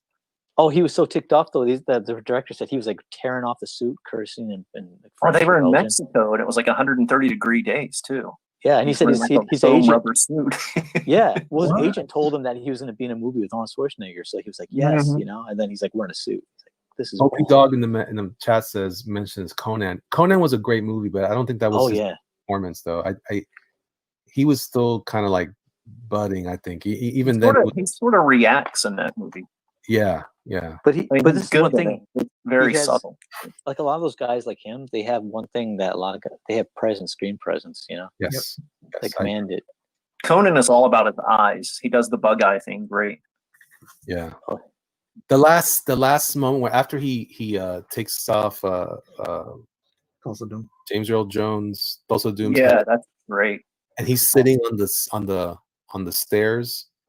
I was like, wow, that's a great moment. Like he looks dissatisfied. I mean, he did. It was a cool moment. But again, I think that is the most Conan thing in that whole movie is that whole last part where he literally hacks off his head and like 3 chops, and then like throws it, and it's like, oh, it was all for nothing. And he just sits there, like in melancholy. It's great, dude.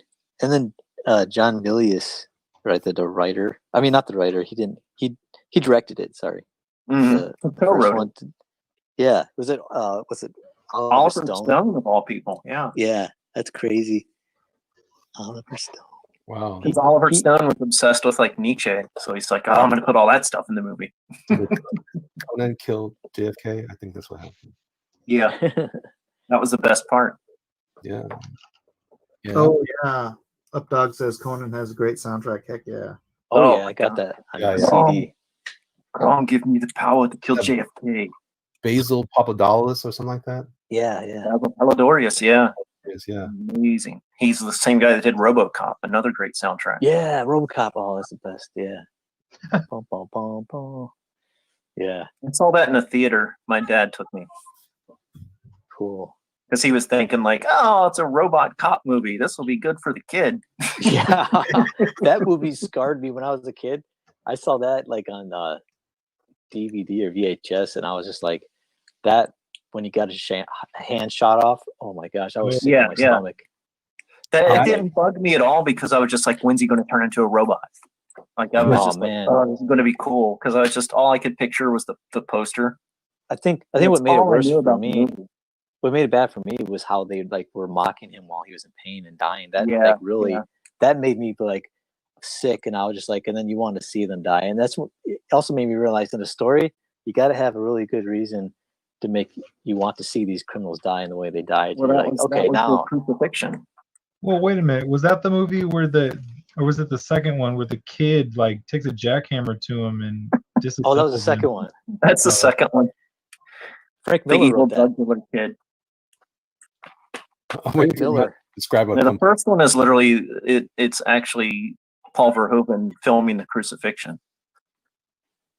Oh, Yeah. they're mocking it. That's why they're mocking him like that. Yeah. Oh, dang. Did you know that in the second one, Frank Miller also acts in it? Yeah. Mhm. He's in that He trailer. plays Frank, right? He's the scientist. Yep. Frank, more Blue Velvet. So what do you I guys only remember that line because Frank Miller was in it, and it was a reference to the movie Blue Velvet. Oh, What's Blue Velvet? I don't know what that is. it's That with, that'll scar you for life, even as an adult. Anthony Hopkins. No, Not Blue Anthony Hopkins. I'm Velvet, talking about Dennis Hopper. Dennis Hopper. Dennis Yeah, I don't know why I said Hopper. He basically they gave him the Oscar for a different movie because they didn't want to give it to him for that one. What was that Oh, movie? that was messed up. It's a true horror movie, like because it's like this is something that could happen. And it's yeah. And I've been around people like that before. It's Yes, freaky, man. that's exactly why it creeped me out because I was like, "That's my neighbor with the muscle car. He's Frank." He had that same leather jacket, same haircut, kind of like a skinnier Dennis Hopper, like a more methed out Dennis Hopper. But he had like the old like 71 like Charger, and you're like, "Yeah, that's my neighbor." You just don't know what they're going to do next. You're like, oh, Mhm. just That's just my try to- neighbor, Crazy Larry, that walks around with a samurai sword all the time and drives a muscle car. Oh, check that No, out. honestly, I think Larry was his legal last name, and Crazy was probably his legal first. that was his nickname from his mother gave him. Yeah, she's like, there's no hope for this one. Look at his eyes. Doesn't have eyes. Black holes of doom. Oh, is this your new baby? No, it's what I look at when I stare into the abyss. Man, Dennis Hopper was awesome, man. I liked his acting. Did you ever watch the Inside the Actor Studio with him, like being interviewed? No, I'll have to look that Oh, up. so good. He talks about like I think he talks about James Dean, like. Oh yeah, they were like, buddies, right? Yeah, he was getting tips from acting from James Dean, like on the set of Rebel Without a Cause. Yeah, man, But- just put some cigarettes out on your skin. It's fine. Because it's funny because he's like I grabbed him and I pulled him in the car. And I'm like, what are you doing, man? What are you doing out there? It's like the way you're acting, it's like different than what you're doing. He's like, you just do it, man. He's like, if your character smokes a cigarette, you just pull it out and do what you usually do. You don't try to make a big deal out of it. You just be honest and just do what you do. And it was like, it's funny because like the acting was, I guess James Dean was approaching it like, was it method acting, right? Yeah. And it was different because it was like, yeah, it wasn't like grandiose. It didn't seem like as melodramatic. But it really is because it's like a trick of the mind. like the way he stands, like his posture is different than everyone else. Like everything he does in a scene, he stands out.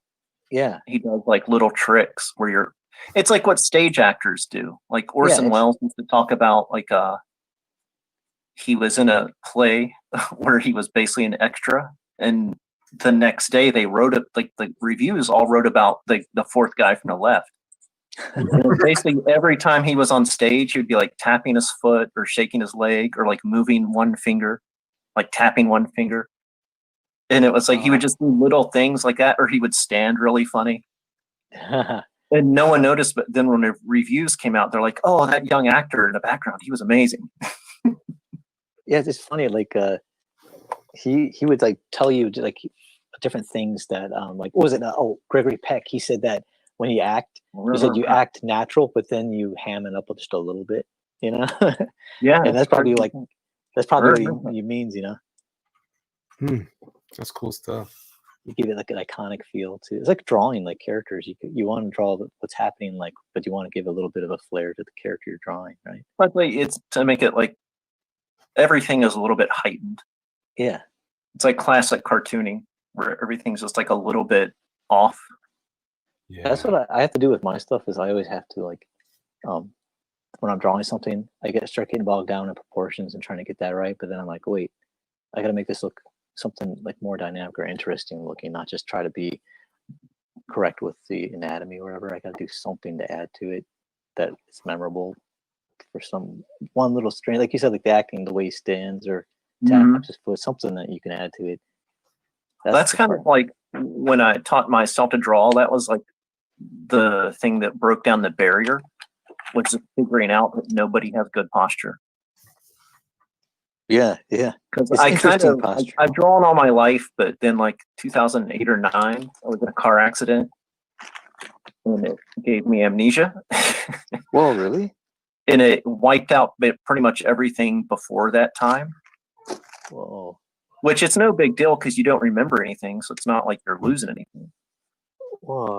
So like I did have that thing like in all the movies, they're like, I can't remember because I couldn't remember how I was in the accident.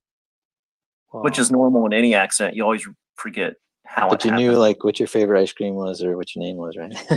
Yeah, I knew my name and like some people.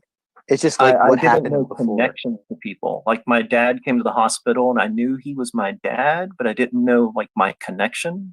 It's like really strange. It was almost like, is that my manager from work kind of thing? You know, it's like, whoa. It's like, so I know that guy, I know his relationship to me, but I don't know the familial bond. So you instantly became a sociopath. Yeah, basically, I was for like a year. I was a complete Vulcan. Whoa. Like I had no emotions. And so would it just come back, or did you have to just reconnect? Slowly, you know, you have like traumatic brain injury and PTSD, all that fun stuff. So you would have like flashes of emotion, and me and my friend would call it the ponfar.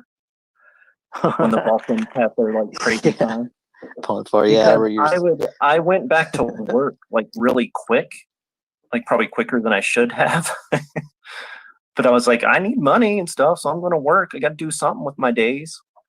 And you would just be going about your business, and like all of a sudden, like the first weird thing was people came in with a baby, and I had no memory of babies. I don't know why, but I thought it was the weirdest thing that there was a tiny human.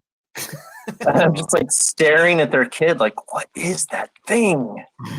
Whoa, that's like how I think animals look at like babies when they enter the family. Yeah, right? that's what it felt, because it was like a lot of stuff was like starting over, and like a lot of things will come back to you naturally. I mean, if you're lucky, 'cause some people never get it back.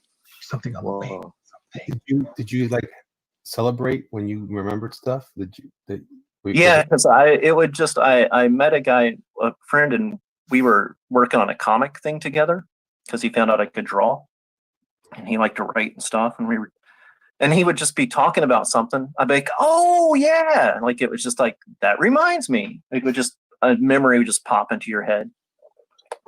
Wow. Busy. Yeah, I went to Kennywood Park when I was 10. It was great. Noah's Ark is awesome. But yeah, just weird little things. But Yeah, the emotional thing was weird because you just wouldn't feel anything, and you would just get these flashes of blinding rage, like where you just see red for no reason at all. Really?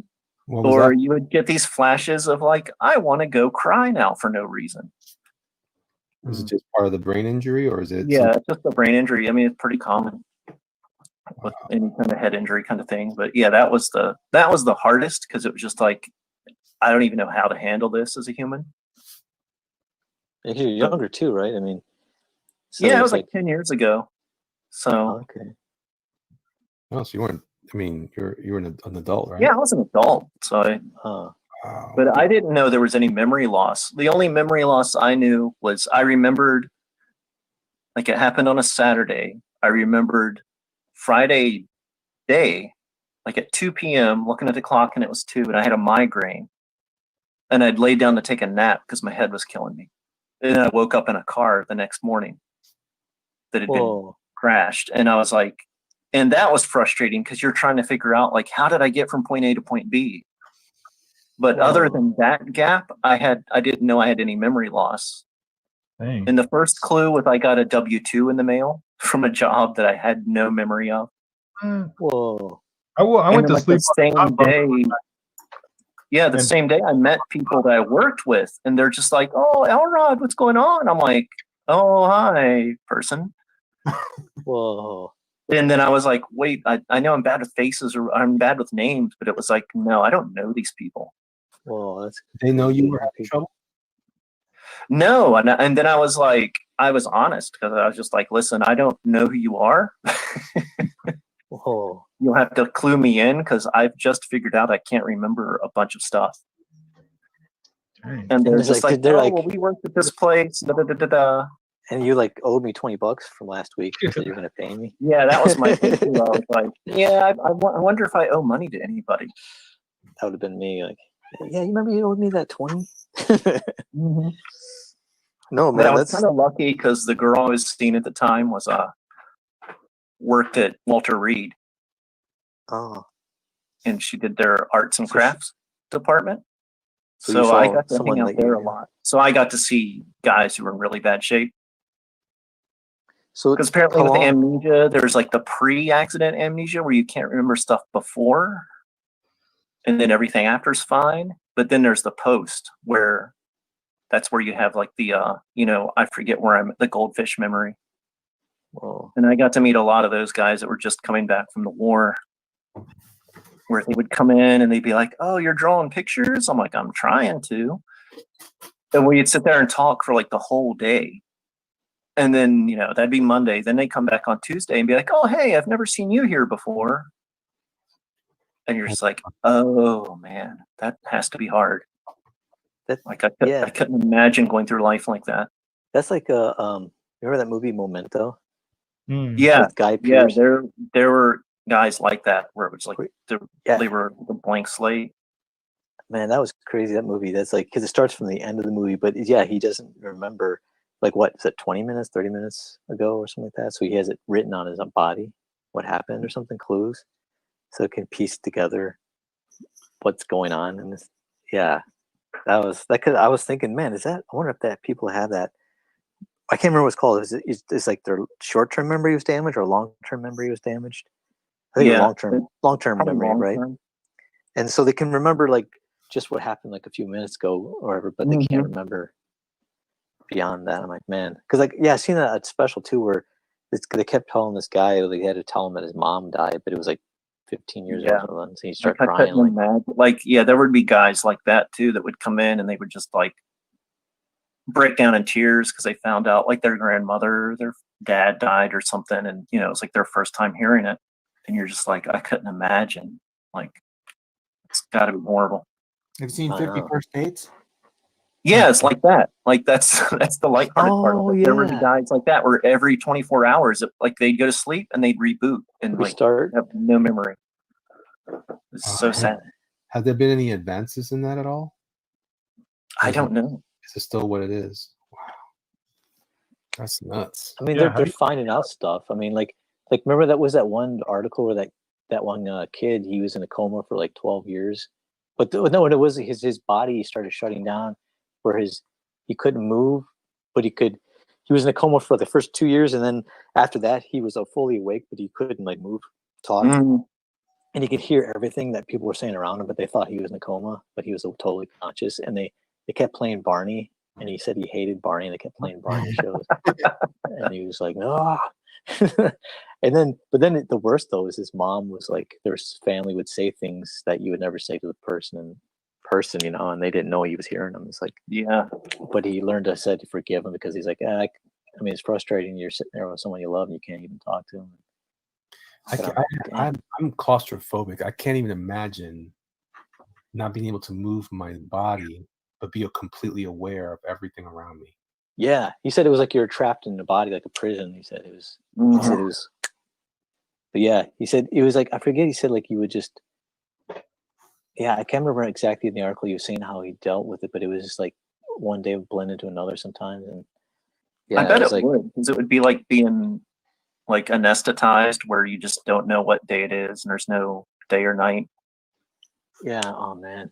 What's what's the story? The famous short story. Metallica did the song. Yeah. The Johnny Comes Home or whatever. Johnny, get your gun. Yeah, Johnny, get your gun. And it's like, it's told from the point of view of the guy in that situation. Yep. And it's so heartbreaking, because the whole time he's just like screaming at everybody to listen to him, and nobody, and he's fully aware of everything around him. Ooh. That would drive me crazy. Yeah. I mean, literally crazy. I couldn't take it. Especially if they're making you watch Barney all day. Oh. It's probably like your whole life is like a Barney episode at that point. You're just like, what do you do? Like, I would imagine when you wake up, you would expect to see dinosaurs and. That's all I remember, like being in the hospital after my accident. It's like I was in there for 4 or 5 days, but it was all like one day. Wow. And it was like, and I just remember waking every time I would kind of wake up, the Fresh Prince would be on. Hopefully didn't. Like I saw the Urkel episode where he turned into Bruce Lee like 50 times. At least that's what it felt like. Yeah, I remember that one. Like I'd see part of it, then like kind of black out, then I'd come back to, and it would be like Will Smith crying about his absentee father. Oh man. Oh, this is awful. I wish I had the remote. It's on TV forever. Did you get mad because you could never finish an episode? Kind of. But I mean, I was never a big Family Matters fan, so it didn't really. It's like, no, I died and went to hell because Urkel is here. They put it on Cosby. Nothing but Urkel. Would you get up? You wake up around the same time every time? I think so. It had to be, because it was like, but they had me in the observation wing, which is in their basement, so there was no sunlight.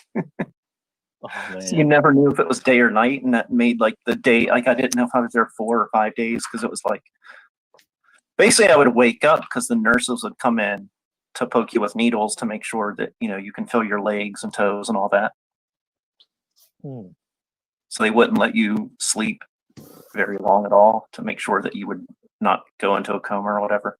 Yeah, that's the thing with that kid who was in a coma for 12 years. He said his dad took care of him, and he said he had to set his alarm so every 2 hours at night he had to get up and rotate his son so he wouldn't get bed sores. Wow. Can you imagine that? You can't sleep for 2 hours at a time, only the dad for like all those years. It's like, oh man, that's a love though, man. For your kid, where you're just like, I get up every 2 hours at night just to turn him over. I mean, that's his love. Yeah, but I mean, that's how I kind of had to relearn how to draw, because that was just gone. Oh, I remember you saying something about that before. But you had to learn. Yeah, like writing, I still have to concentrate to write sometimes. You use the same hand? Yeah, I think so. I'm right-handed, so like I automatically was using my right hand when I came out of it all. But I was trying to draw, and I was like, oh man, I drew a really good picture. And then look at it later, and the head would be gigantic and the body would be tiny. Oh wow. Like proportions would be like super off, like things would look like bobbleheads and things like that. So like now that the way you're drawing right now, is it similar to the way you used to draw, or is it? I totally don't different? no, I think it's totally different. It's like a whole different approach, I'm sure, because now it just kind of flows. It's almost like a free drawing kind of thing, more so than like, you know, drawing the outline and blah blah blah. Preliminary shapes and stuff. You just kind of like go. Yeah. I don't do the rectangles and circles and square stuff. Yeah. And but I would go to like a Walmart or McDonald's or something and just sit there all day and just like watch people. And that was like kind of my life drawing. So I learned like, oh wait, everybody slouches. Yeah. Just observe. Everybody looks like they have a curved spine. And that like broke that barrier of like, oh, this is how you make stuff look more real. Like you just give people a natural posture, because nobody does that. Yeah. Like that's what I like. Everybody very like rectangle and rigid. Yeah.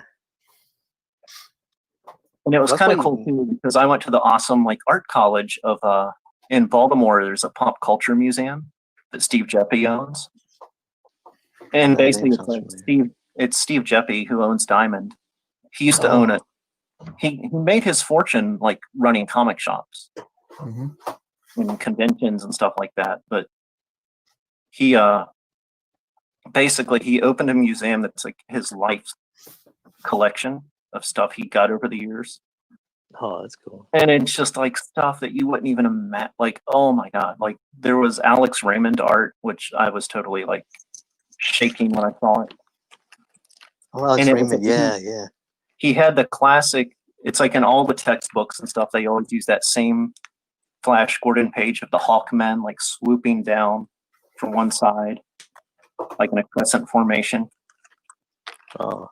Because that's always like, even like classical drawing books will have that, because it looks like, you know, it came from like the 16th century. It's unreal. It's all like ink and pen and brush, and it's just like, what? And he had that page there, and it was like full like newspaper size. And you're just like, oh my god, like the detail in it was just like mind blowing. Yeah. And there'd be little, like in blue pencil on the edge and the margin, there'd be little notes like, oh, that's no good. I did that wing all wrong. And you're like, no, it's perfection. What are you talking about? Man, at Comic-Con, San Diego Comic-Con last year, I saw an original painting from Frank Frazetta they had. And I was just staring at it, taking pictures. And it was, and the price tag on it was like $1 million. And I was like, oh my god. Yeah, he has Frazetta like sketches there, where he would meet Frazetta and be like, hey, can you draw me like a little picture of Conan or Tarzan or something? And there's just like this whole little like scrap paper framed of all these little like movement sketches that Frazetta did. Yeah, and you know that the Frazetta painting, I can't remember now. It might, I swear it had to be $1 million, but it might have been in the hundreds of thousands. But I wouldn't seen doubt it. And I was freaking out like, what? Why is this right here in glass? Like right here, I could just smash it right now. No, but yeah, no, I was just like freaking out. But it was like one of my favorite ones. It was like this tiger that was staring towards us at this barbarian woman who was standing with her back to us, and and it had the really crazy eyes, tiger. Yeah, and a smile almost to it. And I was just like, whoa, man, that is crazy. It's so good. His animals look so cool. Like they're like cartoony, exaggerated, but they're just like, wow, there's so much power. It's cool seeing these painters and the artists that you get to see the originals, because you can see it makes it more real to you, because you can see the brush strokes and where you know what I mean. It just you know how it is when you're painting or drawing, so you kind of can relate it to like, oh, he does this or he does that, and you're like, man. Yeah, that's how the Alex Raymond stuff was. It was like, you could see like every little thing he did with a pencil or pen or brush. And then he had like the Frazetta stuff was like that too. And the Frazetta stuff was just like a ballpoint pen. And you're just like, oh god, like you could totally see, since he's using a ballpoint pen, there's no erasing. So it's just like you see every line he made on the page. Oh man, that's cool. And yeah, then the original later at the Smithsonian, they had an exhibit that had Alex Raymond art. And that was even better because it was like eye level. You could get up close and look at it. And you could see all the watercolors he did to put the color in the page and everything. And that was like totally unrelated to comics. It was like stuff he did for the Air Corps, like advertising stuff he did for like the Army Air Corps and things like that in World War II. Oh, that's cool. So the Smithsonian has a ton of like comic art. They just don't display it. Yeah, they have all the giant skeletons too, and they don't display those either. That's true. That's right. My hometown where my mom lives now is where one of those giant skeletons came from. Yeah? Tell us that. Reedville, West Virginia. They found a giant. They were building a bridge across the Paw Paw Creek, and they found a giant skeleton. Do they know how many feet? Like how many feet tall? Is everybody there? Oh. What? Yeah, and I found out about it by accident because it was like an old newspaper article. And it was one of those many things where it just kind of vanished. Like they don't know if it was stolen or what happened to it. Smithsonian took them all. Yeah. Well, and and at that time, because it was turn of the century, and at that time there was such a black market with museums selling to private dealers. That anything, a lot of anything articles from around the country and even around the world were from this, oh, Farmer John found a 14-foot giant in a hill, Mm-hmm. and then like 6 months later, another article is, the Smithsonian came and took Farmer John's giant away. Yeah. Yeah. They even mentioned that stuff like in different movies, like where did the Smithsonian come and take it? They were like, I forget what I was watching recently where someone was saying that. Did the guys from the Smithsonian come by? And I'm like, no, not. And it was it was a TV show where a guy found something like underground or diving, and he was like complaining about them trying to come by. And I was just like, it reminded me of what we were talking about before about them grabbing. One guy, he actually went in and he took I think he took photos of some documents that he looked at. They let him look at, but they wouldn't let him leave with them, of course. And he took photos of them, and then when they came to sell them like years later, they altered them. But he has the original photos. I can't remember what it was. It was like a giant bones. They altered them, or they kind of like blocked them out of this photo or something. It was just like dirt. And I'm like, yeah. I mean, think about it. If there's the Bible talks about giants, right? Mm-hmm. And then that means it would be giant bones, and they're not ludicrous. I mean, Goliath is what, 9 feet tall, 8 feet, 9 feet. And he was the shortest in his family. Didn't it say something like that? His stature.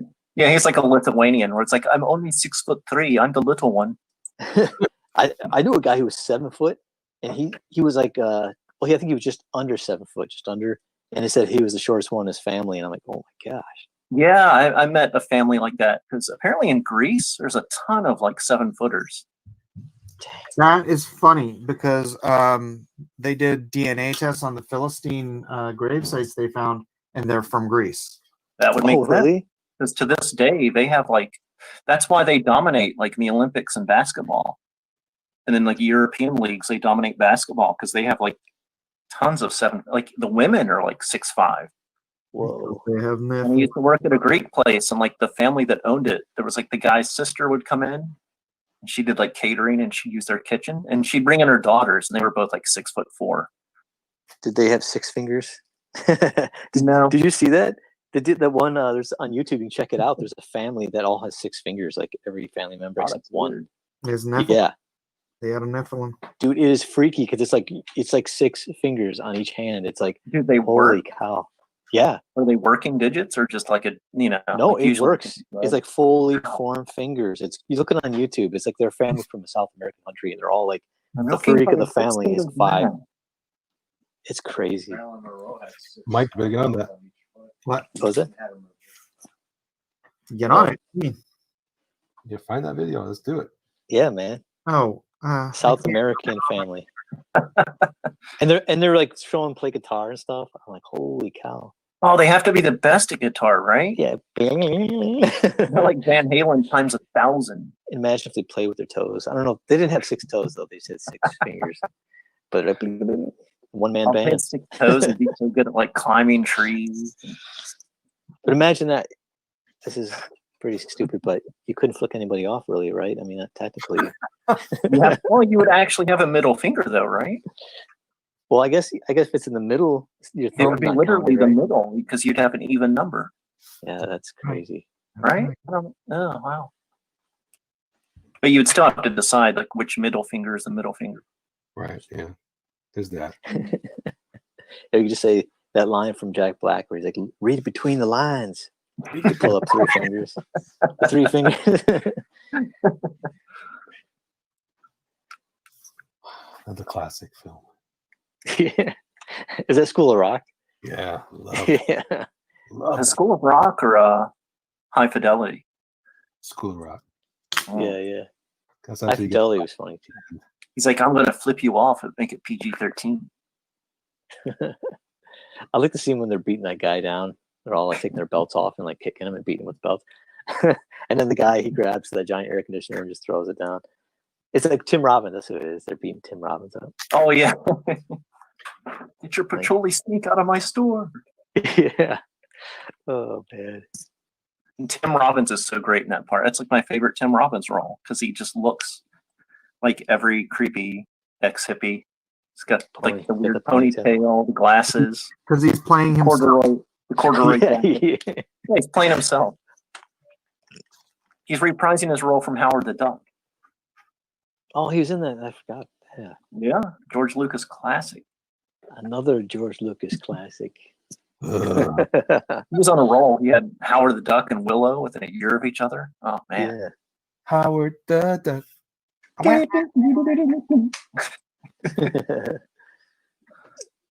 have It's to say funny. that is a prized possession I have. Is I have an original Howard the Duck poster. What did George Lucas do in Howard the Duck? He's just a producer, same as Star Wars. And Willow, same as Indiana He Jones. wrote Star Wars, the first Star Wars.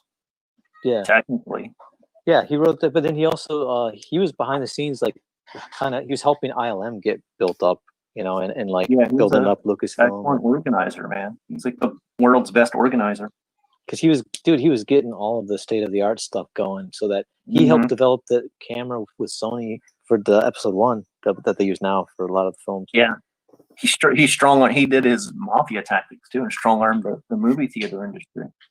Yeah, to do the He held him hostage. He's like, if you don't get my new THX sound system, then you can't show my movie. Yeah, that's And how to you this got him. day, theaters are in debt for that stuff. They've never paid off that debt. Is that why they charge like $14 for popcorn now? Yeah, probably. It's probably one of the reasons. Oh, but someone said that movie theaters are in trouble because of what's going on now because of this commie lockdown.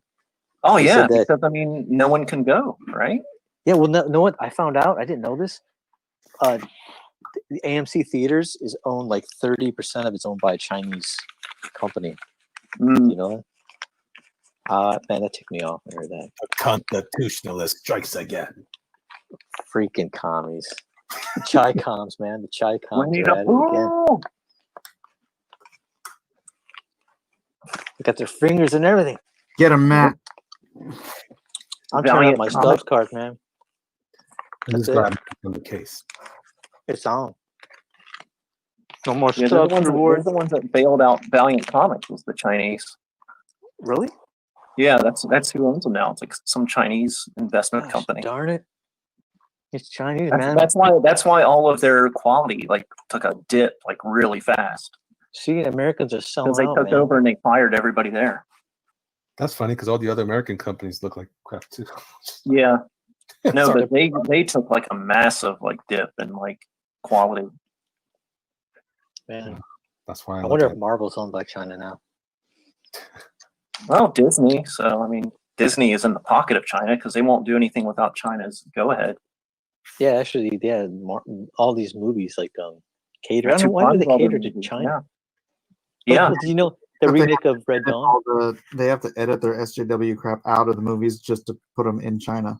Mm-hmm. Yeah. And they add Chinese propaganda to put them in China. You know that Red Dawn remake? Oh, we not that woke. The Red Dawn remake they did, Well, they not had that China invade, but then they made them edit it out and they put North Korea in it.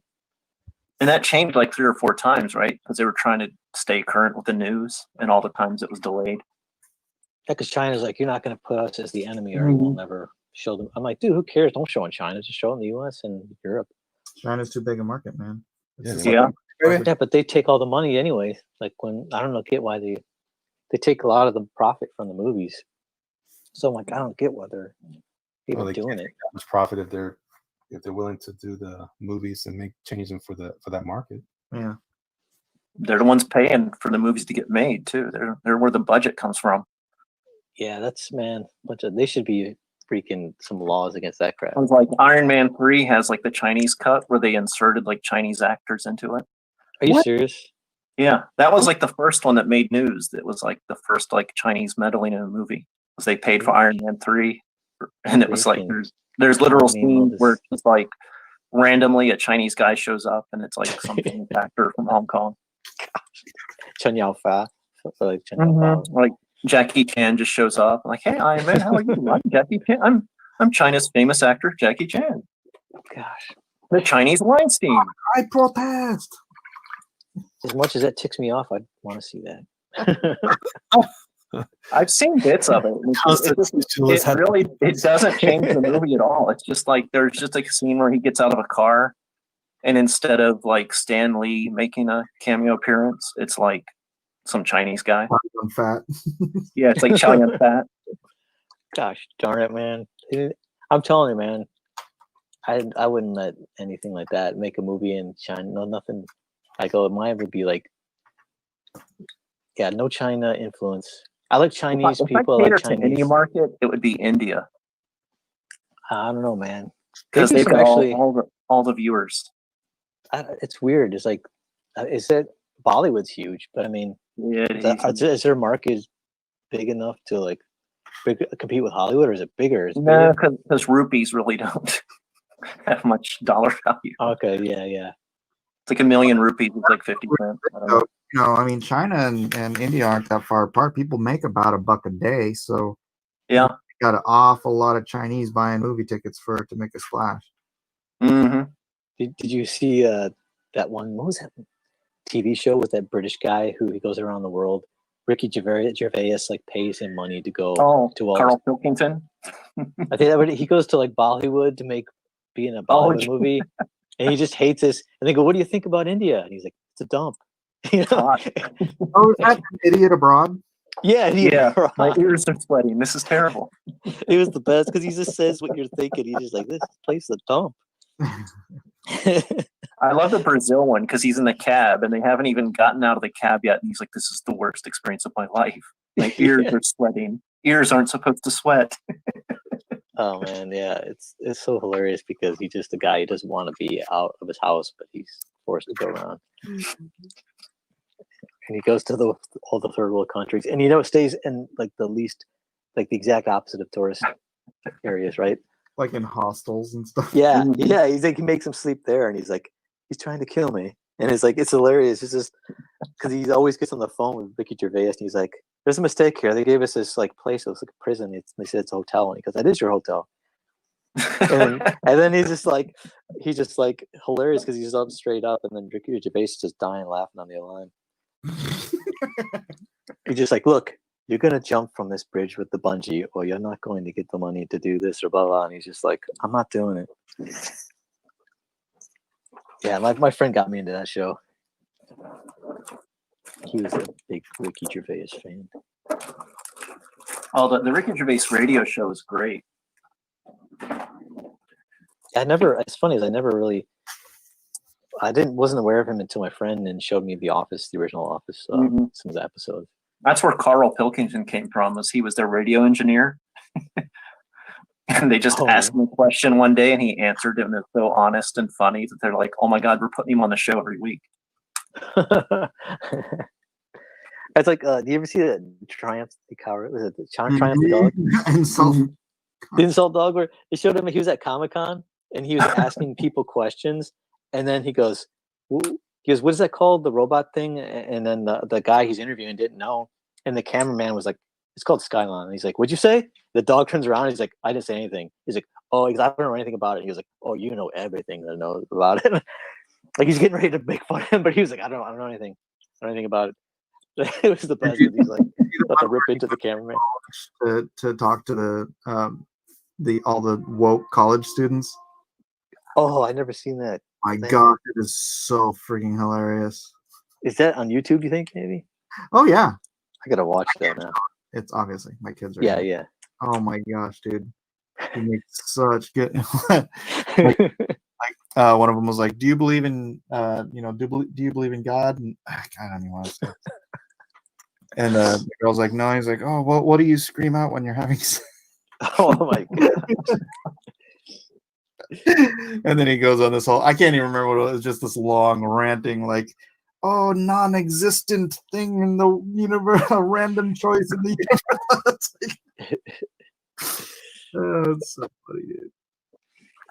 Yeah, it's funny because when I sometimes I'll talk to college student people or high school people, and like I've like realized that I've become like the old curmudgeon like guy. Like I'm like, what the heck? Because I just say something I think is funny, and they look at me like, oh my gosh, I can't believe you just said that. And then I feel like I gotta double down. Yeah, but I've had that reaction my whole life. It's kind of new to me, but I'm learning to enjoy it though, so that's a plus. You gotta learn to enjoy it. Do this mask thing though, man. Like today, oh man, I know. I see. That's the thing is like, I don't believe in wearing the mask, but now you literally cannot enter any store without a mask. They won't let you in, and I don't want to fight my way in because I know that's not going to end good. That's a private business. Yeah, that's the thing. It's like these businesses though are forced to do it though, you know. Oh, but they're complying, and therefore you can't. Yeah, but that's what makes me mad is because it's like this is what makes everything like go the way it does. It's like if no one complied and we're all on the same page, this wouldn't be happening. But they use fear to get people all divided. So there's a camp that's concerned about family or scared for themselves, or and then there's people who want, it's like it's just everyone's kind of scattered. So then there's fighting. So there's no unity to stand against it. So then I think it's going to come. People will come together more though. It's just taking too long for my liking. Well, here the warm weather is killing it because everybody wants to get out and do stuff. Yeah. It's like people are having their fill. They're like, okay, this is enough. It's been 3 months, 4 months. I need to make money again. Yeah. I'm over. And the people, it drives me nuts is seeing people driving around. Or we went out to Mount Palomar on Sunday to go for a hike. There were people out there hiking with masks on. I'm like, I know. Gosh, we're in nature. It's like I envy Kevin Sharp because he lives in Free Virginia now. I live in Evil Virginia because my county is one of the ones the governor won't reopen. He reopened the state, but not like 2 counties because we border. Oh, hold on. Let's go check out Dragon Guard because it is about to end. What was it? 7,616. It says 1 hour left, but it's about to flip over to midnight, which means it should be over any moment. Hold on. Any minute now? 37. Here we go. 1 minute to go.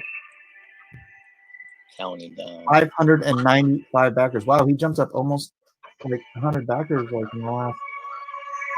Okay? Is that right? What is that? That's freedom, baby. Freedom. Wow. Son of Freedom? Son of Mel Gibson. He meant that our lives will never take that freedom. Freedom. That's how I feel, man. It's in demand. There it is. Bam. Done. $37,616, 595 backers. Congratulations, Kevin. I wonder if Woohoo! Live on his channel. Yes, he's still live. So it's done. His campaign's done. It's in demand. Oh, cool.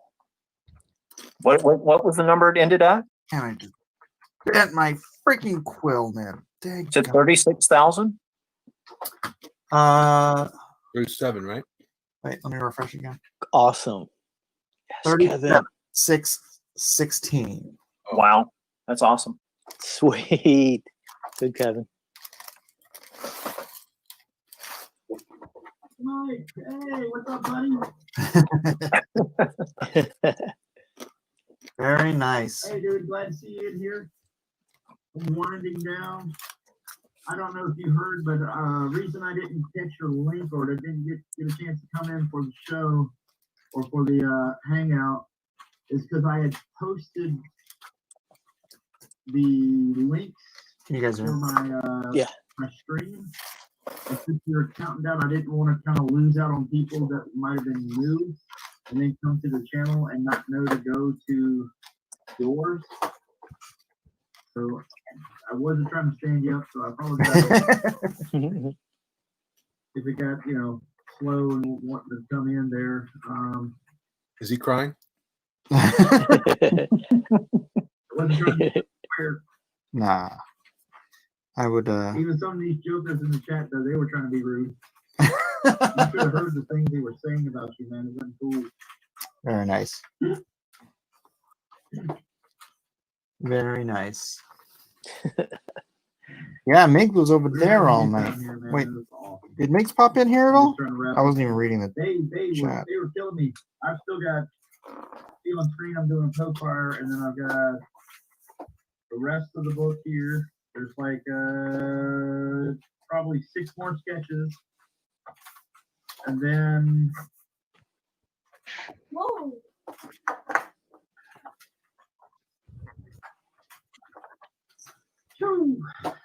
Gotham Knight says, I just got in time before it went in demand and back your cover version of Dragon Yard. Right on. maybe by now, something like that.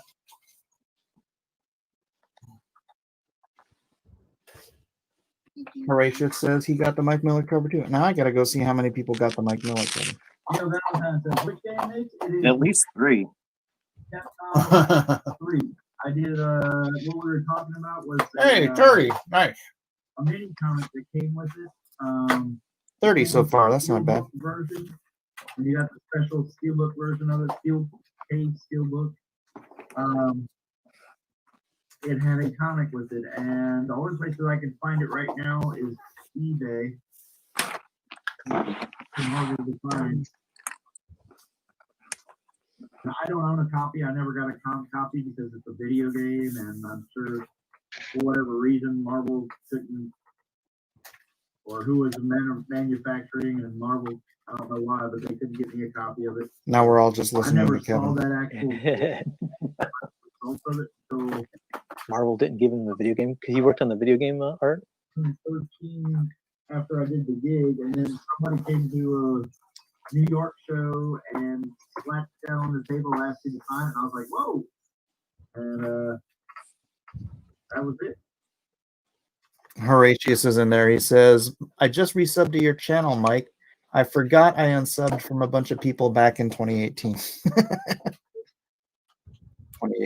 2018. What happened then? Lots of trouble. That's when things started to kind of. No, it was. No, it's 18, right? 19. It was 2019. Wait, was it 2018? I think it was 18. Wow. That supported me, and I want to say thank you. That was the beginning of the apocalypse. Oh, yeah, because. No, wait. No, was it 18? That's right. Wait, no. When did James pass? Because it was right after James passed away that thing started. Yeah, I bailed a freaking year ago next week. Or no, I didn't bail a year ago next week, but the Pride is a Sin tweet was a year ago next week. Yeah, so it was about a year. Pride Month. Yep. Yeah, so it was 2019. Man, sometimes it seems like it felt longer ago. I don't know why. It seems like a lot happened between. Because the last 3 months have been 10 years. That's why. Yeah, exactly, man. No, this is. Oh man, I'm telling you, as worked up as I was at the beginning of all this, man. It's. I don't want to say I'm getting more worked up, but there's times, man, where I'm just like, God, give me patience with people. Well, my thing is, I was reading just last night about TB, And from 1800 to 1870, 1 in every 5 deaths was due to TB. So literally, like every fifth person in America died. And did they shut down any businesses? No, they isolated the people that were sick. Imagine that. Yeah. That's a new concept, I guess. And they were doing that up until like the 50s, 60s? I know in England they were still doing it in the 60s. Yeah, it's America, like, I think it ended in the 50s or something like that. I can tell when I try to talk to some people. Like I was at In-N-Out, and they actually let you inside In-N-Out now. You can't sit inside to eat, but you can sit outside to eat. You just you just do the So I was talking to a guy at the line, and the guy in the line, I asked the lady. I said, "When can we eat inside?" Because at Pollo Loco, you can actually eat inside now. Are they don't full hours? Because in this area, everything is like limited hours. Well, no, they said what they do is they space the tables out, right? So you can only have, a certain amount of people in eating and spaced apart. But at least you can sit inside, and then In-N-Out, it's like nothing. Just like they just blocked off all the tables. And so I'm like, I asked them, I go, when can people start eating inside?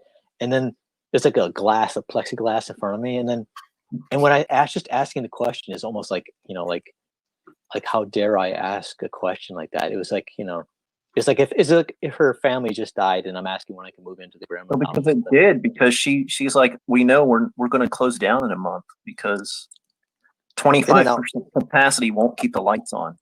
Yeah, well, In-N-Out, that's the thing with In-N-Out, man. They're like nonstop busy with the drive-through. Well, because they're mainly drive-throughs, so it probably hasn't hurt them at all. No, like pizza places are on gangbusters. Let me tell you something.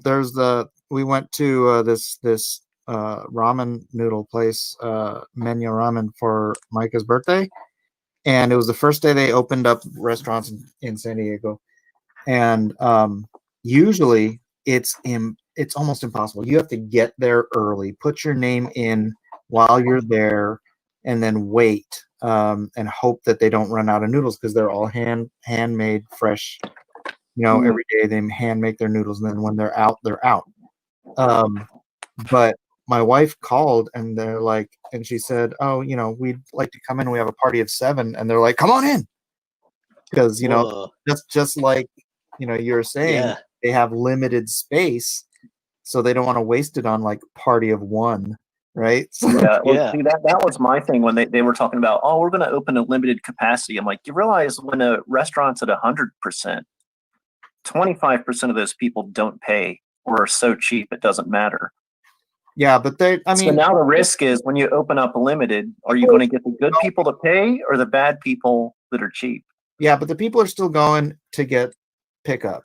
I mean, the pickup, insane. I was inside there waiting to talk to the guy, and he couldn't hang up the phone. It didn't ring within 2 seconds. Yeah. They'll just order after order, and just a line of people there waiting to pick up food.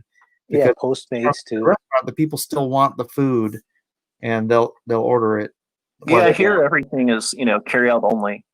Yeah, and it's kind of a double-edged sword, because now they're able to keep the doors open because there's no lights on and there's 2 employees working. There's like a cook and someone taking orders, basically. But I was like, man, if they opened a limited staff and all that stuff and limited customers, they'll be broke, because they'll have to turn the lights back on, they'll have to have a staff, and they'll have to be paying. And it's like, man, it's such a tough time for especially restaurants. I was saying recently that I think you're going to see a lot more businesses open up like photo mats, because Starbucks doesn't need to have. No, they don't.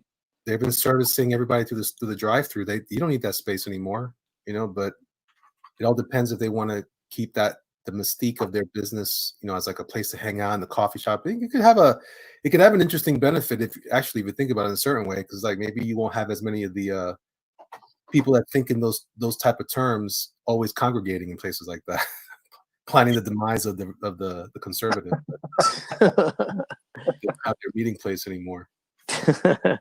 Yeah, but it makes me mad, because I went into Starbucks and with my girlfriend, and she wanted to get something, and we both walked in, and they have like the doorway blocked off, like where there's a counter, makeshift counter right at the front door, and like when we walked in, everyone looks terrified, like right when you walk in, and it makes you just want to slap the mask off their face, you know, when you see that look in the eye, you're like, just want to slap a bam. It's like, I don't know. For me, I feel like Mr. Horse from Ren and Stimpy, where he just gets angry when he sees someone begging. You know, it's like, yeah. Here, the first like couple weeks were like that, where you would walk into a store and like you would go down the aisle, and there'd be that one person that would like jump and run away when they see you coming towards them.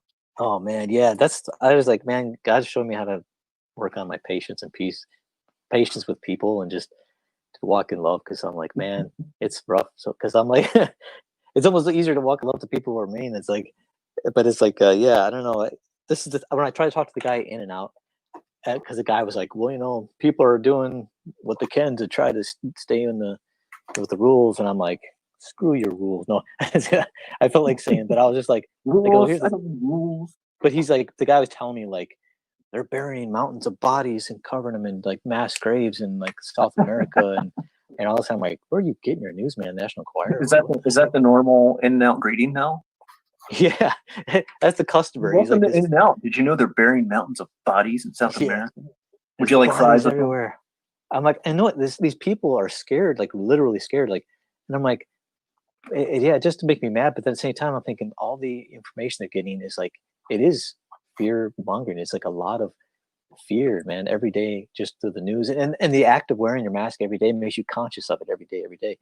And I'm like, that's why they made mandatory mask wearing, so you could definitely be conscious of it and to be constantly scared about it. Because I wasn't wearing one for like the first 60 days and never wore one in the store, and all of a sudden now you got to wear one 6 days into a pandemic. And it's like, I thought it was like 12 days to metastasize wherever show up in the person's body, and I'm like, I've been 60 days walking around with no mask, and all of a sudden now I got to wear one. And I just like all the advertisements for restaurants like Burger King, where they're showing people wearing gloves and everything. Like, you didn't do that before. we actually wash our hands now. Yeah, they're like, and they show people washing their hands. They're like, I'm pretty sure you were doing this before all this happened. I wish we hope so. But the funniest thing was, when they show up to work, we take their temperature, and if they have a fever, we send them home. It's like, if they have a fever, it's too late.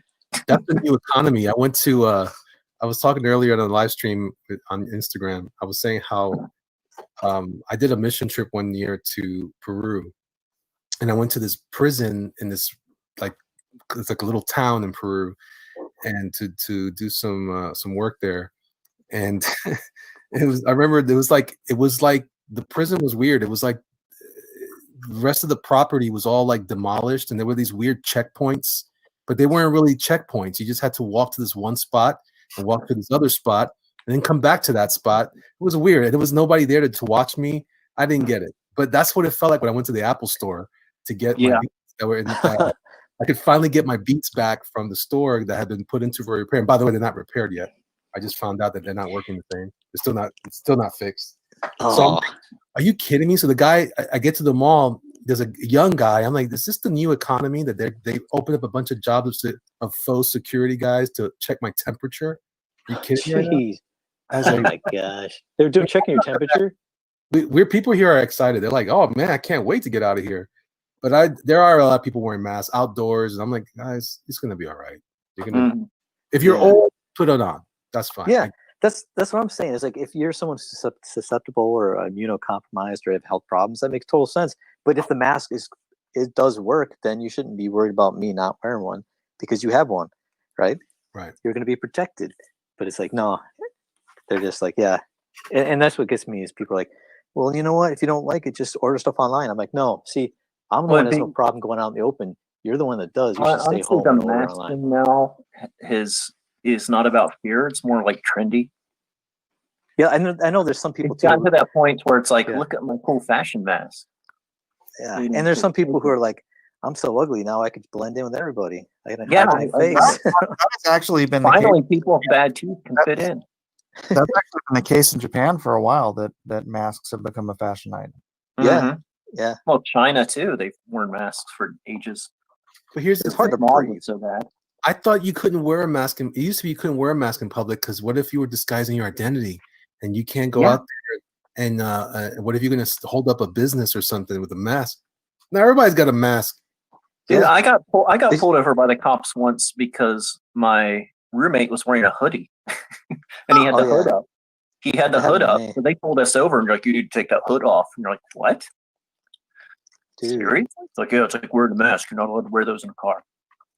That's crazy. See, that's the thing is out here in California, they said that actually crime has like robberies have gone up because of the masks. Mm-hmm. Like some parts in California, some cities have went up 50% or something like that. All that happened here within a week of the mask thing. There was a guy that robbed the 7-Eleven, and he was wearing like a surgical mask. I knew it.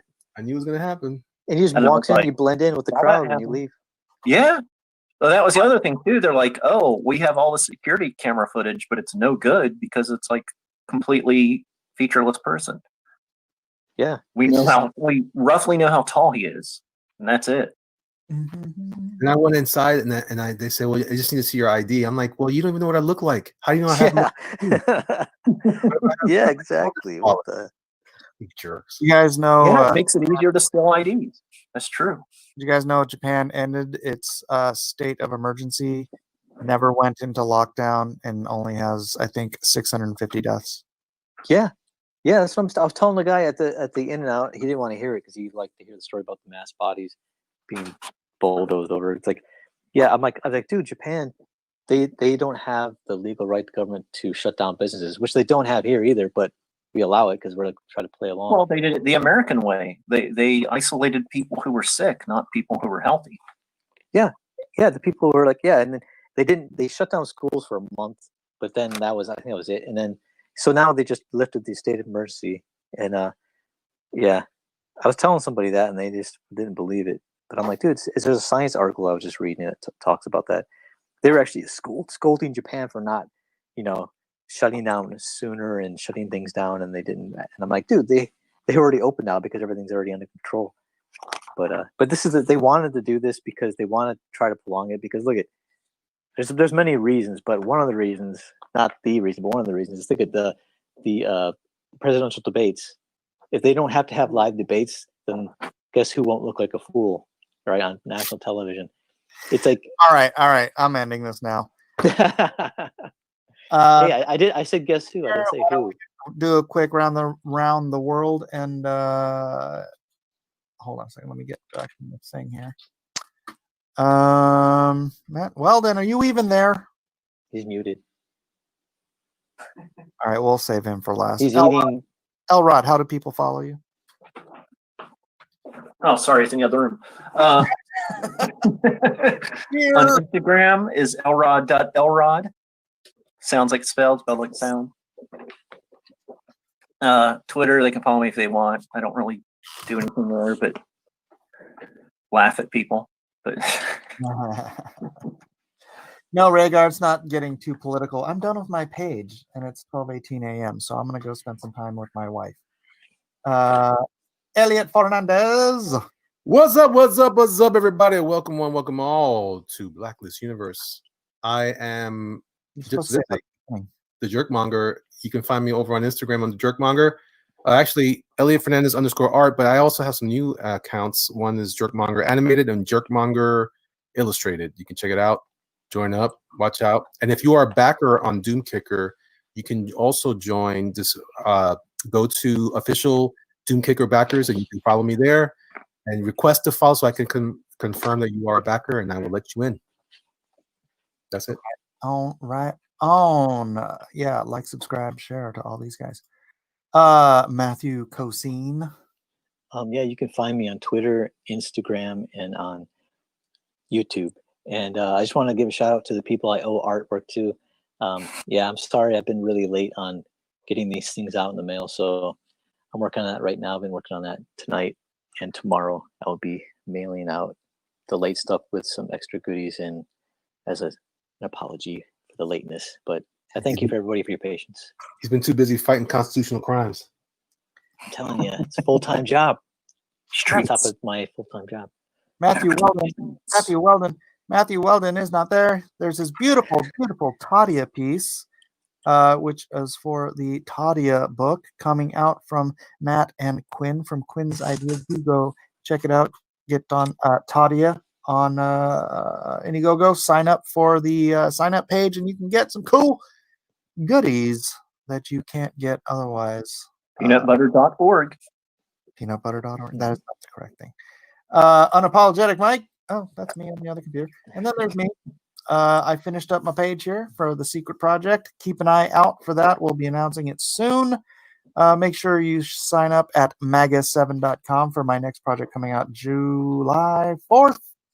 And you still have a little bit of time to get Lone Star at lonestarcomic.com.